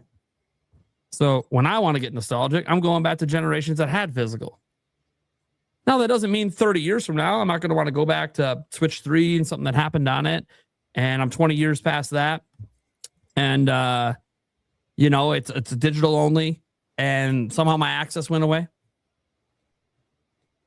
But I will say this. I ain't worried about it with Nintendo's games. I can still download shit on Wii. So I ain't worried about it with Nintendo. And some of those weren't even Nintendo games, right? Those early WiiWare games weren't really Nintendo games. They were by third parties and indies. So, that's really my take on that. I'll keep it nice and short. Let's go ahead and just get up the Q&A stuff and get our asses out of here. Bird not doing well. Tiger looks like he's fucking going to die over there. I'm in bad. Let's just fucking go, baby. Thanks for the support. Let's get it. We got to start with the classic, the all-timer, demonic brawler. Bring back NFL Blitz, NBA Jam, and NHL hits. Yes. Got to keep it going.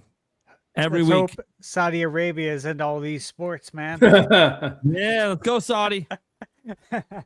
Or maybe since you're like down soccer, inspiring people, maybe you want to sell off some of your IP, some of your rights to people that might actually want to fucking do something with it. They do love sports. Golf. I looked it up. When They do. They actually do really like sports.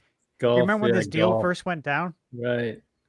When we first heard about it, I looked up to see if there's a big interest in basketball over there. Remember I talked about it on the podcast because I was like, let's see. Jam comes back because of this. Yeah, they do really love sports over there. Funny. Okay. Pokey91 says, when are you going live again, Gamebird? He misses it. Tuesday. I'll be live next Tuesday. Which means I should be live so he doesn't get trolled and then he gets the benefit of all my audience later. This is true. We got to line that up. We got to facts. Lock it in. All right. That way you guys, Nintendo Prime's I need at 10 p.m. Don't fucking worry. Birdman's going for like another 2 hours. Go have some fucking fun. He's in a different time zone than me. So it's 10 for him when he ends. Hey, we ended up there's 2 hours apart. Go enjoy the Birdman. All right. He does crazy shit now. Dude, I thought I did crazy shit on my streams, and I turn around and he's got fucking pie in his face. I did get pied. Yeah. I still got to do I owe my stream Pepper X. Oh. Yeah. I'm not looking forward to that. Are you doing a sauce or are you going to eat the Pepper X? No, the sauce. Okay, I was going to say it's really hard to get your hands on the actual Pepper X because it's so dangerous. Yeah. Okay, so the sauce. Have fun. I've done it. Have fun. Of course, I like spicy, but I love spicy too. I'm not going to say it was enjoyable. I'm not going to say it was enjoyable. I'm not going to say it was the worst thing ever, but I like spicy enough to know not to do something like that on an empty stomach. No, definitely no. Yeah. So if you like spicy, you know when you're doing something really spicy, hey, it's okay to pack in the bread before you eat. It's all right. That's like literally one of the best things. Like if you go to a restaurant and you're gonna do something super spicy, hey, this is the time you maybe do fill up a little bit on that bread that they give you for free. I'll make sure to have some Thai tea or some horchata. Yeah, there you go. Katsune84 says level 50 plus 67 game gets good after level 40. I think this is about Splatoon Raiders. Probably. Just beat the secret boss after you beat the normal game boss. Game gets hard after you finish the game. Yeah, I have seen clips of the game online from various people about the basically what they call the post game. Apparently, it's fucking crazy. It looks insane. I watched 5 minutes of it. I'm like, holy fuck! This is running at 60 FPS on Switch 2. What the fuck is happening? This is the craziest fucking action I've seen in a long time in a game. So smooth. And yet it's silky smooth. Now, I get some of it's because, they're the greatest. Yeah, gameplay's king, motherfuckers. I don't care if the ground texture looks more realistic. I don't care if the water gives me the best fucking looking water because it's Splatoon and they're squid, so we gotta have really good looking. Look at the fuck. The gameplay's what matters. We don't even get to swim in the fucking water. Who cares? Nintendo, with their internal studios, understands that gameplay is what matters above all else. A lot of studios forget that. They just go to make something look pretty. You know, I don't actually want to bad talk that. I think something I was going to bring up, I don't think is actually a good example of what I was going to say. It was going to be Beast of Reincarnation, but it's not actually a great example. Maybe it's a little unoriginal, but the gameplay is fine. Gameplay's totally fine. That's really good. I watched Ash's review. Yeah, I got nothing wrong with the gameplay, so I don't want to say that they didn't think gameplay first. They literally work with Nintendo. They fucking know gameplay first. They're not stupid. It's a really That's good been game. an interesting review cycle to watch. Yeah, a lot of reviewers didn't like it because it felt too samey to them. But Guys, I let me don't know. just tell you I think it's real stupid. quick my take. I read some reviews after. Yeah. I'm just being honest. I'm not pointing fingers, but it was very clear they didn't play the game. It was clear that they played it for about 2 hours. Yeah, They said probably. Like if you play the game, You know, yeah. and you know Yeah. that this is a absolute lie, and it sucks because, again, when you don't take your job serious, right? Who gets hurt in the process, right? Because you didn't take it serious. Now you're gonna say the game sucks because you didn't even see the whole thing. You saw maybe 2 hours. I mean, I played for like 40 hours, which is a lot. You know what I mean? And there's still more to do. And I saw tons of variety, and there's tons of weapons. And people were saying there's only a couple of weapons. Like, what game did you play? How about you We get didn't out play of the same game? How about you get out of the beginning of the game and actually see what the fuck Dude, happened? nothing. So many of these reviews said after like 2 to 3 hours, it's like you should be in the same area for like 10 hours because there is so much to do, and there's a ton of vertical exploration, which again, like I think a lot of people's minds don't work in verticality when it comes to exploration. They're really just exploring like left to right, kind of scanning. It's like, dude, there's tons of stuff up there. You know, all I can say is I was really disappointed. Once again, I feel like I'm left disappointed often by the reviewers and just by their absolute lack of knowledge and professionalism. But it's like, hey man, you guys fucking complain all the time about layoffs. You're the reason why some of these people are getting laid off because you didn't do your fucking job and play the full game and give everyone a full picture of it.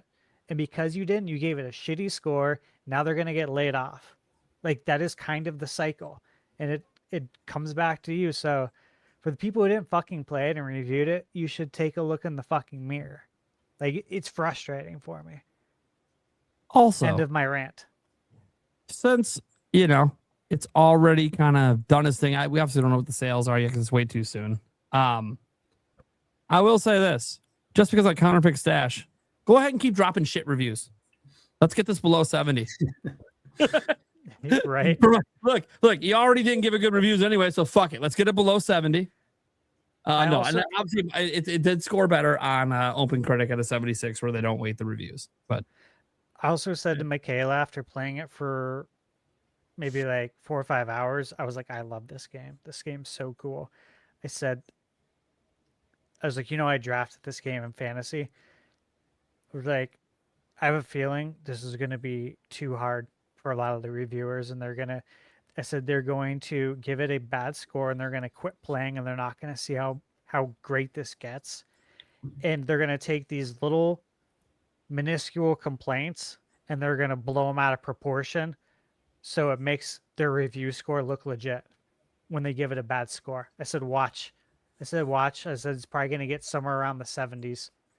Yeah, I always say, like, for reviewers, guys, like, if you play a game or giving it for review, you get a few hours in and you're just not having fun. I get it. It happens. Some games have really slow starts.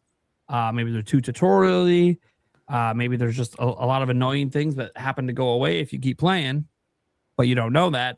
I don't think there's anything wrong with stopping playing. You just shouldn't be making a review. You want to throw some opinions out on Twitter that you don't like the first few hours of the game? It's fine. That's your opinion. but you can't judge an entire game as a review if you don't at least beat the main quest, the main story. That's my opinion. Yeah, I actually applaud IGN when I see reviews in progress and they're taking their fucking time. I'm like, oh, this person cares. Yeah, that's what they should do. Like, a lot of those reviews isn't the right thing to do. Yeah. When they finish those reviews in progress and you actually read it, you could tell it's someone who actually gave a shit about what they were doing. It's just so fucking wild because there's so many other reviews at that particular website where it's not that way. So there are people out there, as we've talked about before, when you're looking for reviewers, look for the people doing the reviews instead of the outlet. Follow the people. If they happen to be an IGN, happen to be fine, but follow the people. Because you don't necessarily aren't going to agree with the entire outlet's opinion or the entire outlet's way of doing reviews. Because some people care more than others. You guys want to hear something funny? Oh, yeah. Just real quick. So I saw IGN's review, just like the 6 out of 10. Mhm. And I'm just like, wow. So I decided to click on the reviewer. And I won't say their name. Yeah. But I clicked on them to see what their history is. Because to me, that matters. Right? Yuka Replayly, 5 out of 10. Oh my, no way. How Borderlands 4, 8 out of 10. Grounded 2, which remember Roger and I played. Yeah. Roger's base at Summer Game Fest. Said it was just absolute dog shit. Yeah. 8 out of 10. And then Concord, 7 out of 10. Skull and Bones, 7 out of 10. And here's the best one, Crimson Desert, 6 out of 10. It's that same person. That's all over the map too, genre-wise. Like that's crazy. I had no idea I was going to hit this gold mine when I saw all of their reviews. I'm like, this reviewer, there's a trend here. They really like games of service. Hey, they rate games of service higher than other games. Look, there's going to be someone who heard all those scores, have played all those games, and agree with him. Congratulations, that is your reviewer. That's fine. Yeah. If you feel things the way he look, just because I think the reviews like this are a joke, I do understand there are some people that are going to agree with it, and that's fine. I'm glad you have your reviewer. You just know the rest of us aren't taking it serious. Yeah, Skull and Bones, man, Concord. 7 out of 10. Absolute bangers, according to him. Yeah. No, I clicked on that video here so fast too. I think it's Skull and Bones. Skull and Bones is the only quadruple A game. Yeah, Skull and Bones was fine. It just you can't call it a quadruple A game and then it has less content than all your triple A games. Yeah, you set that one up for failure. Like, okay, yeah. What made it good was what you took from Black Flag. But what else is going on? What else are we doing besides what Black Flag already did? And guys, I've played the game. I do know there's some other things I had a code for it, but anyways. I was legitimately shocked that he was the person who reviewed all of those games I named. I was like, there's no way. Like, so many people have talked about how shitty these reviews are. It's all the same.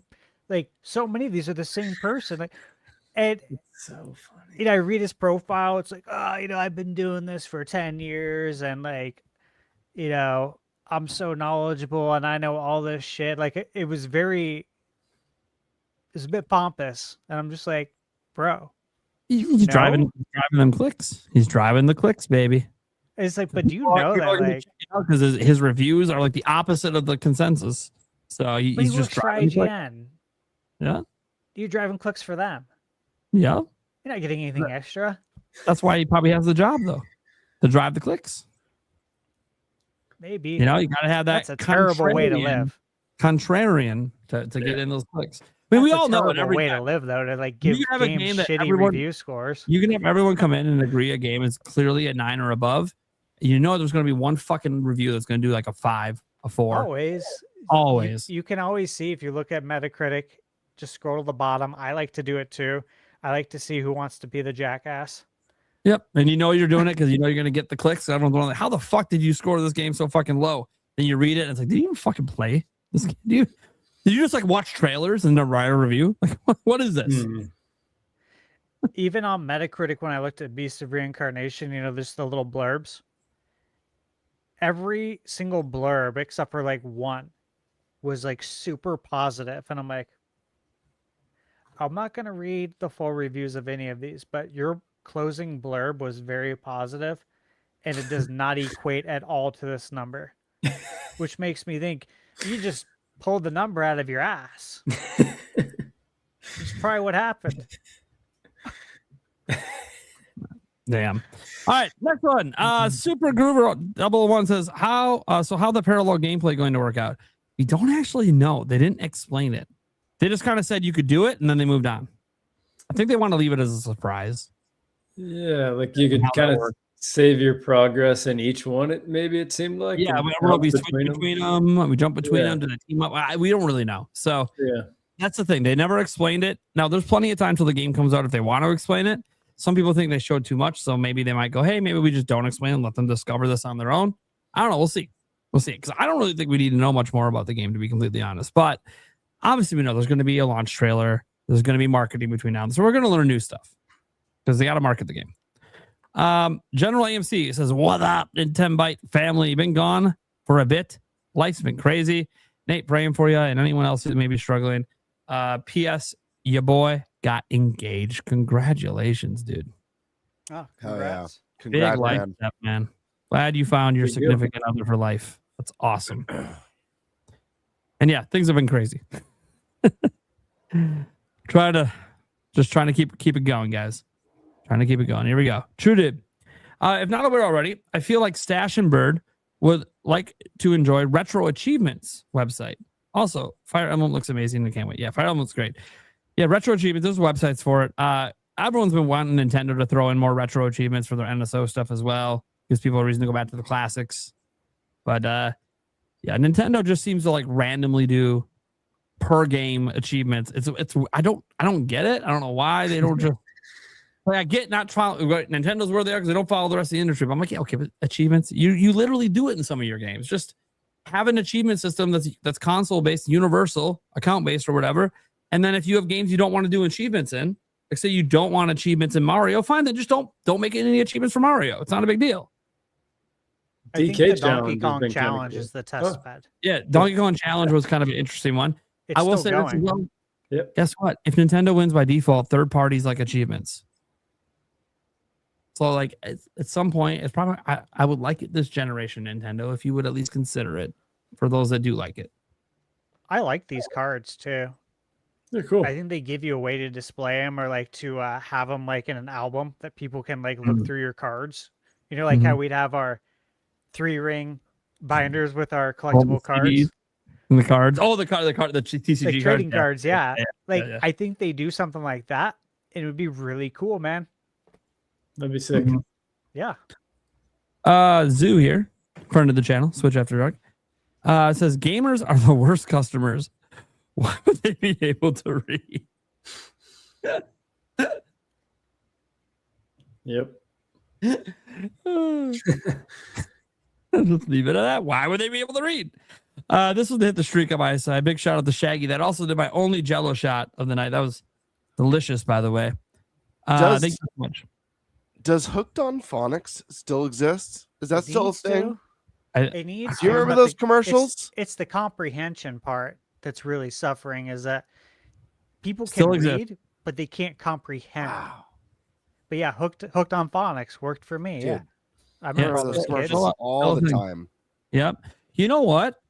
My youngest is struggling a bit. Maybe I should do some Hooked on Phonics with him. I wonder if he'll because they kind of gamify it a little bit to trick you into learning to read. Yeah, like help a struggling reader or supplement the school. Yeah, they've probably come a long way, honestly, with this stuff. What's the one on Dreamcast? The House of Dead one, but it's like the typing. House of the Dead typing. Yeah, there we go. The one that I named. What's the Yeah. House of the Dead one with the typing? Oh, House of the Dead typing. Very, very simple title. Zoo, I don't know if you're still here, but I know exactly who you're talking about. He says he is a Sonic fan. You know the type Prime weird. Yeah, I'm probably not gonna go into that. We don't need to go into that on our show. That's something maybe on your show. On our show, we'll stay away from that. But I know exactly what you're talking about. In the audience, if you don't know what he's talking about, it's okay. You probably don't want to know. And again, shout out to him just running around our channels, dropping support, saying, and you already have the weirdos coming out of the woodwork to cry about voice actors and are looking for a controversy. Yeah. We already know how it is on the internet.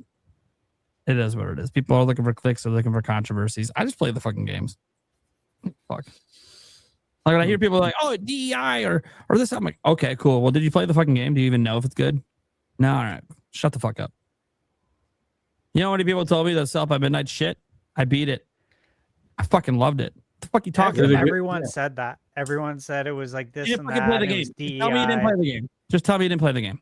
Exactly, because it's like I played it and there was none of that whatsoever. None. Yeah, And I'm you're like, fucking brain dead assumptions because because you're Sweet Baby Inc. Okay, cool. Yeah, but Sweet Baby Inc. is a diversity thing. Okay, did you play the fucking game? Do you even know what the fuck you're talking about? Or are you just judging from the outside? Oh, you're judging from the outside and making controversies for clicks. drive-by comments. Yeah, like you don't know shit about the game. You're the last person I would go to tell me if this game is good or not. Exactly. Yep. You guys know the type. Oh yeah. Jorge F. And here's what sucks: those kind of people actually tank sales of games. Fucking sucks. They do. There's some bad Jorge actors F. out there. Sure. Yeah. With games like Fire Emblem, Xeno, Majora's Mask, and Earthbound, fucking god damn. Let me read that again. Fire Emblem, Xeno, Majora's Mask, and Earthbound. That sentence makes me happy. Anyways, do you think Nintendo is low-key all about darker, mature games than what gamers give them credit for? Oh, dude, if you pay attention to someone, dude, Splatoon, it looks all fun and cartoony. Pay attention to the story. It is not necessarily a story for children, but because it's wrapped in the goofiness of the gameplay and the visuals, yeah, they get away with it. Pocopia is the same way. There's just an underlying kind of apocalyptic, story that's waiting to be discovered. Yeah. Yeah. And so, Nintendo has never really shied away from doing this. I mean, obviously with certain IPs, they try to keep it more open for everyone, but yeah, man, dude, this is the company that funded Eternal Darkness, right? Like Nintendo's never shied away from it. It's a incorrect opinion on the internet because they look at Mario and they go, oh, they're just a kid company. Have you played a fucking Mario game? Do you even know? We might get your ass fucking handed to you in some of these stages because you dismiss it because I can't play that kid shit. All right, cool. Well, why don't you go to this stage and collect all the stars or all the moons and let me know how you fucking do? Maybe you'll do fine, but maybe in doing that you'll have fun. Just saying, it's like fun knows no age. Doesn't fucking matter. You want to go watch a new SpongeBob episode and laugh your ass off as an adult? Fuck it. Who cares? It's fun. Bulls for Life says Jammin. He did the jewels. I thought this was really cool to feature. We don't usually feature the jewels just because it's a Bulls fan and I'm like NBA jamming. Mm-hmm. Had to throw it in there. Thank you so much. I do appreciate the jewel support. I know you choose the sticker. You don't get to write a message for that. But Wink the Man. Now that we had Fire Emblem Direct, when do you think we'll get the Ocarina of Time Direct? This month? Next week? At the earliest? September? Personally, September. It'll be like a 40th anniversary event that's part of the general direct, just like last year for Mario. That's what I think will happen.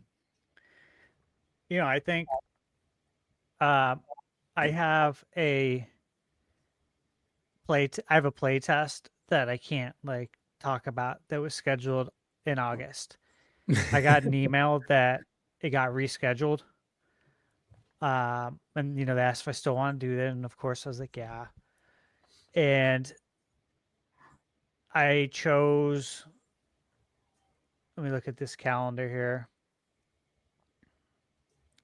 I could choose the 9th or the 10th of September. And we're in PAX the 2nd to 8th. Or, I fly home the 8th. So I was like, yeah, you know what? Let's just do Wednesday the 9th in the morning. Because, I wouldn't have started all my editing yet. So this would be a good time to do it before I start all the PAX videos. Mm-hmm. And after I said it, they emailed me back, confirmed it. I was just looking at that date. I knew we had the podcast at night, but I was just staring at it. I'm like, I could see a direct being that day. I could see it being on that 9th, dude. Sure.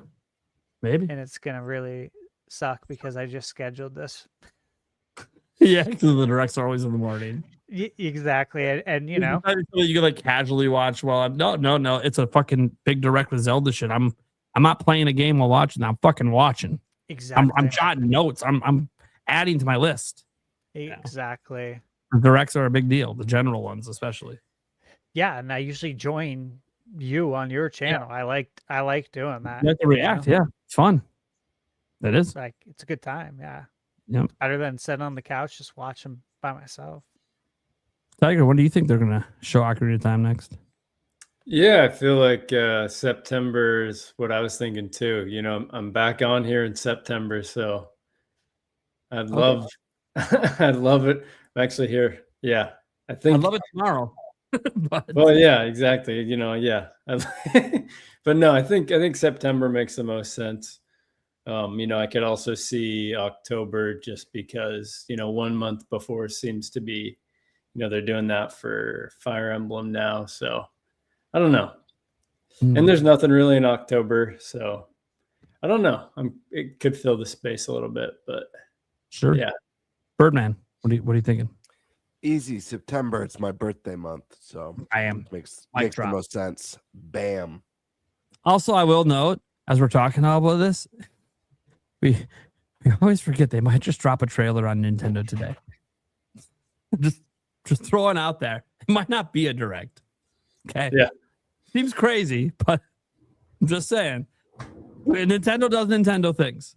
So okay. We got Liquored Up Live guy, Zoo over here saying, may ya beat on the length. Yeah. Sometimes he has shows that go like 6 to 8 hours.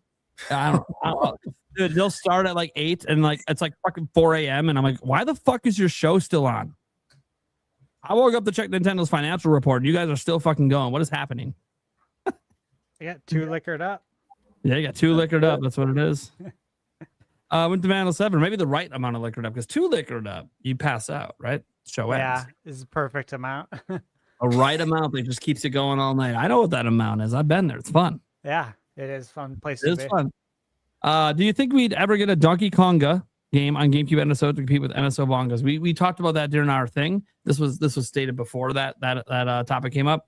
But yeah, we talked about that at length. If you want to go earlier, that is definitely something that we think would happen. And Nintendo is bringing back all those old accessories and selling. I mean, come on, we got the Virtual Boy, so come on. Just like when Gamer brought up bringing the Power Glove. Yeah, you know they're doing that one day because you know they'll sell millions of it to people who never had one that just think it looks badass. We all know it sucks. We don't care. It just looks badass. It's not comfortable either. That's the. Oh, well, I hope if they redo it, they had a little bit more. Put a little padding. Put a little padding there. I don't need the seams like rubbing up against this bullshit. I don't know who the fuck designed that and decided to put no padding on the inside. What the fuck? Okay. The Polito Dojo wanted to just point out, I can confirm I'm all in with the Polychode. That's funny. Awesome. Unk alert, apparently. You know, some jewels happening. I don't know if they're calling me an unk or if they're an unk, whatever. Kev's Retro Gaming. You think Zelda Ocarina of Time will release the same time as GTA 6? Same month, not same day. Yeah. That's what I think. Yeah. Will it go before or after that? I don't know. And I do know about the reports. I talked about it, the possibility of it dropping that the week before. 12. I know it's like a rumor thing out there. I covered that, but we don't actually know shit. Yeah. So they positioned it in the direct as their holiday game. So I assume November. There's no Pokemon in November, so they could go October, of course. October is pretty wide fucking open. But actually, if you look at November, it's even more wide open. It's GTA and like one indie game right now. They could always release it on November 13th, aka Friday the 13th. They won't. They won't. Yeah, that'd probably be bad luck or something. Thursday, but the 12th looks good. Yeah, and Thursdays are their normal release day for first party. So my birthday is the 14th, so that'd be sweet. Yeah, I mean the 12th, a week before GTA. Oh, hey, Yeah. 14. Oh, nice. You might have a Zelda birthday weekend. Dude, that would be sick, man. You get to play Zelda for your birthday weekend. I know, man. That's all I want. Yeah. Hope that All lines up feels for you. right. I hope it That'd be a lines up dream. for you. Agreed. Seriously. Yeah. Jex Refi says, with the ease of publishing on iOS and Android, you may see more people try gaming on mobile. iOS allows you to connect a controller. It does, yeah. And there's lots of people that game on mobile. It's actually the biggest gaming platform in the world. It's where a majority of the gaming revenue is. It's just not something we really talk that much about. And no, I'm not someone who insults handheld mobile gaming, tablet gaming. Oh, I think there's legitimately good stuff on there. A lot of crap as well, of course. But yeah, I think there's legitimately decent games on mobile. Some of the games I played on Switch and really enjoyed started off as phone games. So yeah, there's nothing wrong with it. You're just not gonna. The issue is going to obviously just be you're not getting to play a 300 gigabyte Call of Duty on your phone. It's just not going to happen. So the AAA games are only going to really be there streaming because they're not going to take up that much data on your phone to produce what they can do on console and PC. But that's why Call of Duty doesn't do that. They have their own separate mobile game specifically for that. So, but yeah, I mean, sure, some people will go to that. I do think that if the pricing is as crazy as it seems like it's going to be when PS6 and Xbox Helix come out, I think when you might see more people migrating to PC. Because you can have like older hardware there or used hardware there and still be good for like the next decade. Because every time they release games on PC, they always make sure they support low specs all the time. Because they know not everyone's upgrading their hardware all the time. Mm-hmm. And there's a lot of indie games that you guys are missing out on that are only ever on PC. Switch After Dark says eventually everyone sounds like him. Oh, yeah. All right. Well, let's go around the room, let people know what we got going on, and get the fuck out of here. Tiger time. Hey. Well, yes. As always, thank you guys. It's always an honor to be on here. Yeah, wishing you guys a good time over at PAX West. Hopefully there's some sick stuff there. It was cool checking out your coverage last year, all you guys. So yeah, wishing you safe travels and all that. And Nate, you as well with your health. Thoughts and prayers for you. And I know you have a lot going on there. So, but yeah, again, I respect all you guys a ton. It's always an honor to be on here. I know you guys always say it's always your favorite day of the week. Well, this is always, if I'm going to be here for the month, it's always one of my favorite days of the month when I get to be here. So, and as far as me, Tiger time, Tiger like the animal, TYME. And you can catch me on X with Tiger Time 1, where I just post just random stuff. But as far as my YouTube channel, it's kind of just me talking about life with a cup of coffee in my hand and talking about gaming's always there, but like, gaming and fitness or reading or, meditation or just, gaming and the relationship to the phone, like all that stuff that's kind of gaming, but the side of gaming that's not on the couch, the mental side of it, all that stuff. So yeah, that's me. Yeah, just to give you guys an example, if you haven't checked out his content before, just kind of see what he kind of does. Feel calm, changes me, I feel peace, can't wait, living a good life, it all clicked.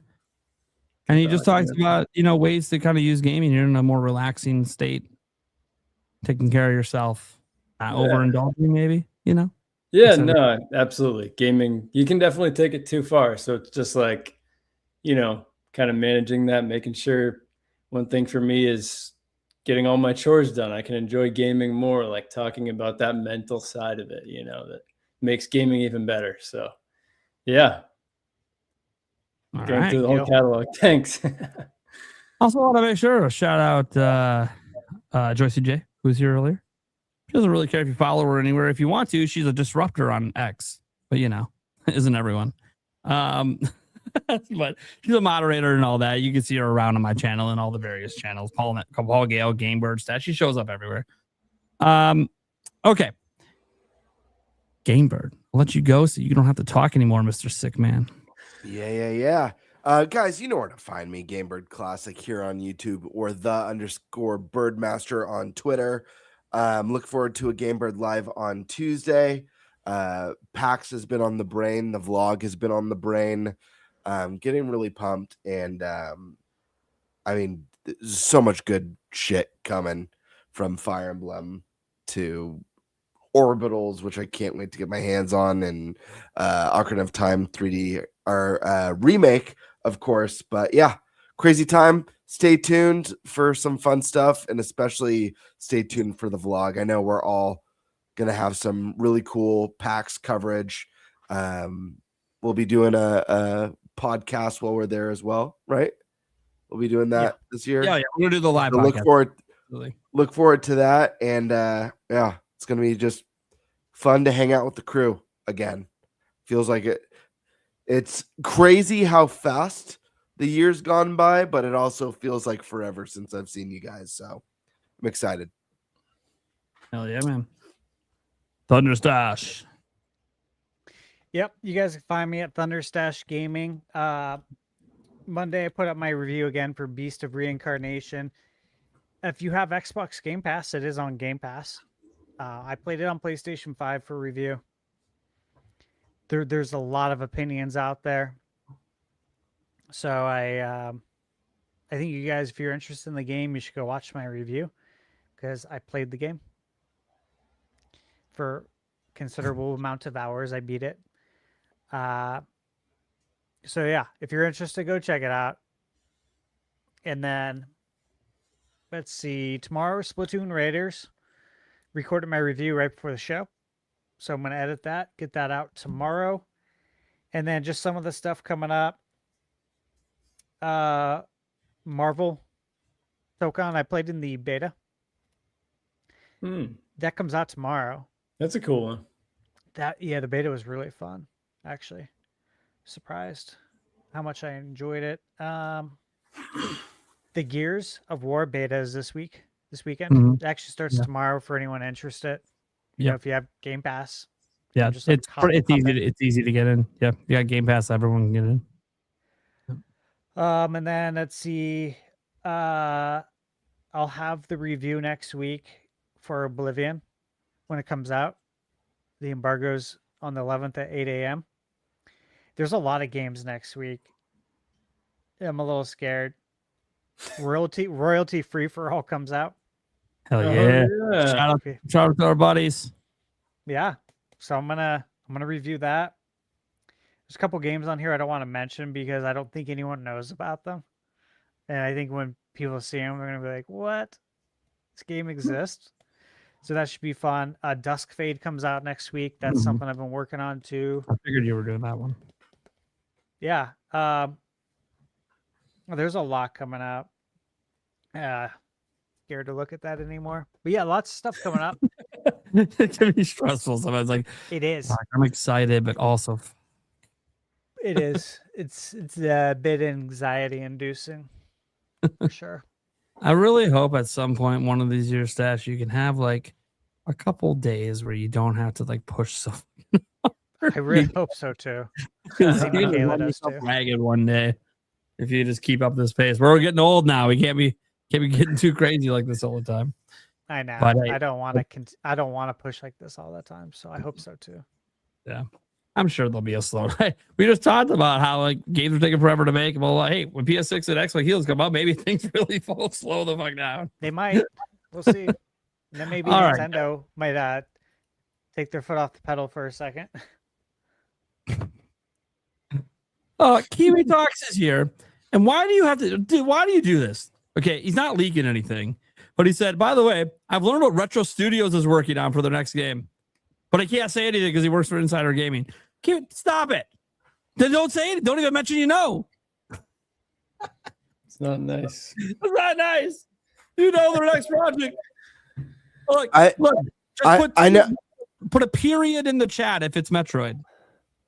Listen, I actually know what Kiwi's referring to. He hit me up in the DMs, but out of respect for Kiwi, I cannot say. Oh, you know too, Game Bird, huh? Yeah. Oh, yeah. Absolutely.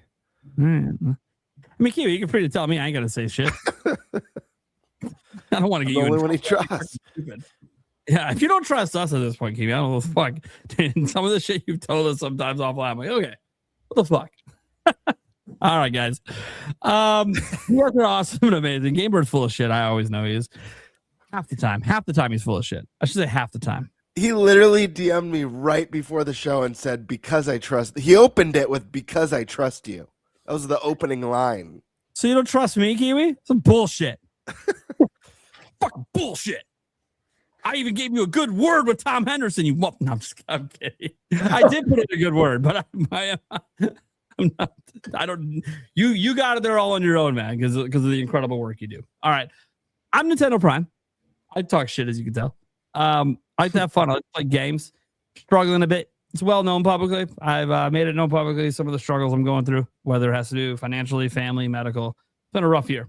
But PAX is coming up, baby. Nothing's going to ruin that for me. I got all the babysitters set. Everything's paid for already. Just got to deal with whatever I want to spend when I'm there. Typically food. Maybe a couple things on the floor if I decide. Got to be a little careful because the finances are tight. But it's going to be a blast. I'm going to play a bunch of games. I'm probably going to play some games behind the scenes that aren't out for other people to play that I have to wait till certain dates to talk about. It's going to be a damn good time. And I can't wait. And here's the thing.